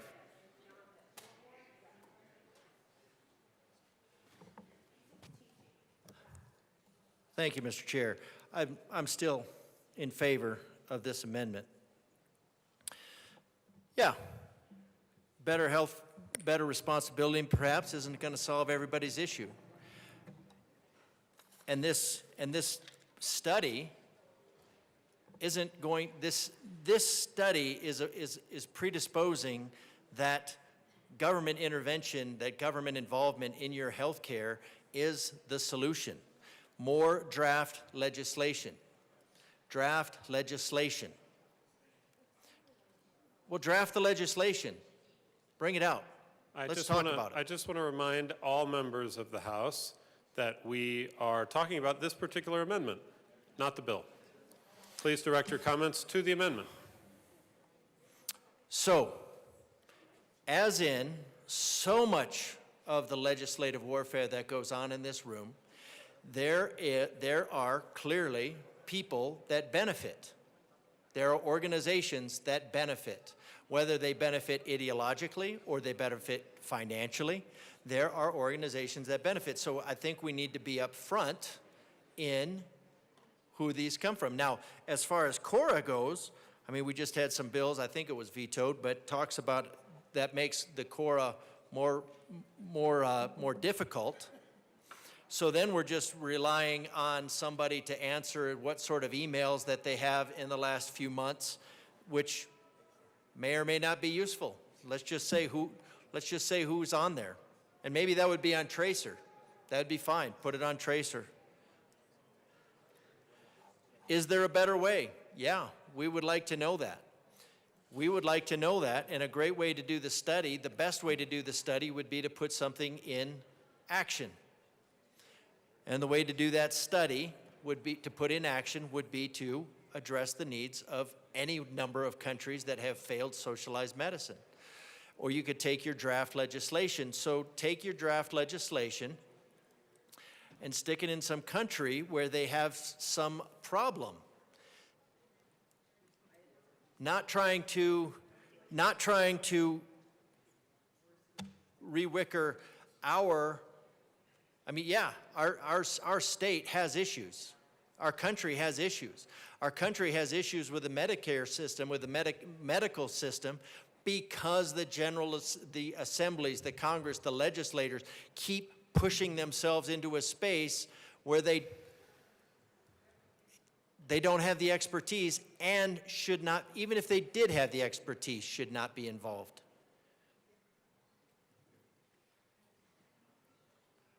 So yes, it is very difficult to believe that this is not a predetermined outcome. And we want to know is we want to make sure that all of the money, all of the funding is out on the table so we can see and we can check, we can, just like anything else, follow the money. You want to follow the money to see where that trail goes, to see what the actual, to see what is actually going on. So I think, so I'm for this amendment because I think we need, it's just an easy, it's an easy ad for the transparency. The sponsor said it would not be a problem at all for anybody to find out who was on this. So sponsor says it would not be a problem at all for anybody to know who's on that via a simple core request. We're just asking for a little bit more upfront instead of requiring a core response, that maybe in the report that it says everybody who contributed to the bill. Everybody everybody who contributed to the predetermined outcome would be on the, would be in the thank you notes. That's all that we want to know right up front, not have to do a core request, that this would be, so this is just for transparency. Sponsors say it's not a problem. We would like that clarification. So voting yes on this amendment seems like it would make this side happy, not affect this side. So it's a good amendment. Representative Sukla. Thank you, Mr. Chair. So I would just like to clarify what I said to the sponsor, and that is Lance Armstrong had cancer. Cancer can get anybody. I was not talking about somebody that was already sick. I was talking about how not to get sick in the first place. And it was this state that told you that they would give you a 6-pack of beer if you'd take the shot. And it was this state that told you they'd buy you a dozen Krispy Kreme donuts if you took the shot. And it was this state that closed down the gyms. Take better care of yourself. Representative Sukla, I don't know what we're talking about anymore. We're not talking about this amendment. Well, this amendment is that, well, first is that of all, issue here. I am responding to what the sponsor said to me, and he wasn't talking about the amendment either. Representative Luck. Thank you, Mr. Chair. So in real time, I haven't been able to verify that indeed this information can be requested and received under QORA. If the bill sponsor could direct me to where that is in statute such that it would make me feel better about the fact that they already have this opportunity, I would appreciate it. Otherwise, I would continue to assert that this is necessary not only for this policy, but all policies that we have that tie in gifts, grants, and donations. We should know who is funding the different programs that the taxpayers directly cannot fund. What interests are being elevated because they can write the checks to advance those programs. We should know that, and we should then be able to look and see whether or not that is something we want to continue forward. It's transparency, and if it already exists at law, I would, like I said, I'd love to see it, and if not, I urge an aye vote on this. Seeing no further discussion, the question before us is the passage of L005. All those in favor say aye. Aye. All those opposed, no. L005 is lost. To the bill, Representative Gonzalez. Thank you, Mr. Chair. So I understand what the sponsors also want to do with this bill when it comes to universal health care. For me, health care is quite personal for me, you see. My mom has diabetes. She has underlying conditions, asthma, osteoporosis, among other things, arthritis, not osteoporosis, I'm sorry. And it's very hard for her to get the accommodations she needs. She's also on Medicaid. And so for people who aren't able to get their own insurance, I can understand the need for better coverage, especially when we have limited resources that the state can provide. My concerns, however, I know this is all about a report for a bill of what we can do to get information, but when we compare universal health care to other countries, right? We see them as a model for what we can bring to the U.S. and here in the state of Colorado. However, there are some factors that obviously don't necessarily transfer here to the state of Colorado. When we talk about universal health care for all, other countries pay a higher tax rate, and other countries have a fraction of the population that we have here. We have over 330 million people in the U.S., And other Scandinavian countries in England and such, they don't have the population that we do. Now, when we talk about comparing this system to other countries or what we can bring here, you know, it was stated earlier from other speakers, long wait times and lack of coverage in care. And my mom has also suffered from the neglect of doctors, being turned away. And in her face, they say, didn't I tell you that there was nothing more I could do for you? And she didn't go there on her own. The doctors, her care, where they go when they send her to referrals for her treatment, send her to these doctors, obviously with the care that the insurance provides. And we have to acknowledge that problem that we have with the current systems that we do have. And I understand this could be an argument for the universal health care. However, I do believe in a free market approach to healthcare. And when we have competition, when we let the markets drive themselves, as I've stated here before, right, you know, we talk about free markets here a lot. But free markets involve no government interference. That's what free markets are. When you add regulations and laws and policies, that is not free markets. That is not what a free market is. If you let competition take its course, the strongest will survive, right? They'll get better, people evolve, and if the competition in the free market's great, then people can go to the place that has better coverage for the best quality at a great price. Competition, right? No one's gonna go somewhere where they charge expensive, insane amounts of prices versus somewhere that's more competitive, right? Now, my concern with what this policy could lead to is shortages that we have now still, right? We have medical facilities that have shortages of professionals, whether it's nurses or doctors. A lot of these are concerned in my district. You know, my district is particularly low income, people who depend on benefits like welfare, Medicaid, food stamps, and such. And we don't want to exasperate the supply we have now with our doctors. Now, I also want to know, we have an office of saving people money on health care. So I don't know if you guys can enlighten me, some people who actually, you know, put together this office, what this office is doing to help accommodate our health care problems that we have in this country and in this state. Universal health care leads to longer wait times, less care. And like I said, it's just an erosion of the choices that we have. As somebody in the past who has had a choice in insurance, I like my own insurance. I don't want to be forced into a plan that would take away the benefits that I have, like health savings accounts, where we can contribute to that, where we can have our own dollars work for us, and where employers also match the health savings accounts.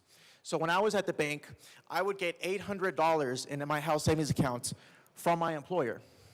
And I could put up, there's obviously limits to that, and I think we could probably talk about that later, but getting rid of those limits and HSA contribution limits would also be beneficial, as well as also joint sharing health accounts, which I've heard a little bit of in my district, of ways we could solve our healthcare system. I think we should be looking at not just universal healthcare, but also the big picture of what are other options that we could be providing for healthcare.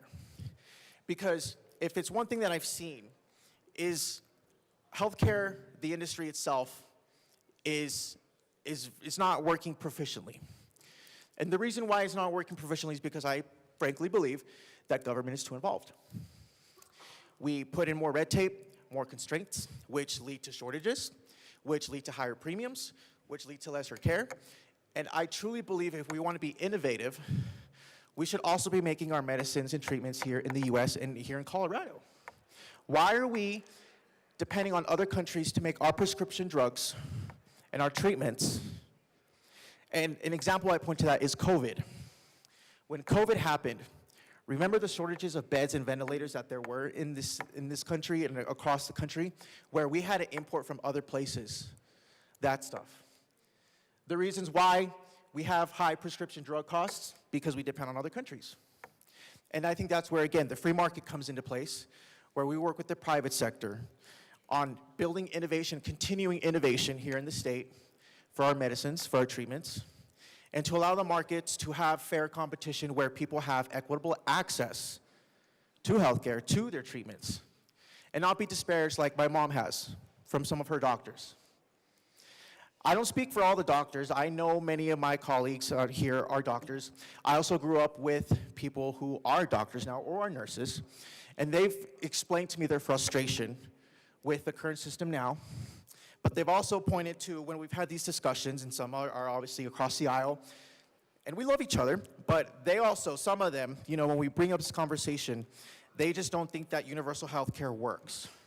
They don't think it would work, and they think it would be a mistake to implement this here in the state and across the country. And these are people that work in those industries, and, you know, we may agree to disagree. You know, I'm not impugning motives for what the sponsors are trying to pass for this because I know they want to fix our healthcare system. I really do believe that. But I also want to fix our healthcare system, and I also believe that we should be looking at other options for that. Because we shouldn't be disparaging our most vulnerable, where we have shortages, where we don't have adequate care, where they're turned away or snubbed like my mom has been in past because of her conditions. But I also believe that I think we all agree that we all want to protect pre-existing conditions. We do. People don't choose to be sick, right? You know, things that cause cancer, like we can talk about red dye number 40. And other things that are in our foods, in our products that we use that cause illnesses and diseases. And something that I also wondered myself is even the medicine that we have. You know, we have studies on what we have for treatments. But do you wonder the long-term effects of this medicine that you put into our bodies, what it does inside of the people who need the treatment? It might treat something, but it could cause something else, you know, whether it's organ failure or high blood pressure or other diseases. And so I think that's also something we should explore at. I don't want to turn people away who have pre-existing conditions because I think there's a morality issue to that. And that's why it's personal to me, because my mom has underlying medical conditions, and unfortunately she hasn't gotten the care that she deserves and she needs. And not only her, but other people that we know in this chamber, in our districts, who are in that same boat, if not worse. And I don't want to exacerbate that problem by if we choose to implement a policy like this, where people won't get the care that they need. And I also don't want to exasperate our healthcare workers. And you've heard from some of them as well today that they want to treat people, but they also have to stay in business. You know, the people that in my district, they don't price gouge. They have to make a profit margin. You know, a lot of these regulations and laws and policies, they add cost to do business in this state.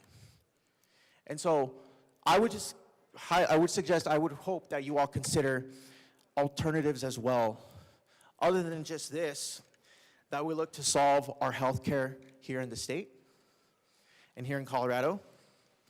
But for those reasons, I will have to be a no vote on this bill. Thank you. Representative Taggart was next, but would you like to go? Okay. Representative Taggart.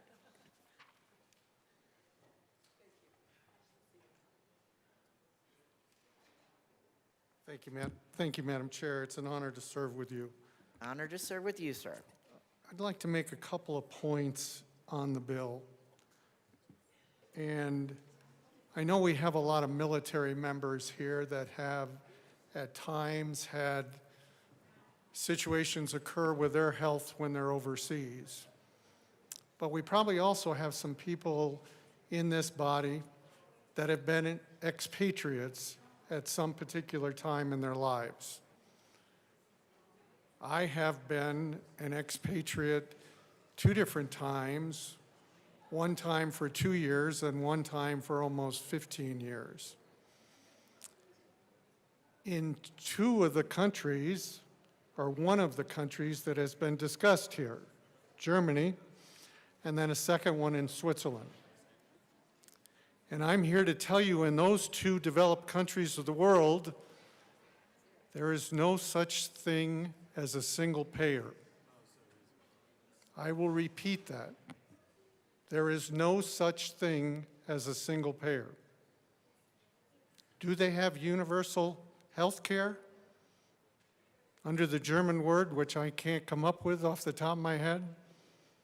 Yes. But one of the things that I learned very, very quickly when I moved to Germany was that my wife, who is one of those folks that has run and done a lot of things and damaged her knees, had an accident while we were in Germany within the first couple of months. And guess what? She damaged that left knee of hers again. And before surgery, we went to see a doctor that was recommended to us, and the doctor made it very clear to us, Rick, you are covered by our universal policy, but if you want the best of the surgeons here in Germany, you also need an insurance plan in Germany. That also applied when I got hurt in a cycling accident in Switzerland. The same thing was said to me on that. So please, we need to be careful when we use this term single payer and universal health care and compare ourselves to other countries of the world, because there is no such thing. Now, as soon as I say that, somebody's going to come up with a country where it is truly a single payer. But in the developed countries of Europe, I can tell you, it is not a single payer. And if you want the best of the best, in my particular case, it was an orthopedic surgeon, they're not going to do the work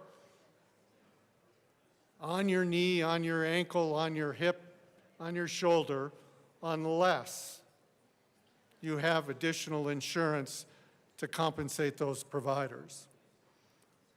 So I get concerned when I see a new bill that says single payer. It just doesn't work in practicality.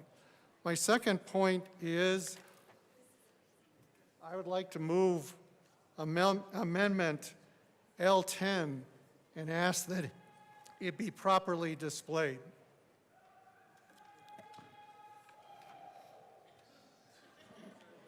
That has been properly displayed. Please proceed.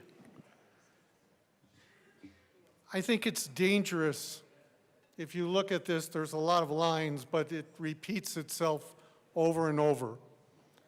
I think it's dangerous to run legislation with the term draft legislation.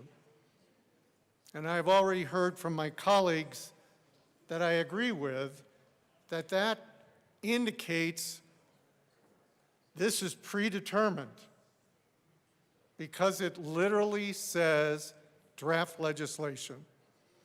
So the only thing I would ask by way of this amendment, and I'm open to other words, is that we replace it with a financial and policy model. And it could be a financial and policy model and plan. I'm not hung up on the words. What I'm hung up on is draft legislation indicates we already have a solution. This is too important of a subject to have a predetermined outcome. This is a subject that needs tremendous scrutiny, both from a financial standpoint and a policy and plan standpoint. And I would ask the co-primes to seriously consider replacing these words. Thank you, and I would ask for an aye vote. Representative McCormick. Thank you, Madam Chair, and thank you to my colleague for trying to come up with some different words. The issue is that what the School of Public Health is tasked to do is to study a system or a policy that has these 10 things listed on pages 4 and 5. And so those 10 things are really the crux of what we're asking them to consider as they go about the 17 things that are listed later in the bill. So that model is what we're looking at. We're giving a set of data for them to then go analyze, can we do all these things? So changing the name really is not something we're interested in doing, because it's those 10 things that are already in the bill that is the data set that they're going to analyze. And so respectfully, we're going to ask for a no on this amendment. Representative Taggart. Thank you, Madam Chair. And I would say to my colleague, you just made my case. By just saying that the data is going to go into a model where policy around the 10 items and then later 17 items, that's exactly my point. I'm not going to argue with you as to whether there are 10 elements on 2 pages and 17 someplace else. But it's another step to take a model, a financial model, and a plan and a policy, and then bring it to another very large step to legislation. These folks ought to be focused on the very best policy and financial model that they can come up with. It's this body's job then to take that recommendation potentially and put it into legislation. But this jumps completely over a model and plan and goes right directly to legislation, and that's what one of the elements we really object to, and that's what you just spoke of. This is data, this is model, this is financial, this is policy, this is plan. Let's keep the legislation at that level, or this legislation, I should say. Representative DeGraff. Are you on this amendment, Rep. Bradley? I thought you were on a different topic. Okay. Representative DeGraff. We're on Amendment L10. Thank you, Madam Chair. All right. So why is this amendment important? This amendment is important because we're talking about predetermined conclusions. A committee of predetermined conclusions. Yeah, we should have a model. From that model, we should start looking at legislation. And why not just bring the draft legislation here? Because it's going to be, but let's look at why we would think that. A universal health care system means a single-payer, nonprofit health care payment system that is publicly financed and privately delivered, under which every resident of the state, every resident, not citizen of the state, but every resident of the state has access to adequate and affordable health care. Adequate. Adequate. What's adequate? Adequate is just adequate. Can you pay more for better health care? No, you get adequate health care. Who determines adequate? Apparently, the Colorado School of Public Health will determine what health care you get. Representative DeGraff, is that more to the bill or to the amendment? It's to the amendment, ma'am. No later than 1 July of 2025, the School of Public Health shall research and select a draft model. No later than July 1 of 2025. When is July 1? What's the date today? April 1? No, it's a little after that. So we got May 1, June 1, July 1. So we have about 2.5 months. And this bill isn't signed yet. So the Colorado School of Public Health, no later than July 1 of 2025, shall research and select draft model legislation. So it's going to select draft model legislation in the next 2 months, 2.5 months.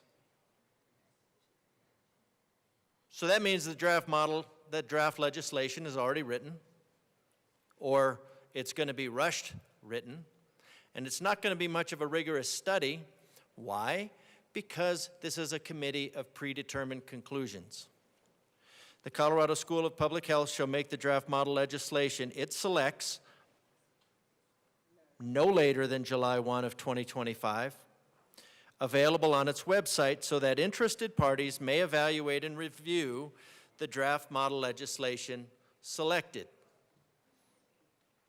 based on the rigorous study and analysis done in the next 2 months. So, if you don't think it's a predetermined conclusion, then you haven't read the bill. The predetermined conclusion is for them to come up with a single-payer, nonprofit health care payment system that is publicly financed, which we know 100% of the time fail. Well, they achieve their political goals of control of the citizens of Colorado, but they fail the citizens who they're supposed to support. And even Canada, you can look it up. Canada, you can now get private insurance to help cover the costs. The draft model legislation, that will be selected no later than July 1, 2025, after 2 months of extensive stakeholdering. And I mean, if you're going to upend the entire medical system in Colorado, by golly, you should take at least 2 months, maybe 2 months and a day.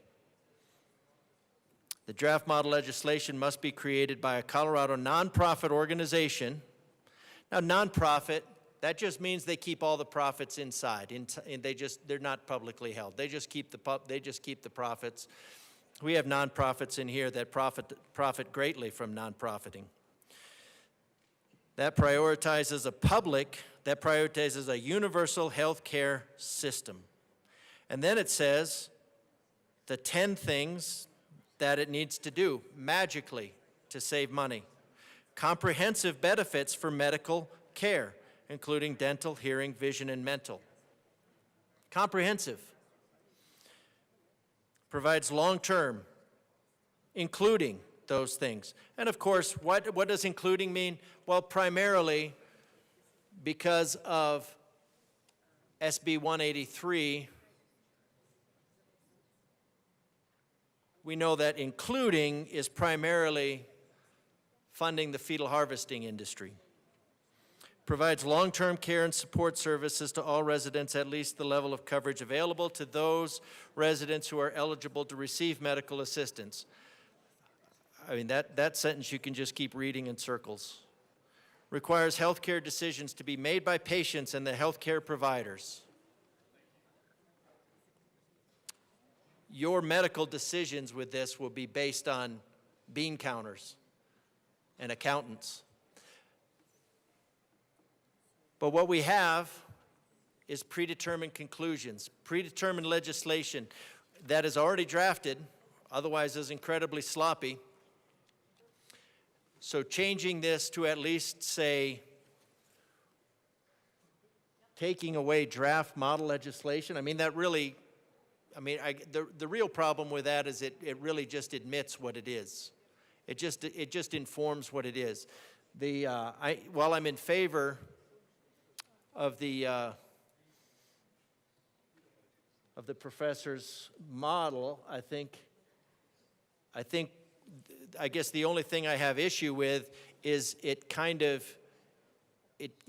takes it and it kind of camouflages the actual intent. And the actual intent, of course, is the predetermined conclusion, as is written in the definition. So I'm in favor of this. I think this is the appropriate step, but the bill is about predetermined conclusions. It is about draft legislation that's already in the can, as it were, or should be. And the bill admits, page 4, that this is predetermined conclusions. July 1, 2025. They already have it. So I don't know why not just, because it's supposed to be selected. It's not supposed to be worked on starting July 1, 2025. It's supposed to be selected so that it can be brought forward next year with the stamp of approval from this body to say that we asked them to do this. And they do this all the time, the committee. It's how you get the 1192 project, where it was signed in and then implemented based on something that had been done. It's all shell gamery.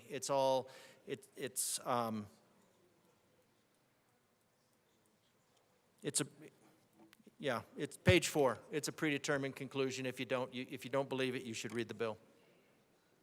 Representative Bradley. We're on Amendment L10. Thank you, Madam Chair. Yes, I do rise in support of this amendment. Listening to this in Health and Human Services, it's hard not to feel like this is a predetermined outcome. And I'm grateful to the representative from Grand Junction who brought this forward. I think the reason we're so passionate about it is because it says draft model legislation 10 times in the bill. I came up here and I talked about that. So why aren't we looking at the very best policy and financial outcome for the state? Obamacare cost trillions of dollars. The Colorado option has cost us $1.4 billion in federal funding. That's with single payer and private pay involved. Why aren't we looking at the best policy and financial outcome? Why are we putting it in this one little bubble of single payer? The people of Colorado deserve better. We are in a crisis in healthcare. When you spend $34 million on non-citizens, that happens. We need to come to the drawing board and figure it out, but it can't just be a single payer system and just accept that that's the best outcome. We need to accept this amendment. We're demanding transparency. It is the biggest line item for any of our districts, for any of the people in our districts. They're spending way too much on healthcare. They're spending way too much on premiums, and the care they're getting is not the greatest. So why aren't we looking at everything under the bubble? Let's be be a great state that can be one of the first in the country for good health care. But this isn't going to do it. This is going to cost billions of dollars. We don't know where federal funding is going to be. And we need to include everything and come up with the best policy and outcome, not a predetermined outcome. We've been saying it for an hour and a half now. Please accept this amendment. It's a good amendment. Thank you. Representative Luck. Thank you, Madam Chair. As any good teacher knows, repetition is important for people to understand the concept. So that's why I'm up here, even though some of the points that I would like to make have already been made repeatedly. But, you know, repetition. Maybe if I say it in my way, some other folks will hear it and understand differently. If you look at page 4 of your engrossed version, the engrossed version, there on lines 21 through 23, if we were to embrace this amendment, it would read, the financial and policy model selected must be created by a Colorado nonprofit organization that prioritizes a universal health care system. Now, I agree that that would be better than its current version of the draft model legislation, but it doesn't actually go far enough, because when we're talking about this model, we're talking about a model that prioritizes universal health care, when really what we should be talking about is prioritizing comprehensive benefits. We should be prioritizing whatever model, whatever system will actually lead to the patients being cared for more fully, our healthcare providers paid for at the rate that is honoring of their work and experience and knowledge, and that otherwise advances health in Colorado. But when you have a system here that is saying the legislature is commissioning for legislation to be drafted, and we want that legislation to come to the conclusion that universal health care is it, woohoo, and that universal health care needs to include these pieces, you're not actually doing a true study of what would work best. You're not laying out all of the models and saying, maybe a fully free market, maybe no profits at all, and it has to be done by charities completely, maybe partially involved with the government, maybe completely with the government. You're not laying out the full spectrum and having that conversation. You're saying, we want universal health care, and we want that universal health care to include these particular elements, and we want someone else who has better expertise to draft the legislation. And we can't afford it this year like we could last year when this bill came through and there were, a conversation about whether we should supply $250,000 for this purpose. We don't have the dollars, so we're going to ask for other people to do it. But we know what we want, which is this model draft legislation. I say that's a bad thing.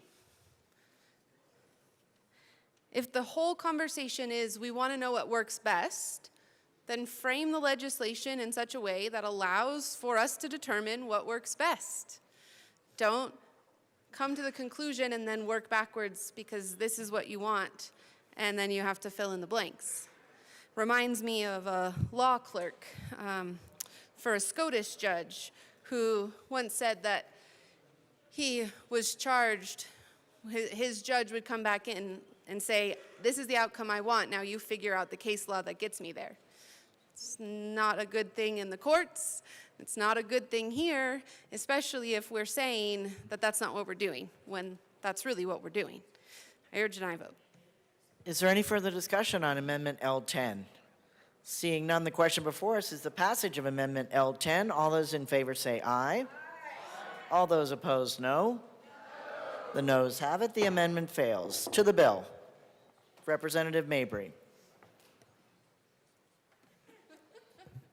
Thank you, Madam Chair. It's an honor to serve with you. Honor to serve with you, sir. Members, I wanted to come up here and just talk a little bit about how the healthcare system in the United States is completely broken. We are the wealthiest country on earth, and we spend far more money than every other developed nation, and we have worse outcomes. Our employer-based health insurance system, I believe, creates awful incentives for workers to not explore transitioning in their careers, to get stuck in jobs because they're dependent on their employer for their health care. And that's wrong. More than 85 million Americans are either uninsured or underinsured due to the high costs of deductibles and copayments. Some 68,000 Americans die each year because they can't see a doctor in time, and millions more suffer unnecessarily because of delayed treatment. I think it's also worth discussing that here in the United States, because we have a healthcare system that is dependent on how much money you earn, what job your parents have, it creates lifetime habits where people who are poor, even if later in life they get health insurance, they don't have the habit to go to the doctor and to get a checkup or to follow the guidelines on preventative care. There's been a lot of conversation here today about healthcare systems in other parts of the world. Well, those healthcare systems, the vast majority of the ones we're talking about, they exist in democratic countries. And it would be up to the voters of those countries to elect politicians to dismantle their system and implement one like we have here. And that is not popular. That is not something that divides the voters in the UK or Canada or Germany. And it makes sense that it doesn't. Because in those countries, they spend far less per capita and they have higher life expectancy. There's higher life expectancy in Canada, in the UK, in Germany, in Japan, in countries with a single-payer healthcare system. They have better outcomes, and they spend less. Meanwhile, the United States spends far more on healthcare. We spend nearly $13,000 per capita, while in the UK, they spend $5,387. Canada spends about $6,000. France spends about $6,000. Germany spends about $7,000 per capita. Well, they provide universal health care to everyone. Despite our huge expenditure, again, I want to reemphasize, our life expectancy is lower than most other industrialized countries in the world, and we have a higher infant mortality rate. We not only have the most expensive healthcare system, it's also overly bureaucratic, wasteful, and inefficient. Not only do we outspend all other countries on healthcare, our medical expenditures continue to grow much faster than the rate of inflation. Switching our system to a single-payer system could fundamentally change that by creating a far simple, more efficient, and more cost-effective system, which, by the way, wouldn't be an experiment. We know it's working everywhere else in the world. Every other country that is developed at the level of the United States is on a universal healthcare system that is leading to better outcomes. In the wealthiest country on earth, your ability to stay healthy or whether or not you die should not depend on your wealth. Healthcare, I believe, is a human right. I believe it's immoral that we live in a system where the size of your pocketbook determines the quality of care you get, and we should move on to adopting a new healthcare system that is evidence-based. Which, by the way, this bill doesn't even do that. This bill just looks into whether we could step up and do something here in the state of Colorado, because Lord knows the United States Congress is unable to do much. And so this is about looking into if there's a path here in the state of Colorado to address the negative influence of endless profits on the lives of American people, of Coloradans in the wealthiest country on earth. I'm a strong yes on this bill. Representative Johnson.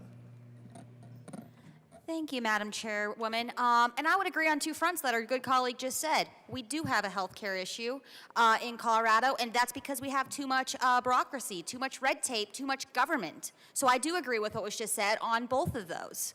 Now, I will disagree that when we're looking at countries, that is vastly different than looking at a state. And mind you, with Colorado looking at this, we would be the first state out of 50. So we have too many unknowns. But let's take a step back. When we did have Obamacare, the Affordable Care Act kind of touched upon these same issues. And when we did that, we saw a lot of our elderly actually lose some of their health coverage because they could not afford to keep up.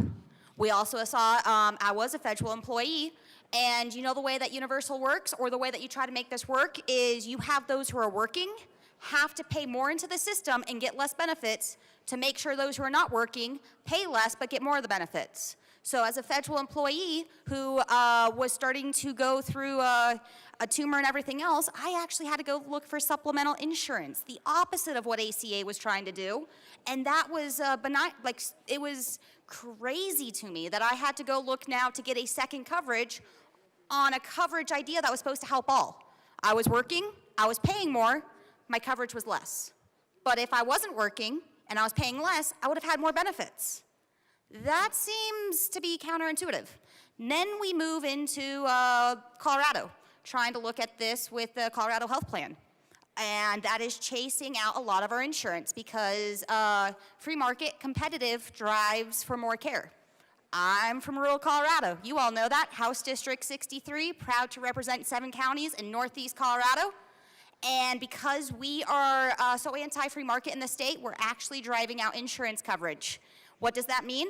I have areas that actually have insurance deserts. They have to go to other communities, 2, 3, 4 hours to go get coverage. Again, the opposite of what we say this is going to do. When we start chasing out competitive market, we actually start chasing out healthcare. And you're saying in order to get good healthcare, you have to now go to Denver, not Denver, but metro urban areas to get that healthcare benefit. And so you want to talk about where you live or the money you have? This would put, again, a caste system, saying rural Colorado, if this passes, you all have to go to the urban areas because we're driving out the competitive edge, and I guarantee you my rural hospitals, my rural clinics cannot keep up with it. We will lose healthcare in those areas. We're already losing it. We're losing OB units. We're losing critical ERs. We don't even have an urgent care at where I'm from. So you want to talk about trying to help? Stop making it a government approach. Less government. We do not need government to fix this. Instead, let's bring the free market back that we had before the ACA, the Affordable Care Act, as what it was called, or Obamacare for those who are more familiar. We can't do that at the state level, but let's get away from that universal health care that we were trying to do at the state, bring back more insurance, and allow for a free market so we can actually drive competitive and get people the care they need. Looking at through this, it would be like I'd be a federal government employee all over again. If this was implemented from the studies they want to do, mind you, it's a model draft, so we're not going to just call it what it is, which the amendment prior would have done that, but we're going to say that everybody can have something, but if you actually want something that's going to be decent work for those who might have chronic pain, those who have a rare disease, those who have a special disease issue, those going through cancer, you have to go now get another insurance, private, or pay more to get what you actually need to serve your health or your family's health. So let's look at it what it is. It's government coming in telling you have to work. I keep hearing everyone mention at the different areas. I went to Belgium and I talked with the locals, and a surgeon made the same amount as somebody who was sweeping the streets, because they don't work for what their pay is over there. They expect that everything goes back to the government, so the government can give everybody a one-size-fits-all. And you want to tell me that's what we want to do in Colorado? I say no. I urge a no vote on this bill, specifically because of rural Colorado. Let's not drive out the health care we actually have by doing something like this. Representative Luck. Thank you, Madam Chair. I agree with the gentleman, I assume from Denver proper, I think that's where his district is, who spoke just a little bit ago about the system being broken. Couldn't agree more. The insurance system we have is broken. When you pay for insurance and then you pay separately, so for instance, in my case, I pay for insurance, but it's cheaper for me to just pay out of pocket, not triggering insurance in a number of instances, than it is to go through the insurance. That's broken. I'm paying for a service I don't actually get because it's cheaper not to use it. That's a problem. It's a problem when people can't get served. I don't think anyone in this room would say that we have some great system that's working perfectly and everybody is getting what they need. I don't think that's the baseline assumption here. The question is, do we commission a study that has a predetermined outcome? As was already stated on the last amendment, do we do that? Or do we open up the brokenness and say, hey, what we'd like is to have a state where people are treated in a reasonable amount of time to the fullness of their need, and the people who treat them are paid a living wage and, have the requisite machines and equipment that they need in order to give that good care. And I'm sure there's a few other things in the list that we would want to add in to that question in that model. And then allow for the conversation to go in whatever direction it goes, to allow the data to direct in whatever way the data directs. You talk about people being bound to an employer because they are bound to that insurance. Well, is there a mechanism by which medical insurance can be treated the same way our homeowners and car insurance is such that we're buying it outside of that particular mechanism and structure? There are a number of different ways by which these different issues could be considered, and the solve could be approached. And I think our side is just saying that when you tell us what that solve should be and then direct people to get there, it doesn't give us much confidence that it's genuinely the right way to go. When we talk about other countries having better outcomes, there's a lot to unpack there. I lived in other countries and utilized their medical systems. In one of the places I lived, it took me 3 years to get access to a medical provider. It took 3 years for me even to be able to get through the door. Now, mind you, I was an immigrant, and so there was a dynamic there, but I was paying a huge amount of my income to a universal health care system that I couldn't access because there were no doctors. And I will say, in many of these other developed countries, their lifestyles are markedly different. The foods that they eat are fresher. You go to Europe, they do not allow GMOs. You go to some of these other developed countries, they do not allow the additives. Some of my favorite foods that you would find on any shelf here, whether in a big store or a little bodega, you can't find there. I had to get them shipped because of what is in them, because it leads to poor health. In fact, even the way that they eat. Often fast food there is not at all fast. Unless you're stopping at a little stand in the middle of a square and eating as you go. The amount of walking that is done, the amount of socializing, we know the impact that relationship, human relationship, touch, hugs, all of that has on physical and mental health. They facilitate that. In some of these countries, they take off 2 hours every day for lunch with their families. And in some of them, they don't come back till the next morning, despite the fact that the sign says they'll be back. Because they nap and they engage in different priorities. And that leads to better health outcomes. This bill isn't going to do that. This bill isn't going to look at the very lifestyles that we have embraced, the foods that we eat, the amounts and quantities that we eat. I mean, these things all contribute to those better outcomes. You can't say that their better outcomes are simply better because of their universal health care system. You have to prove that through. And that proof wasn't given.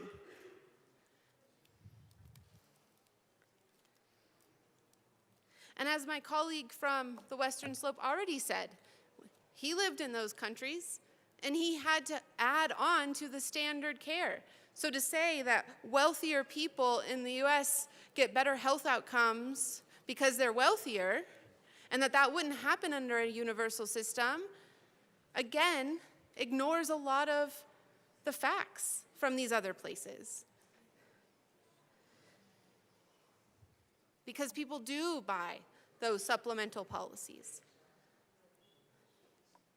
If we want to fix this problem, which is a problem,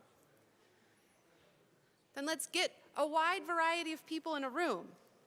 Not just the ones who advocate for the things that we care about, which is largely what this list is. Why do we have someone on this panel that deals with reproductive health care and not one that deals with an oncology or cardiovascular issues, seeing as in Colorado the two leading causes of health-related illness or death are cancer and heart attacks? Shouldn't those be part of this conversation if that's really what we're looking at? But get people in a room with a really big whiteboard. And don't say, this is the outcome you have to get to in terms of the system type. Say, the outcome we want is the best health, the best providers. We want to attract nurses and doctors and specialists and all of the best kinds of folks here. What is the best system to do that? What is the best system to ensure that when someone gets a broken bone or a cancer diagnosis that they would crave to come to Colorado? Those are the kinds of things that we should be wanting to achieve regardless of the system. And while I'm up here, I think it's probably wise to just take this time before my colleagues get back and go to what I was originally going to say, which is, before we endeavor into this new space, take on an additional liability, let's remember that we can't even satisfy the liabilities we already have. The core functions of government, we can't provide for. We have the Chief Justice coming and telling us, hey, we're crumbling, our courts are physically crumbling, we can't afford our judges, our DAs can't attract enough talent, we are crumbling as a judicial system. That is a core function of government.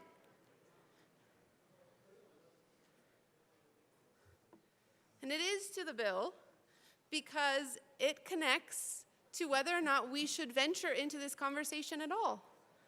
If we can't even do the things we're entitled to do, it's kind of like saying you're living in a house where you're barely paying the mortgage and it's falling down around you because there are all these repairs to be done, but you want to buy a boat or you want to buy another house. If I tried to do that, my father would chastise me. What kind of a girl did I raise? You take care of the liabilities you have first before you get additional ones. Same here. Now, the bill sponsors might say, hey, we're already spending this huge amount of money in this space, so we should better learn how to do it cheaper. Okay, but that's not what this bill really is looking to do.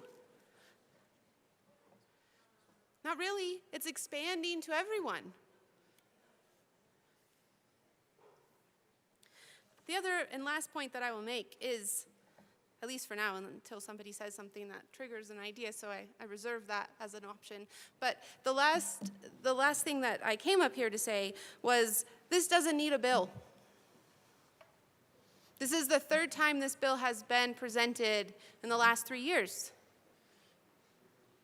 As I understand it, public and private schools could receive dollars in order to do this kind of study, to do this kind of work. These people that are contemplated to meet could already meet.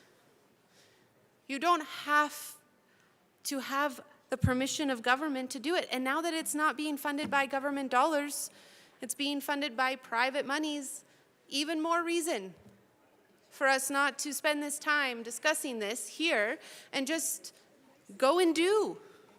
The people who care about this and want this and believe that this is the right way, you can do it.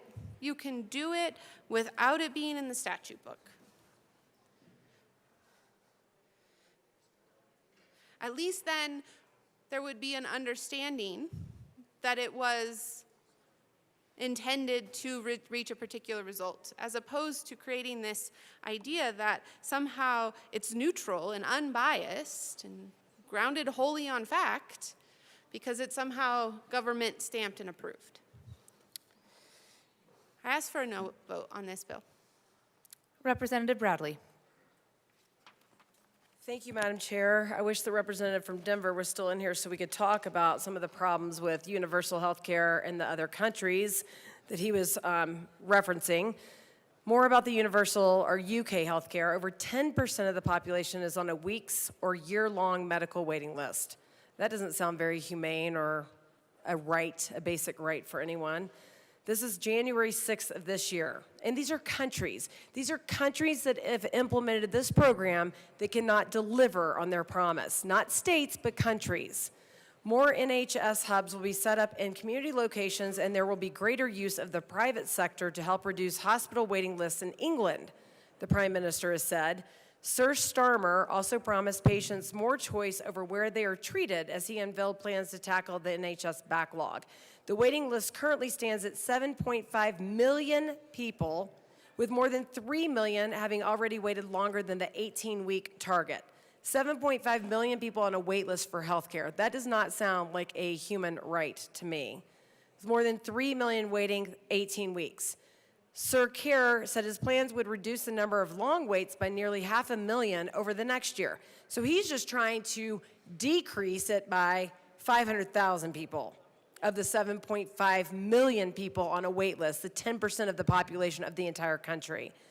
Doctors' leaders welcomed the plan but expressed concern over whether there were enough staff to achieve the goals being set.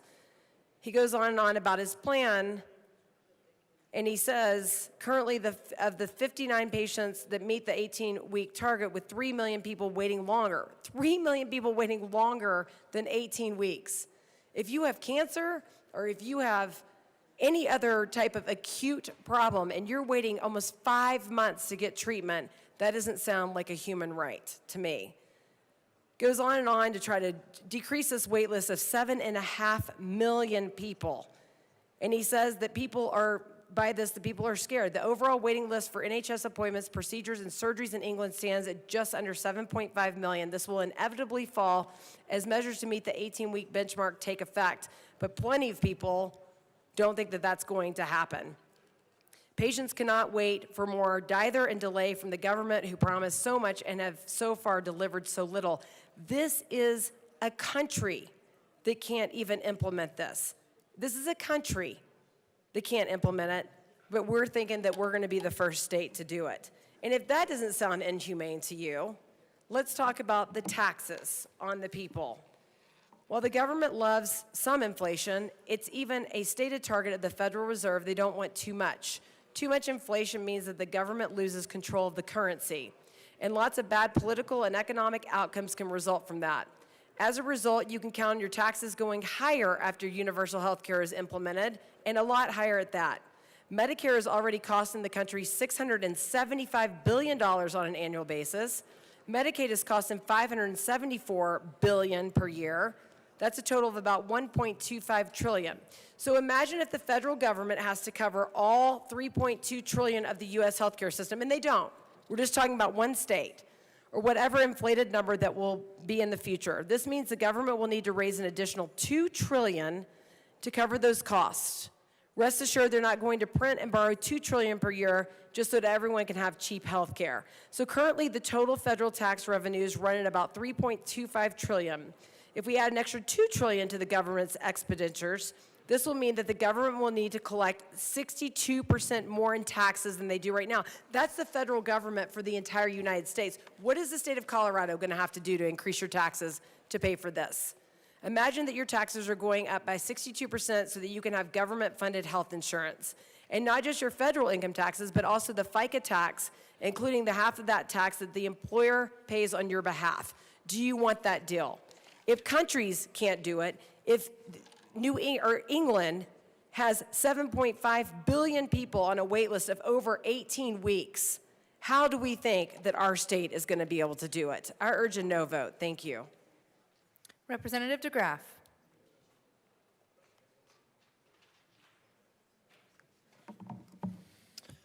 Thank you, Madam Chair.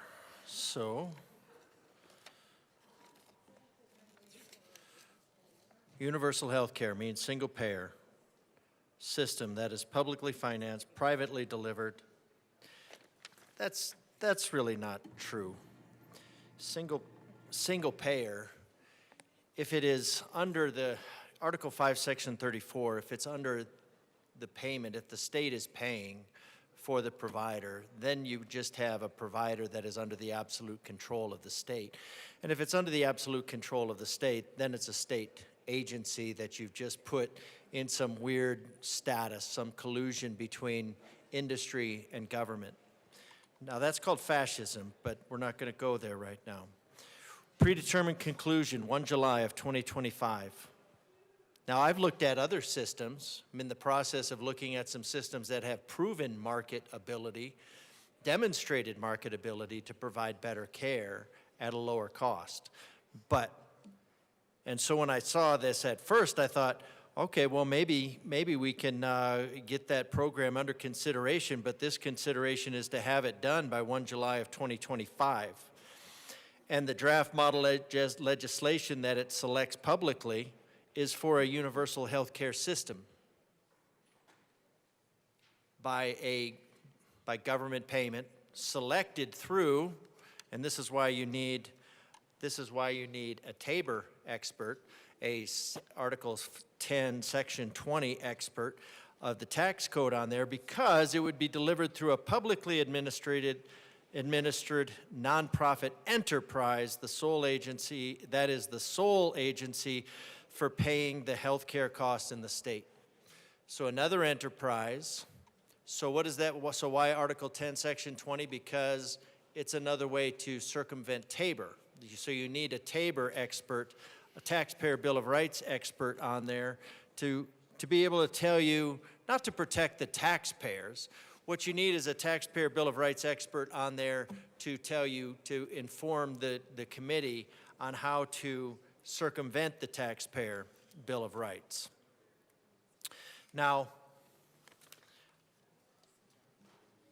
the way these, same in Canada as when I lived there, same as the military. When I was in the military, we started off, we had great coverage, and it seemed like single-payer health care, because it kind of is in a sense. It's like Medicaid, only it is better because military, the people are younger and they have the option to leave. So when you look at Medicare, they don't have the option to leave. So there's not a lot of other choices. So when you don't have any choices and you have a monopoly, then you have a bad system, and that's why systems like this are fail.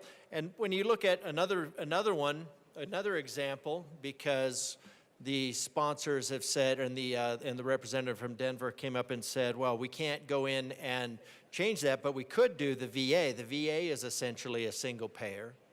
And what you would do is you would take the VA and you would take this draft legislation that's already done, and then you would implement it at a scale for the Veterans Administration. Now, that was going good, and then under President Trump, that was improving greatly because President Trump cut the wait times out. Because if you recall, before President Trump, for anybody that cares about veterans, is that there was a 30-day limit to being on the wait list. And the way that was handled in the Obama administration was that it took months to get on the 30-day wait list. So the way that single-payer health care solves these problems is it just leaves people on the wait list until their condition is OBE, overcome by events. That event is death, typically. Death or too late, yeah, too bad we didn't get to this 6 months ago when you went on the wait list, but now,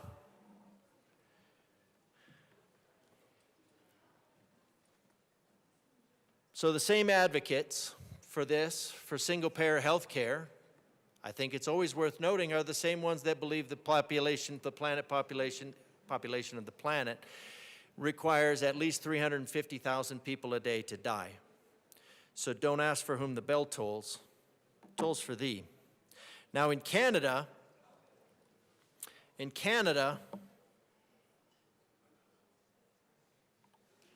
that mystical land that we went to a air show, flew down there someplace for an air show one time, and somebody walked up to the jet and said, C-A-N-A-D-A. What's that stand for? So I don't think we really know what Canada is. It's this mystical land, and then we say things like, oh, Canada has universal health care. And so that's wonderful, and they wouldn't trade it. Well, I've lived there. I lived there for 3 years. I have friends there. My neighbors in Battle Creek lived there. They left because of the medical. It pays to be a politician in Canada because then you can get on multiple wait lists. And that's what's required in order to get to the top of any wait list. I mean, before you die. Before you die or it's too late. And then the other option is for citizens to go to the United States. So if the United States were to adopt single-payer health care,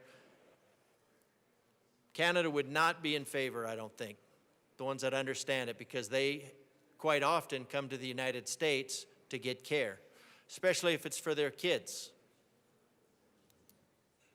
Because they can't get it in Canada, so they come to the United States. And the interesting thing, when I was there in Canada, all of the doctors were South African, or most of the doctors were South African. And they were in Canada because Canada couldn't source sufficient doctors. So when my colleague says that we will be short of doctors, the only thing that proves that out is history and reality. Because the doctors that we saw in Canada were from South Africa.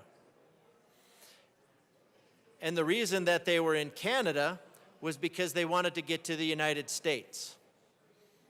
And so they were basically racking up the hours that they needed of care before the United States would say, yeah, you're a good doctor. We want to take you into the United States. So that was kind of the little side secret that the doctors in Canada didn't want you to know. So why didn't Canada have doctors of its own? Well, Canada disincentivized becoming a doctor. So Canada disincentivized becoming a doctor, so it incentivized people from South Africa to come to Canada to be a doctor so they could get to the United States. But that's a system we should emulate. Now, is our system broken? Yes, 100% it's broken. Who broke it? You did. The General Assembly, the General Assemblies, the politicians. Is that something that's being looked at? No. The only thing that's being looked at by the system that broke our medical system is how those same people can meddle more in the medical system that they broke. So is our system equitable? Well, no. But when you have the only thing that socialized medicine gives you equity in is misery, where everybody gets bad outcomes, where everybody gets poor medical care. And when we talk about predetermined conclusions, we can already see the predetermined conclusions in here because the majority is not interested in hearing the opposition to this bill about predetermined conclusions because they've already gone on that, they're already on that side. So 1 July doesn't really matter.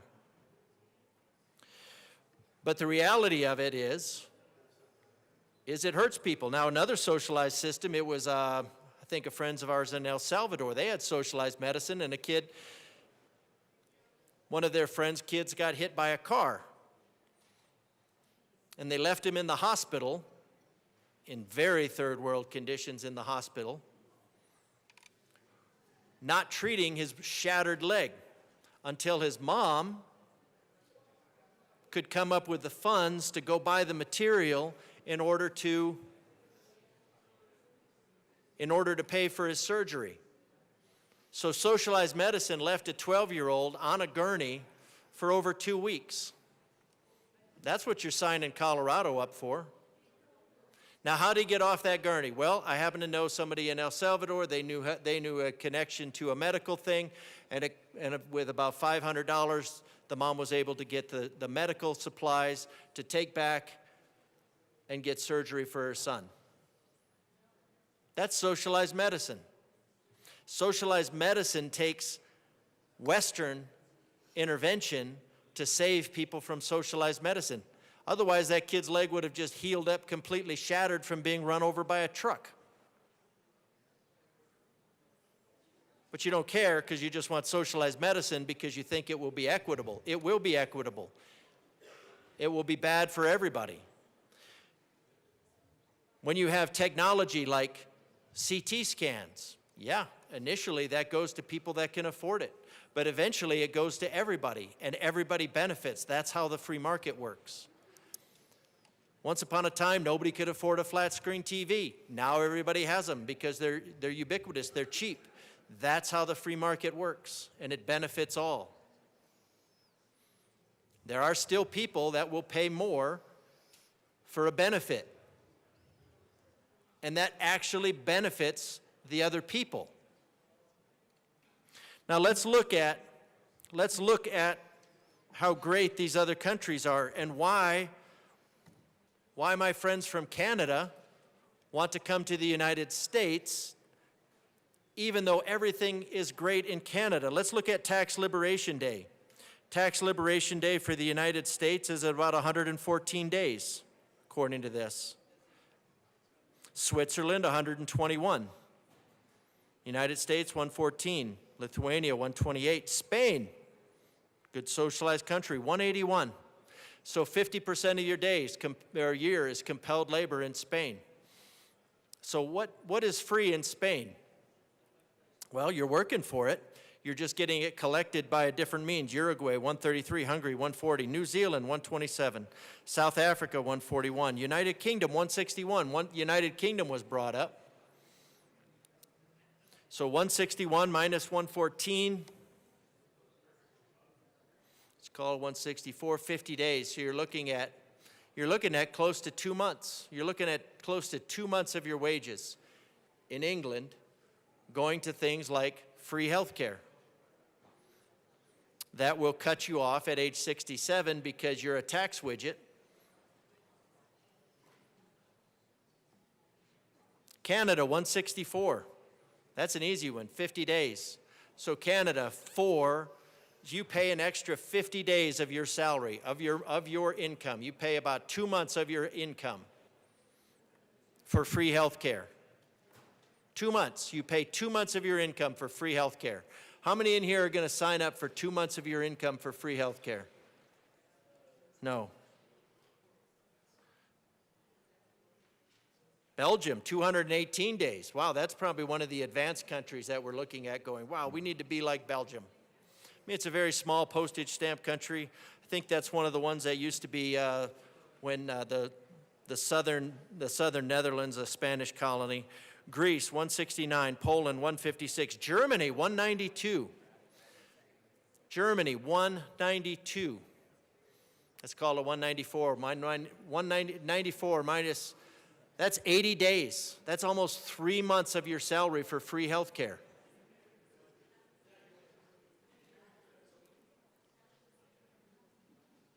Does anybody think that this bill of predetermined, the Committee of Predetermined Conclusions is going to note that you're going to pay 3 months extra for free health care? Anybody?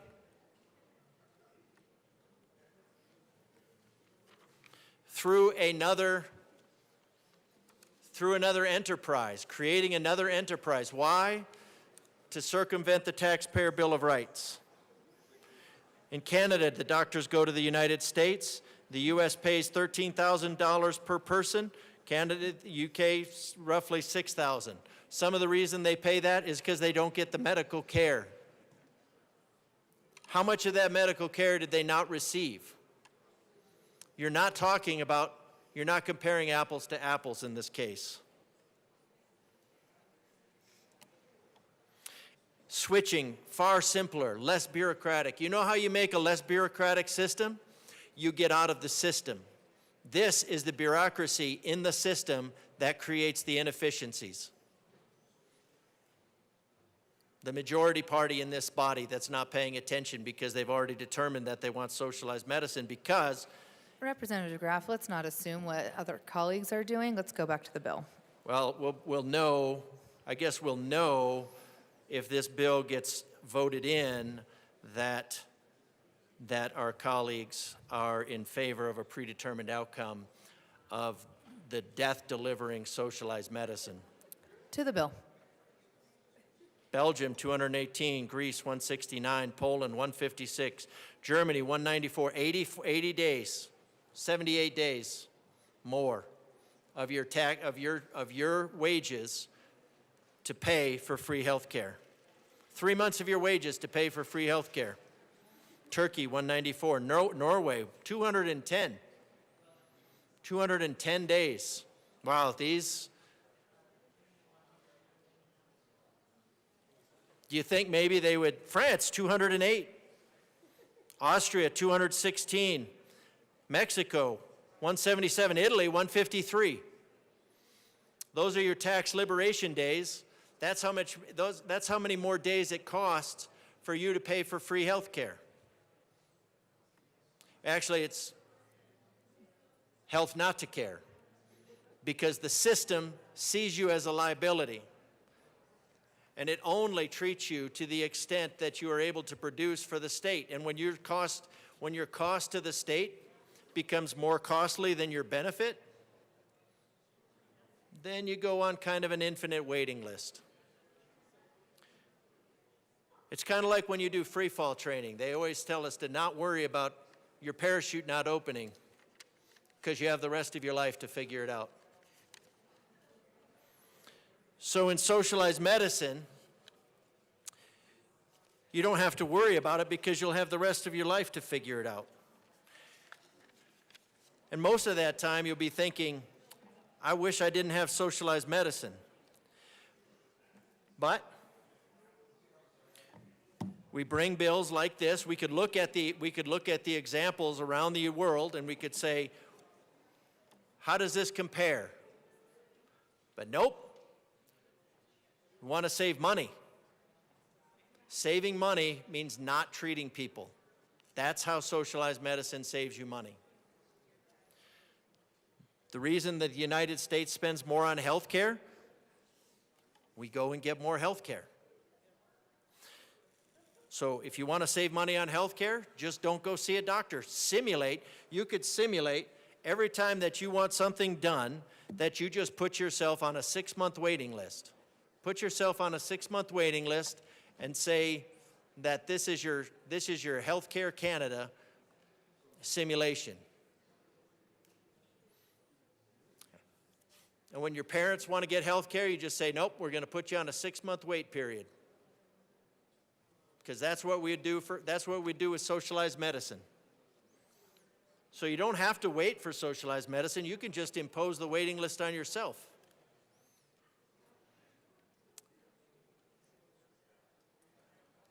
So a predetermined outcome of a study for bad outcomes for the citizens of Colorado,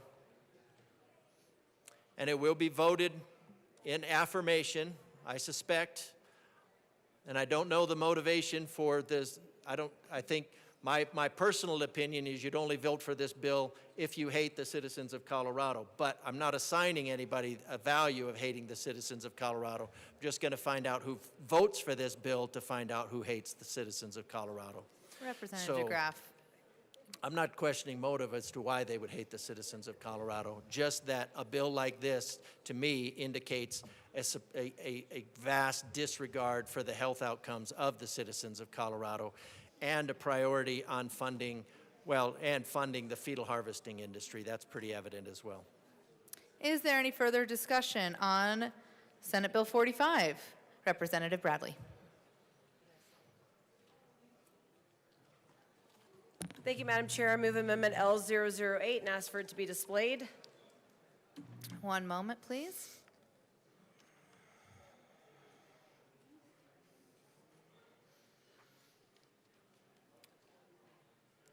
And that is displayed. Please proceed. Thank you, Madam Chair. If we're going to be transparent, the least we could do is allow the industry that's going to be significantly impacted to be represented in this collaboration. We had 4 smaller carriers out-regulated out of the state or over-regulated out of the state. That left my patients, hundreds of thousands of patients in the state of Colorado without insurance. I had patients coming in for physical therapy that needed to be treated, but because their health insurance carriers had to leave the state because they were over-regulated, they were left without health care. So I think the least we can do is let a member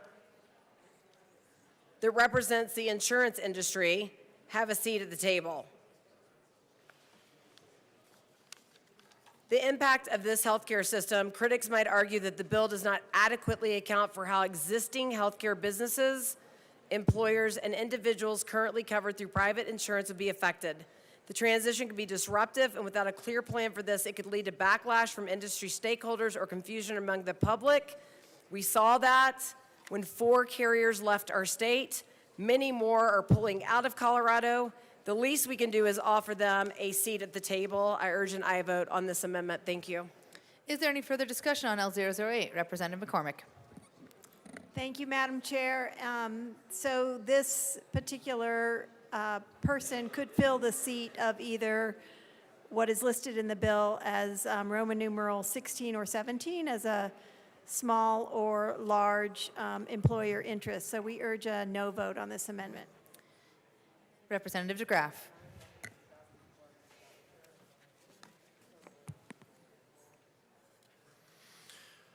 Okay, so we're talking about revamping our entire medical system into something that is proven to be very costly and very ineffective. But other than that, it works great. So who's on this? Executive director? I didn't really find where the executive director is appointed. I got a little distracted in looking for that one. Statewide Hospital Association, Organized Labor. I'm not sure what organized labor is there, what expertise they bring to the table. Reproductive health care. Now, reproductive health care is interesting because, of course, we know that's all about the fetal harvesting industry and propping that up to make sure that's paid, because that is the one procedure that Colorado is behind.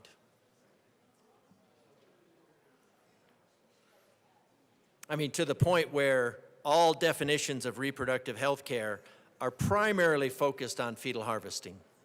Representative DeGraff to the amendment. But we're We are on talking about LOA. other people. I was just stuck. I did get stuck. I'm sorry, ma'am. I got stuck on this.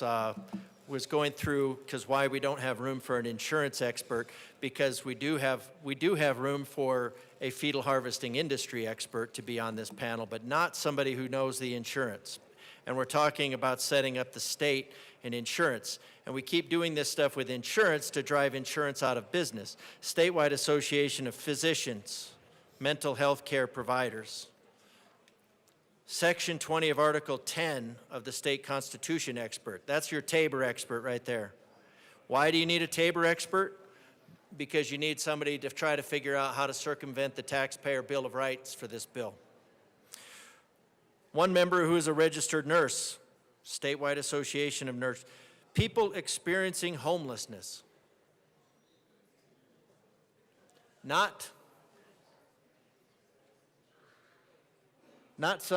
one member who represents the insurance industry and could tell you how this works. And that maybe there's more to the insurance business than what this bill conveys. People experiencing Organization for Healthcare Consumers. Well, I think they are going to want lower health care prices. And how are lower health care prices going to be given to them? Lower health care prices are going to be promised to them based on the 1 July 2025 model legislation from the Colorado School of Public Health. The School of Public Health. Not sure what the School of Public Health is. Healthcare consumers, historically marginalized communities. Here's a strain, LGBTQ. Of course, that's another priority of funding like this, is to make sure that genital mutilation is funded. Cardiac events, probably not. But fetal harvesting and genital mutilation, those are state priorities.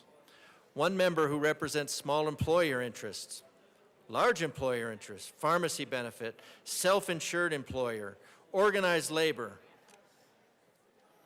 And inviting representatives to participate in analysis and collaborative pursuant to Section 3E of this section, the director shall ensure that invitees have demonstrated the ability to represent the interests of all Coloradans. And that's why we need very specialized interests, because those very specialized interests will represent the invitees' backgrounds of all affiliations. So we make sure that we specialize the interests here so that they can represent all interests. I'm not sure I see gainfully employed individuals here. Vacancy occurs, collaboration. So you just have this massive committee. But nobody from the insurance agency that might be able to tell you that, yeah, this doesn't work. Because honestly, I don't think anybody cares if it works. Because socialized medicine is never about delivering health care to citizens. It's about controlling citizens. So I think this is a good amendment. I mean, it can't make the bill any better. Can make it slightly less bad by putting some expertise on it that's actually relevant. So yes on this amendment, no on the bill. Representative Bradley.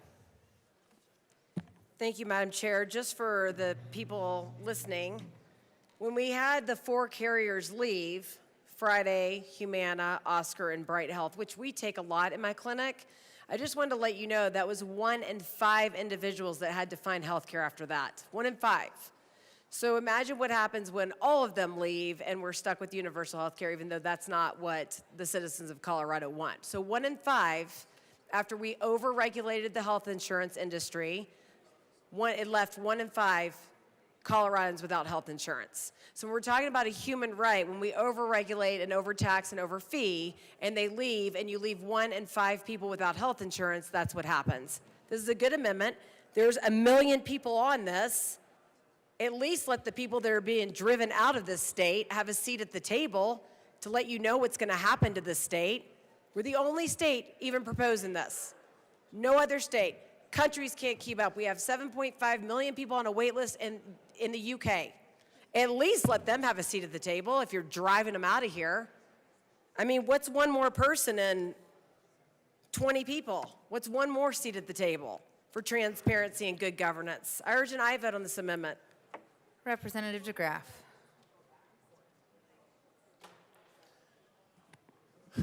Thank you, Madam Chair. That's a really good point that my colleague brings up, is that Colorado, with its hyper-regulation,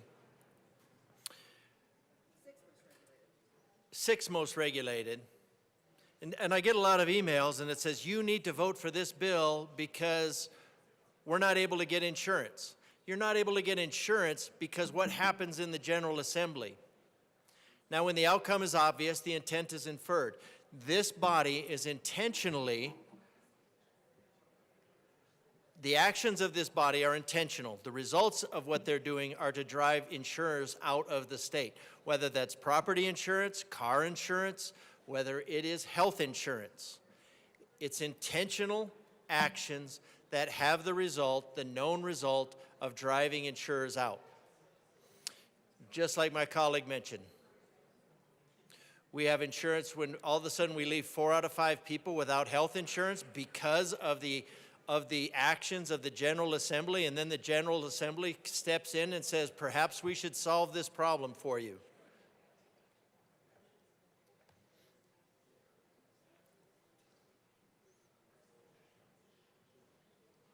And somehow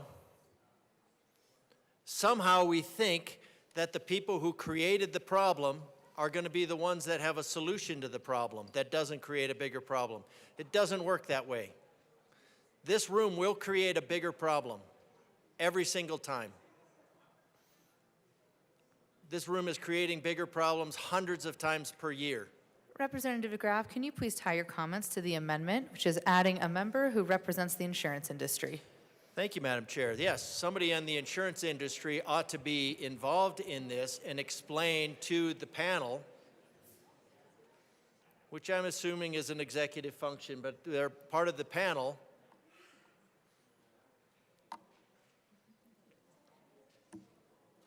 to represent a whole bunch of specialized interests. So you have this panel of special interests all colluding in the politics of plunder, trying to get their little bit, trying to save theirs, because typically when this comes up is, like I recall when they wanted more of a socialized medicine system for the teachers union.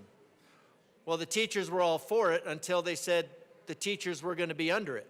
And then all of a sudden they wanted an exemption because they had their own plan. It was good for everybody else, but they didn't want it for themselves. So a lot of these people are on this panel probably to try to save their own special interests. So we need some expertise on there. We need some people that understand. You need some people that understand, like if you want something else, if you want a healthcare system that is not based on, and it's not rationing. Nobody's going to accuse, I'm not going to accuse socialized medicine of rationing. It's just lack of availability from being driven into the ground. It's just incompetence exemplified in medicine. That's what you get with socialized medicine. And you pay, in this case, what were the examples? 3-4 months, 25% more of your income? 25% more of your income to get something for free? I mean, I'm no math genius, but that seems like a big chunk of your income. The people of Colorado are already hurting. And this legislation right here, its solution is to squeeze them harder. You can't get blood out of a turnip, so the solution is to go after Tabor, to make sure that you can tax without asking, tax Representative without limit. DeGraff, can you please tie your comments back to the amendment? Thank you, Madam Chair. Yes. So the reason that you would have to tax without limit is because you've not listened to the experts. You've taken your ideological agenda without considering facts, without considering reality, and you've decided to impose it because you feel like you are somehow imbued with some sort of ability to go beyond the market, beyond reality. So this is a good amendment to at least have some reality imposed on the General Assembly, who is very averse to it. So I ask for an aye vote on this amendment and no vote on the bill. Is there any further discussion on L008? Seeing none, the question before us is the passage of Amendment L008. All those in favor say aye. All those opposed, no. The noes have it. L08 is lost. To the bill, Representative Bradley.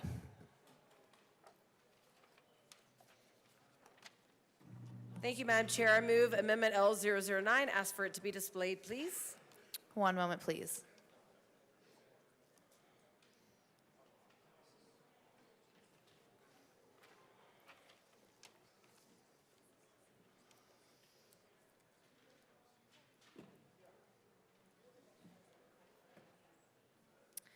L9 is displayed. Please proceed.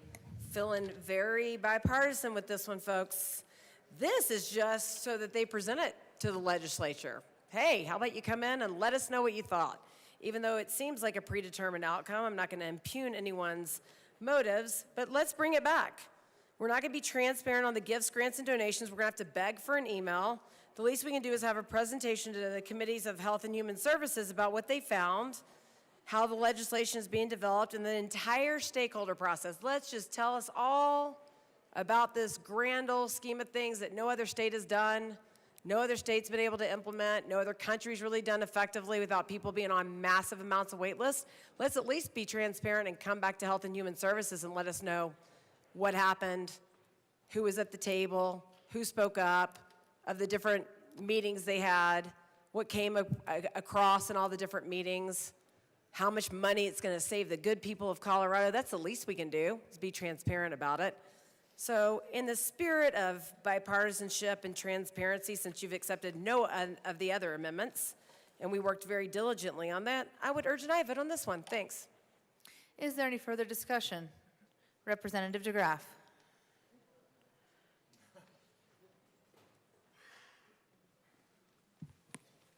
So, the State Department and the Analysis Collaborative shall report to the Health and Human Services Committees of the Senate and the House of Representatives concerning the considered and recommended draft legislation, how the recommendation was developed and finalized, and the details on the entire stakeholder process. So what happens typically with these committees of predetermined conclusions is we're just given a committee a predetermined conclusion, and then it's presented as, well, these were the experts, that was drafted by the Colorado General Assembly, and it's rubber stamped, it's read across the desk, it's rubber stamped in committee, it's rubber stamped here. And boom. FUBAR for the Colorado medical system. No debate. No debate, no considerations, just a predetermined conclusion that's already in the bag because it's due on 1 July of 2025. 1 July of 2025.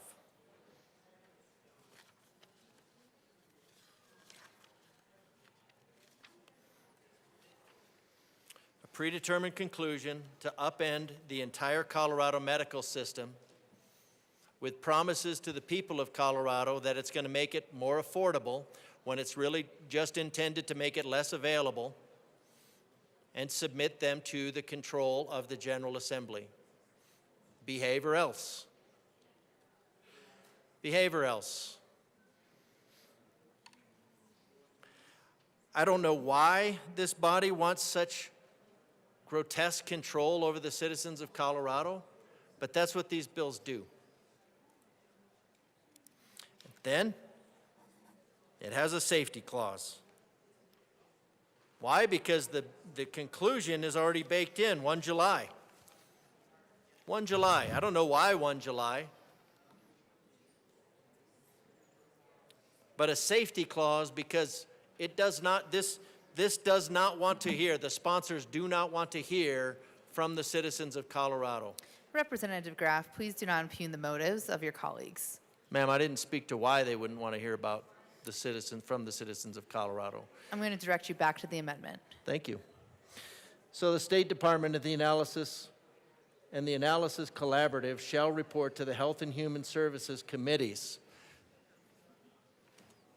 So, yeah, let's just have some transparency here. Now, transparency in government usually means clearly lying, but we should have some transparency here about this predetermined conclusion, upending the healthcare system of the citizens of Colorado, and instead of having, and making it equitable, where instead of some having good health care, some having not so great health care, that everybody under this system will have a miserable health care. And that, why the sponsors want that? And they'll say that's not the case, but that's the case everywhere. The other option is to start jacking up the price and start taking 25% more of your income, taking 2 or 3 times more, 25, 30% more of your income.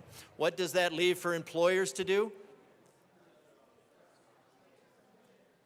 Well, employers can just go to a different state, which then leaves Colorado in the state of having even less doctors, less jobs.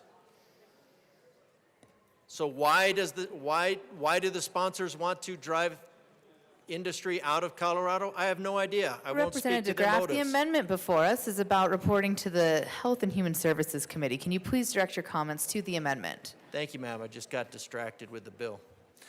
So I vote for, I'm a yes on this amendment. I think there should be some level of transparency. And we should be stepped through the, really, it's already done. The stakeholdering process is already done.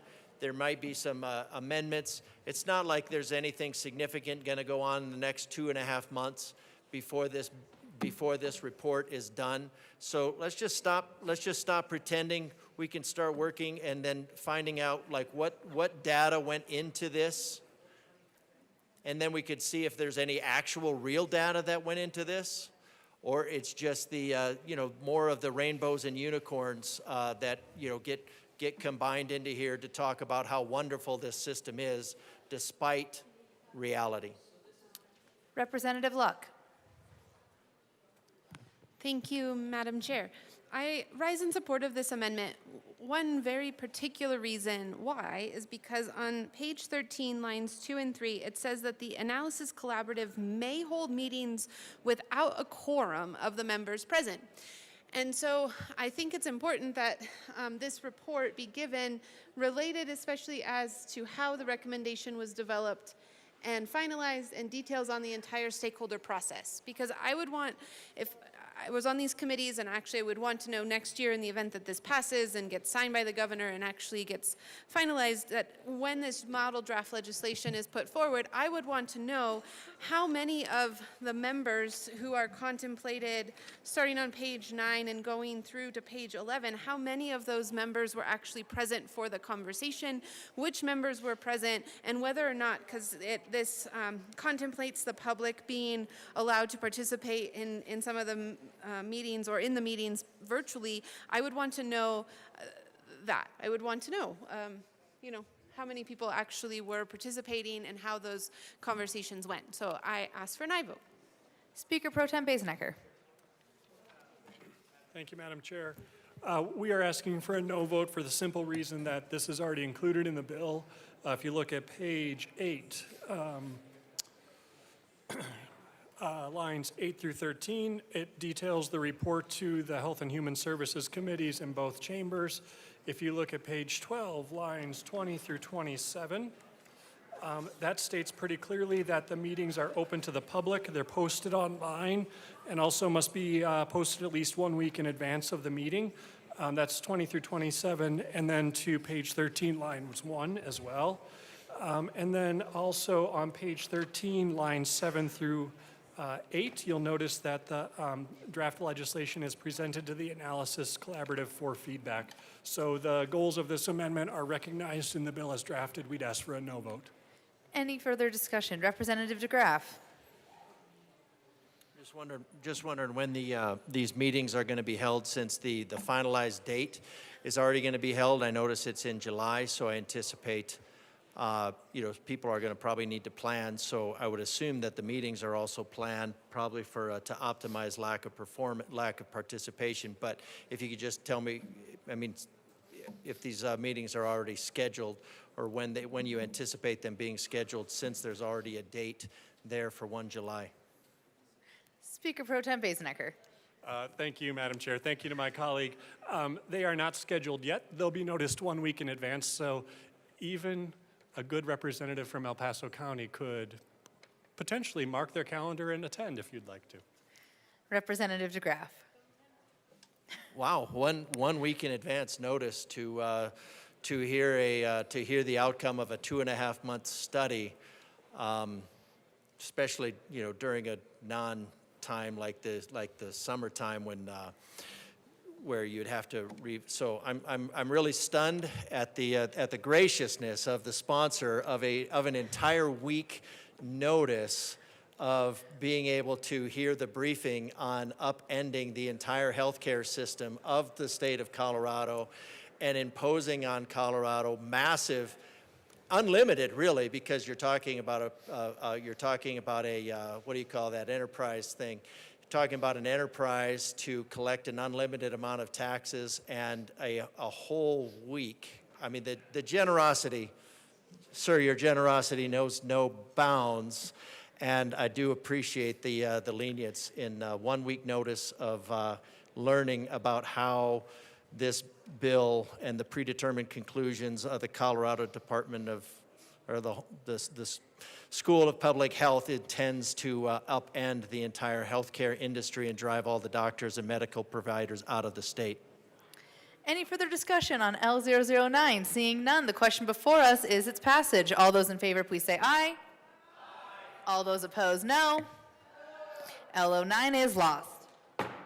To the bill. Seeing no further Representative DeGraff.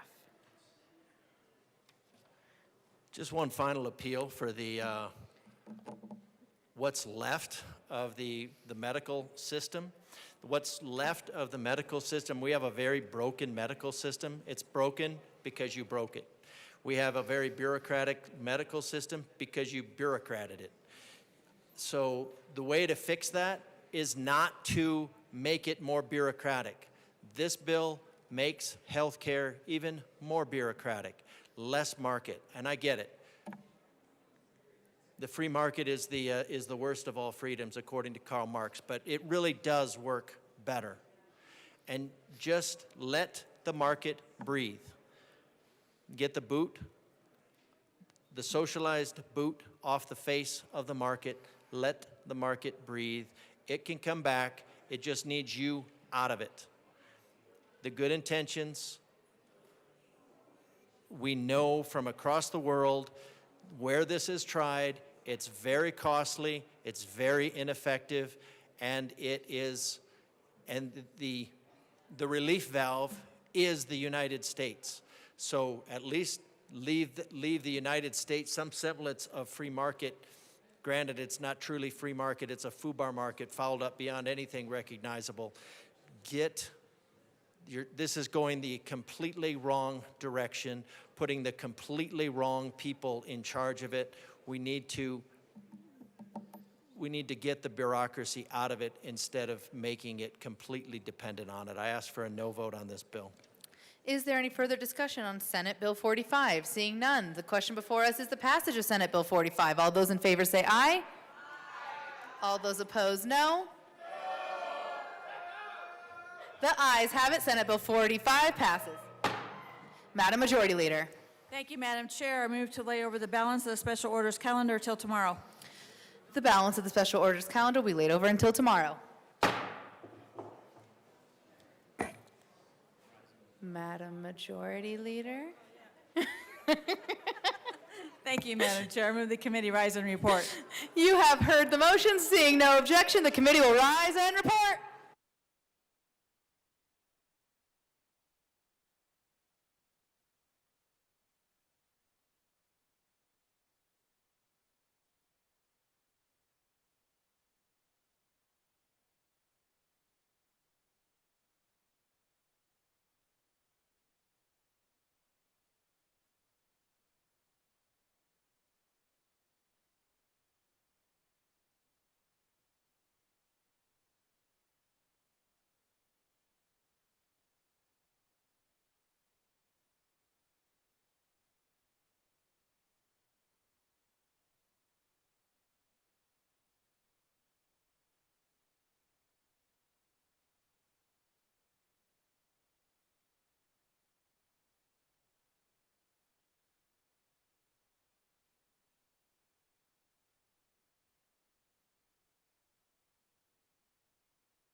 The House will come back to order.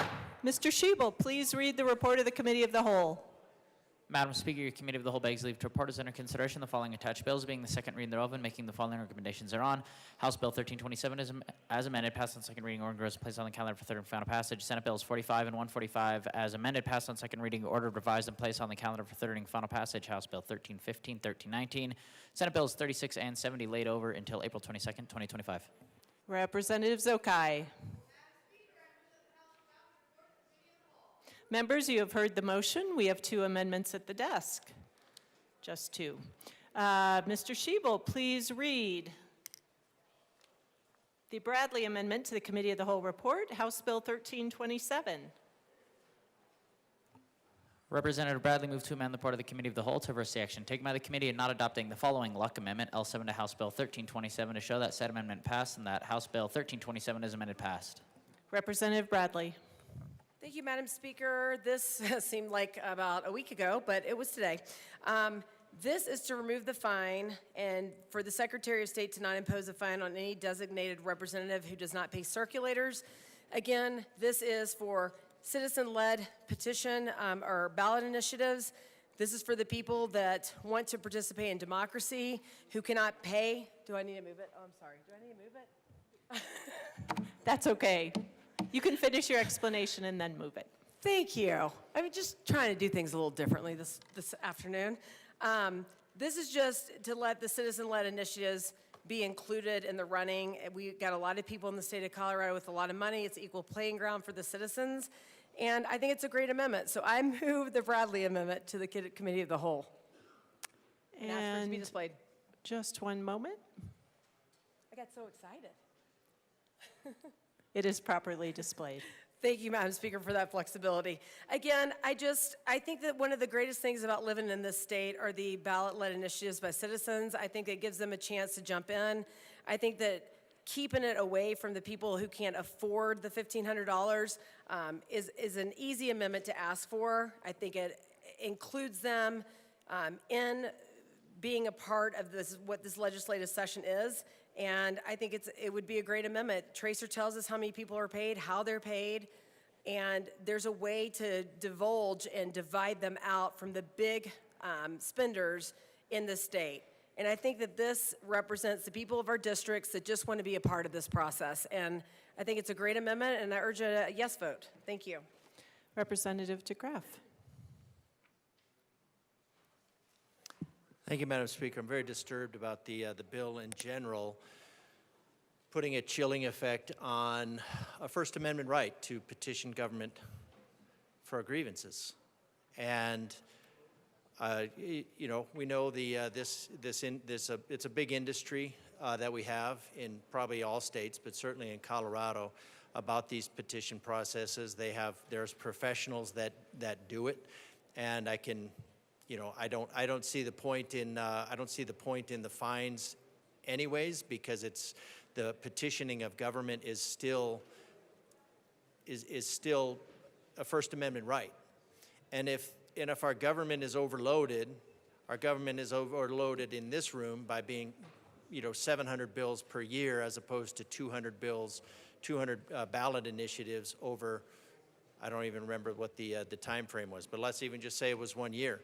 If it was just 1 year, there's still a 3-to-1 load on the government out of this room, and we should really look at cutting that back instead of limiting the citizens' rights by imposing penalties, because now the Secretary of State has to figure out, the very partisan office of Secretary of State needs to figure out how and who and all that with and it could be even, I suppose it could be even in arrears of going through all of the dates when people signed and then seeing when they met their 25 and 50% thresholds. It's just, there's really no purpose in this other than the further desire to limit the voice of the people. And the reason for limiting the voice of the people is because the voice of the people is not being shared in this room. It's an ideology that's being represented in not Colorado. Representative Kelty. Thank you, Madam Speaker. I too am in support of this amendment. I spoke on it earlier. You're already putting, basically with this bill, you're putting a price on someone's First Amendment right, which is wrong. So at least for the people who can't afford it, the people who are out there, you know, hitting the ground, doing the grassroots thing, as grassroots as you can possibly do, going door to door, person to person, at least allow them to be able to do it without having to pay for their First Amendment right. So I really hope that we can get a yes vote on this, because for me, our Constitution is something that we swore to on day one. So let's show that we actually meant what we said we would do and support our first, actually all the amendments, especially the First and Second Amendment. So for our First Amendment right, I'm hoping that you use it today and say yes on the amendment. Thank you. Representative Sirota. Thank you, Madam Speaker. I ask for a no vote on this amendment. This is just a very simple piece of statute to ensure that there are periodic updates to the signature gathering process on ballot measures. And I still don't think that this amendment actually solves for the problem that, that has been stated.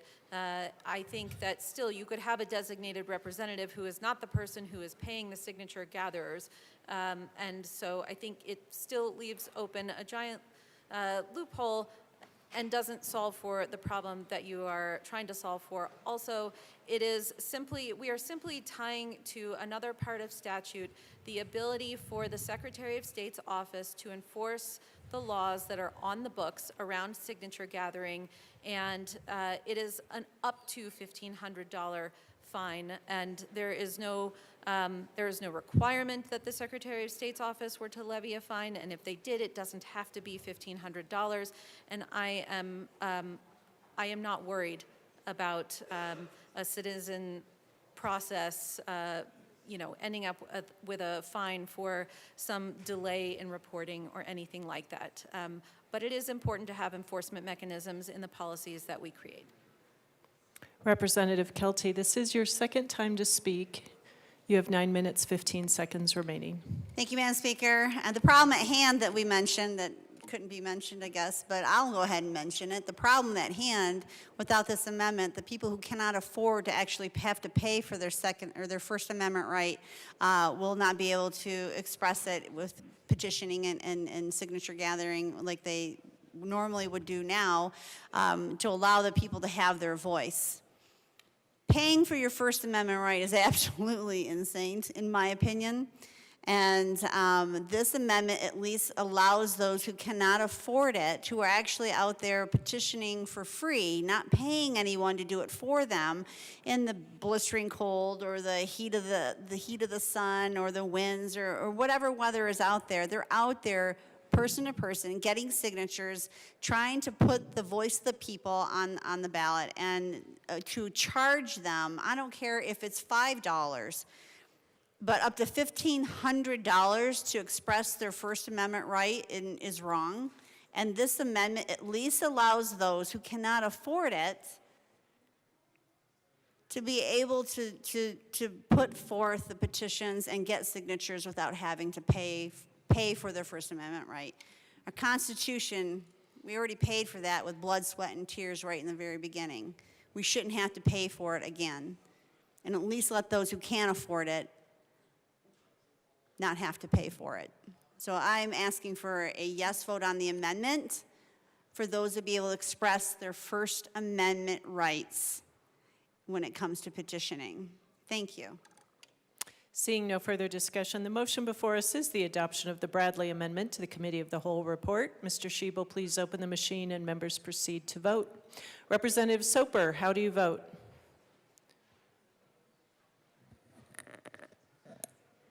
Yes. Representative Soper votes yes. Representative Morrow, how do you vote?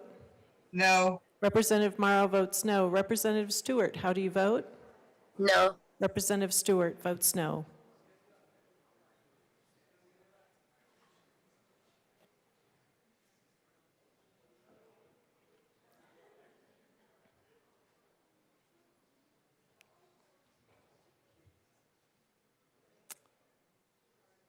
AML Bacon is excused.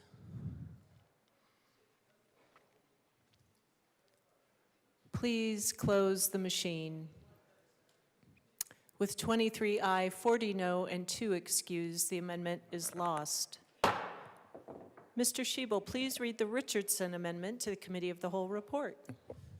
Representative Richardson moved to amend the part of the Committee of the Whole to oversee action taken by the committee in not adopting the following Luck Amendment L2 to House Bill 1327 to show that said amendment passed and that House Bill 1327 as amended passed. Representative Richardson. Thank you, Madam Speaker. I move the Richardson Amendment to the Committee of the Whole report and ask that it be properly displayed. It is properly displayed. Please proceed. Thank you. We talked about this at length this morning, but I think we got it wrong, so I'm going to give us all another chance. Spoke a little bit about Gideon J. Tucker, guy from New York 100 years ago. Probably doesn't mean much to you. But the gentleman that's in the stained glass above my head that we look at every day, Barney L. Ford, a man who was born in slavery, a man who was actually nominated to serve on the territorial legislature but never served in the territorial legislature. He was a political activist. He died before 1910. He died before the initiative processes and the petition processes that we're talking about were made into law. But he definitely spent a lifetime kind of setting the moral underpinning of those laws. He believed that the government actually served the people, not the other way around, and that the levers of power belong to everybody. So the petition clause exists to ensure that people remain a check on the government. If a law is not clearly and urgently needed for immediate preservation of life, health, or safety, there's no reason for a safety clause. There's no justification for bypassing the referendum. Had asked the sponsor came up and said that we needed the safety clause because there's an election in November. There's nothing in this bill that if it's not passed and doesn't go into effect immediately is going to endanger life, health, or safety or the funding of our government operations. There's just no good reason other than to say that we know better than the people. And the chances of a petition ever being drawn to overturn this are probably slim. But there's no reason we should take that away. And it's kind of, to me, a slap in the face. We're making it harder for people to petition, and then we're not even allowing them to petition to overturn this bill. So I would urge a yes vote on this. It, again, is not anything in this bill that's about life, health, or safety. Just vote yes. Let's do the right thing once today. Thank you. Representative Gonzalez. Thank you, Madam Speaker. And I also rise in support of this amendment. I appreciate the sponsors, an interaction to addressing some of my concerns, and I appreciate that. And I also know what we've said in the past when it comes to petition clauses that they haven't been implemented. They've been implemented very rarely. So I think we have nothing to lose by implementing this policy. And I also hear a lot of talk about democracy. We care about democracy, and I think this is a way for us to prove that and to stick to our concerns when it comes to democracy, when it comes to the people's choice and addressing their concerns. So I would ask for an aye vote on this amendment. Thank you. Representative Froelich. Thank you, Madam Speaker. Folks, this bill is about added transparency. It will apply to this November election, so we need to get it going. And there is absolutely no cost associated if folks do act in a transparent manner. We're all in favor of citizen initiatives, but that doesn't mean it should be a black box where we don't know who is funding it, how they are doing in terms of petition collection. So we ask for a no vote on this amendment and a yes vote on the bill later in the week. Representative Richardson. Thank you, Madam Speaker. I still urge a yes vote. There has been nothing presented that indicates that petitioning this bill and pushing off implementation would be a matter of life, health, or safety, just that it could impact what happens this fall. That's not life, health, or safety. That's just chosen timing from the sponsors. So please vote yes on this. Let's give some voice to the people of this state. Seeing no further discussion, the motion before us is the adoption of the Richardson Amendment to the Committee of the Whole report. Mr. Shebel, please open the machine and members proceed to vote. Representative Soper, how do you vote? Yes. Representative Soper votes yes. Representative Morrow, how do you vote? No. Representative Morrow votes no. Representative Stewart, how do you vote? No. Representative Stewart votes no. Please close the machine. With 25 aye, 38 no, and 2 excused, the amendment is lost. The motion before us is the adoption of the report of the Committee of the Whole. Mr. Shebel, please open the machine and members proceed to vote. Representative Soper, how do you vote? No. Representative Soper votes no. Representative Morrow, how do you vote? Yes. Representative Morrow votes yes. Representative Stewart, how do you vote? Yes. Representative Stewart votes yes.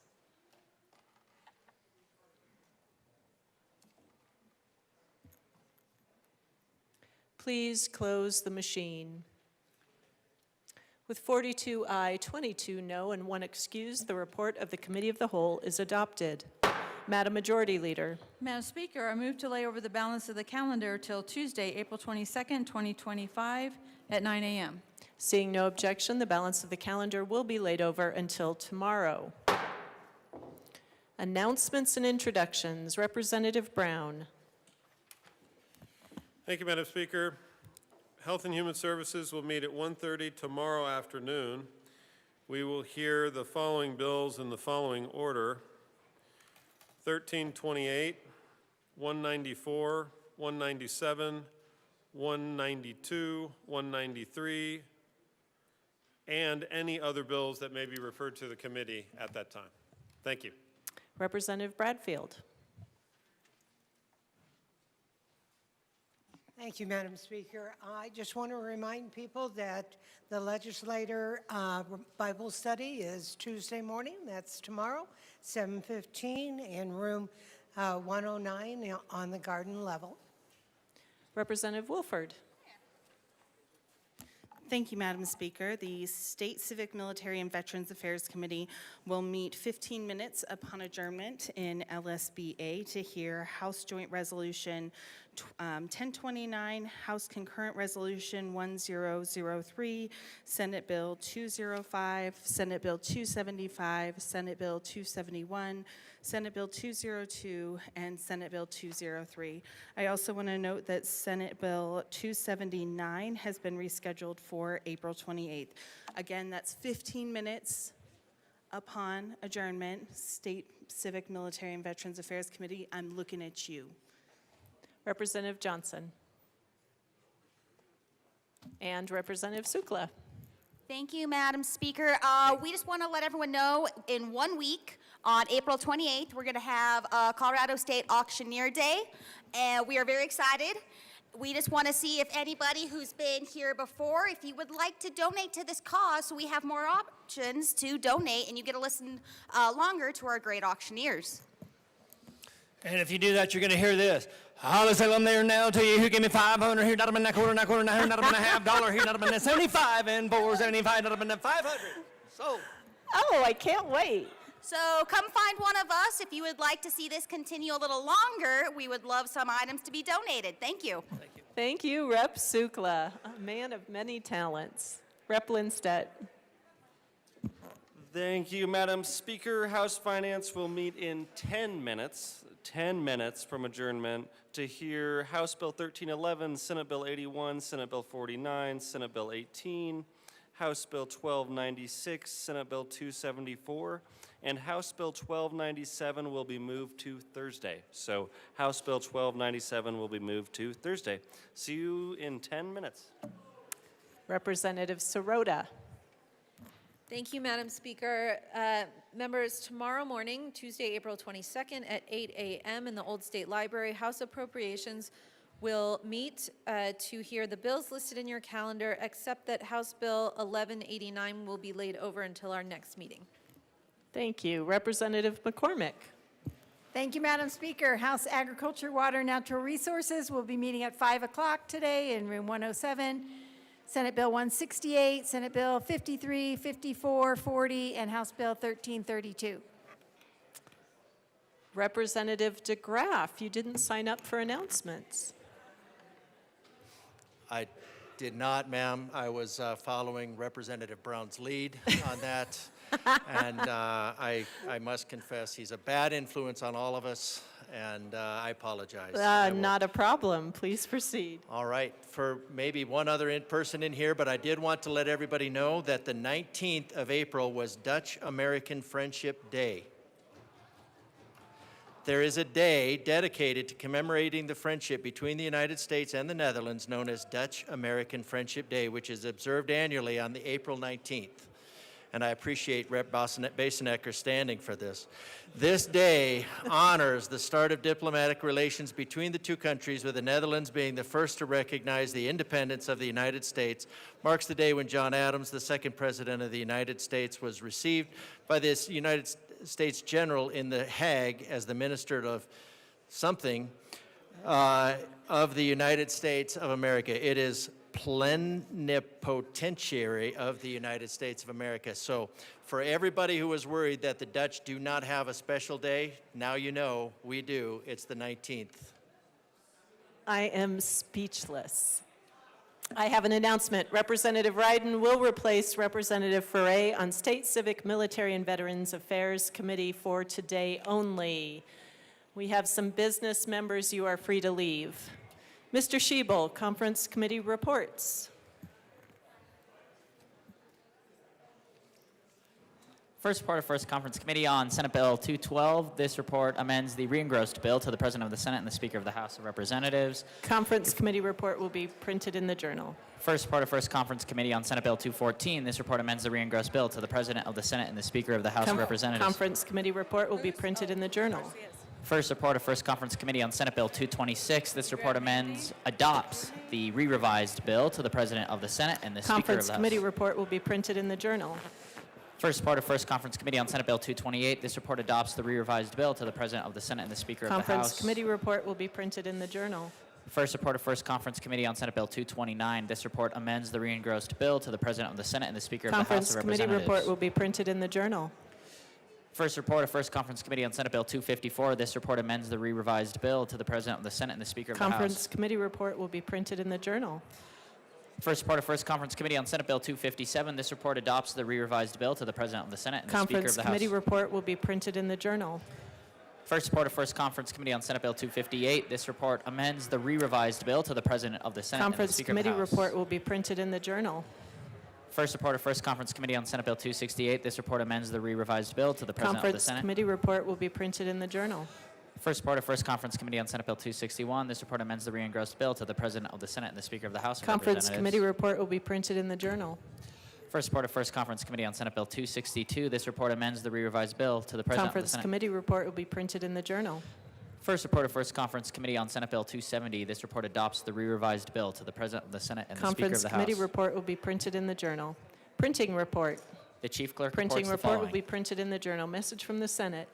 Madam Speaker, Message from the Senate will be printed in the journal. Message from the reviser. we herewith transmit Message without from the comment. reviser will be printed in the journal. Message from the governor. Honorable members of the Message Colorado from the House. governor will be printed in the journal. Introduction of bills. House Bill 1333 by Representatives McCluskey and Duran, also Senators Coleman and Rodriguez, concerning the creation of the Legislative Human Resources Division to provide human resource services to the legislative branch. House Bill 1333 will be assigned to the Committee on State, Civic, Military, and Veterans Affairs. Senate Bill 8 by Senators Hendrickson and Kipp, also Representative Froelich, concerning adjustments to the necessary document program administered by the Office of Health Equity in the Department of Public Health and Environment. Senate Bill 8 will be assigned to the Committee on Transportation, Housing, and Local Government.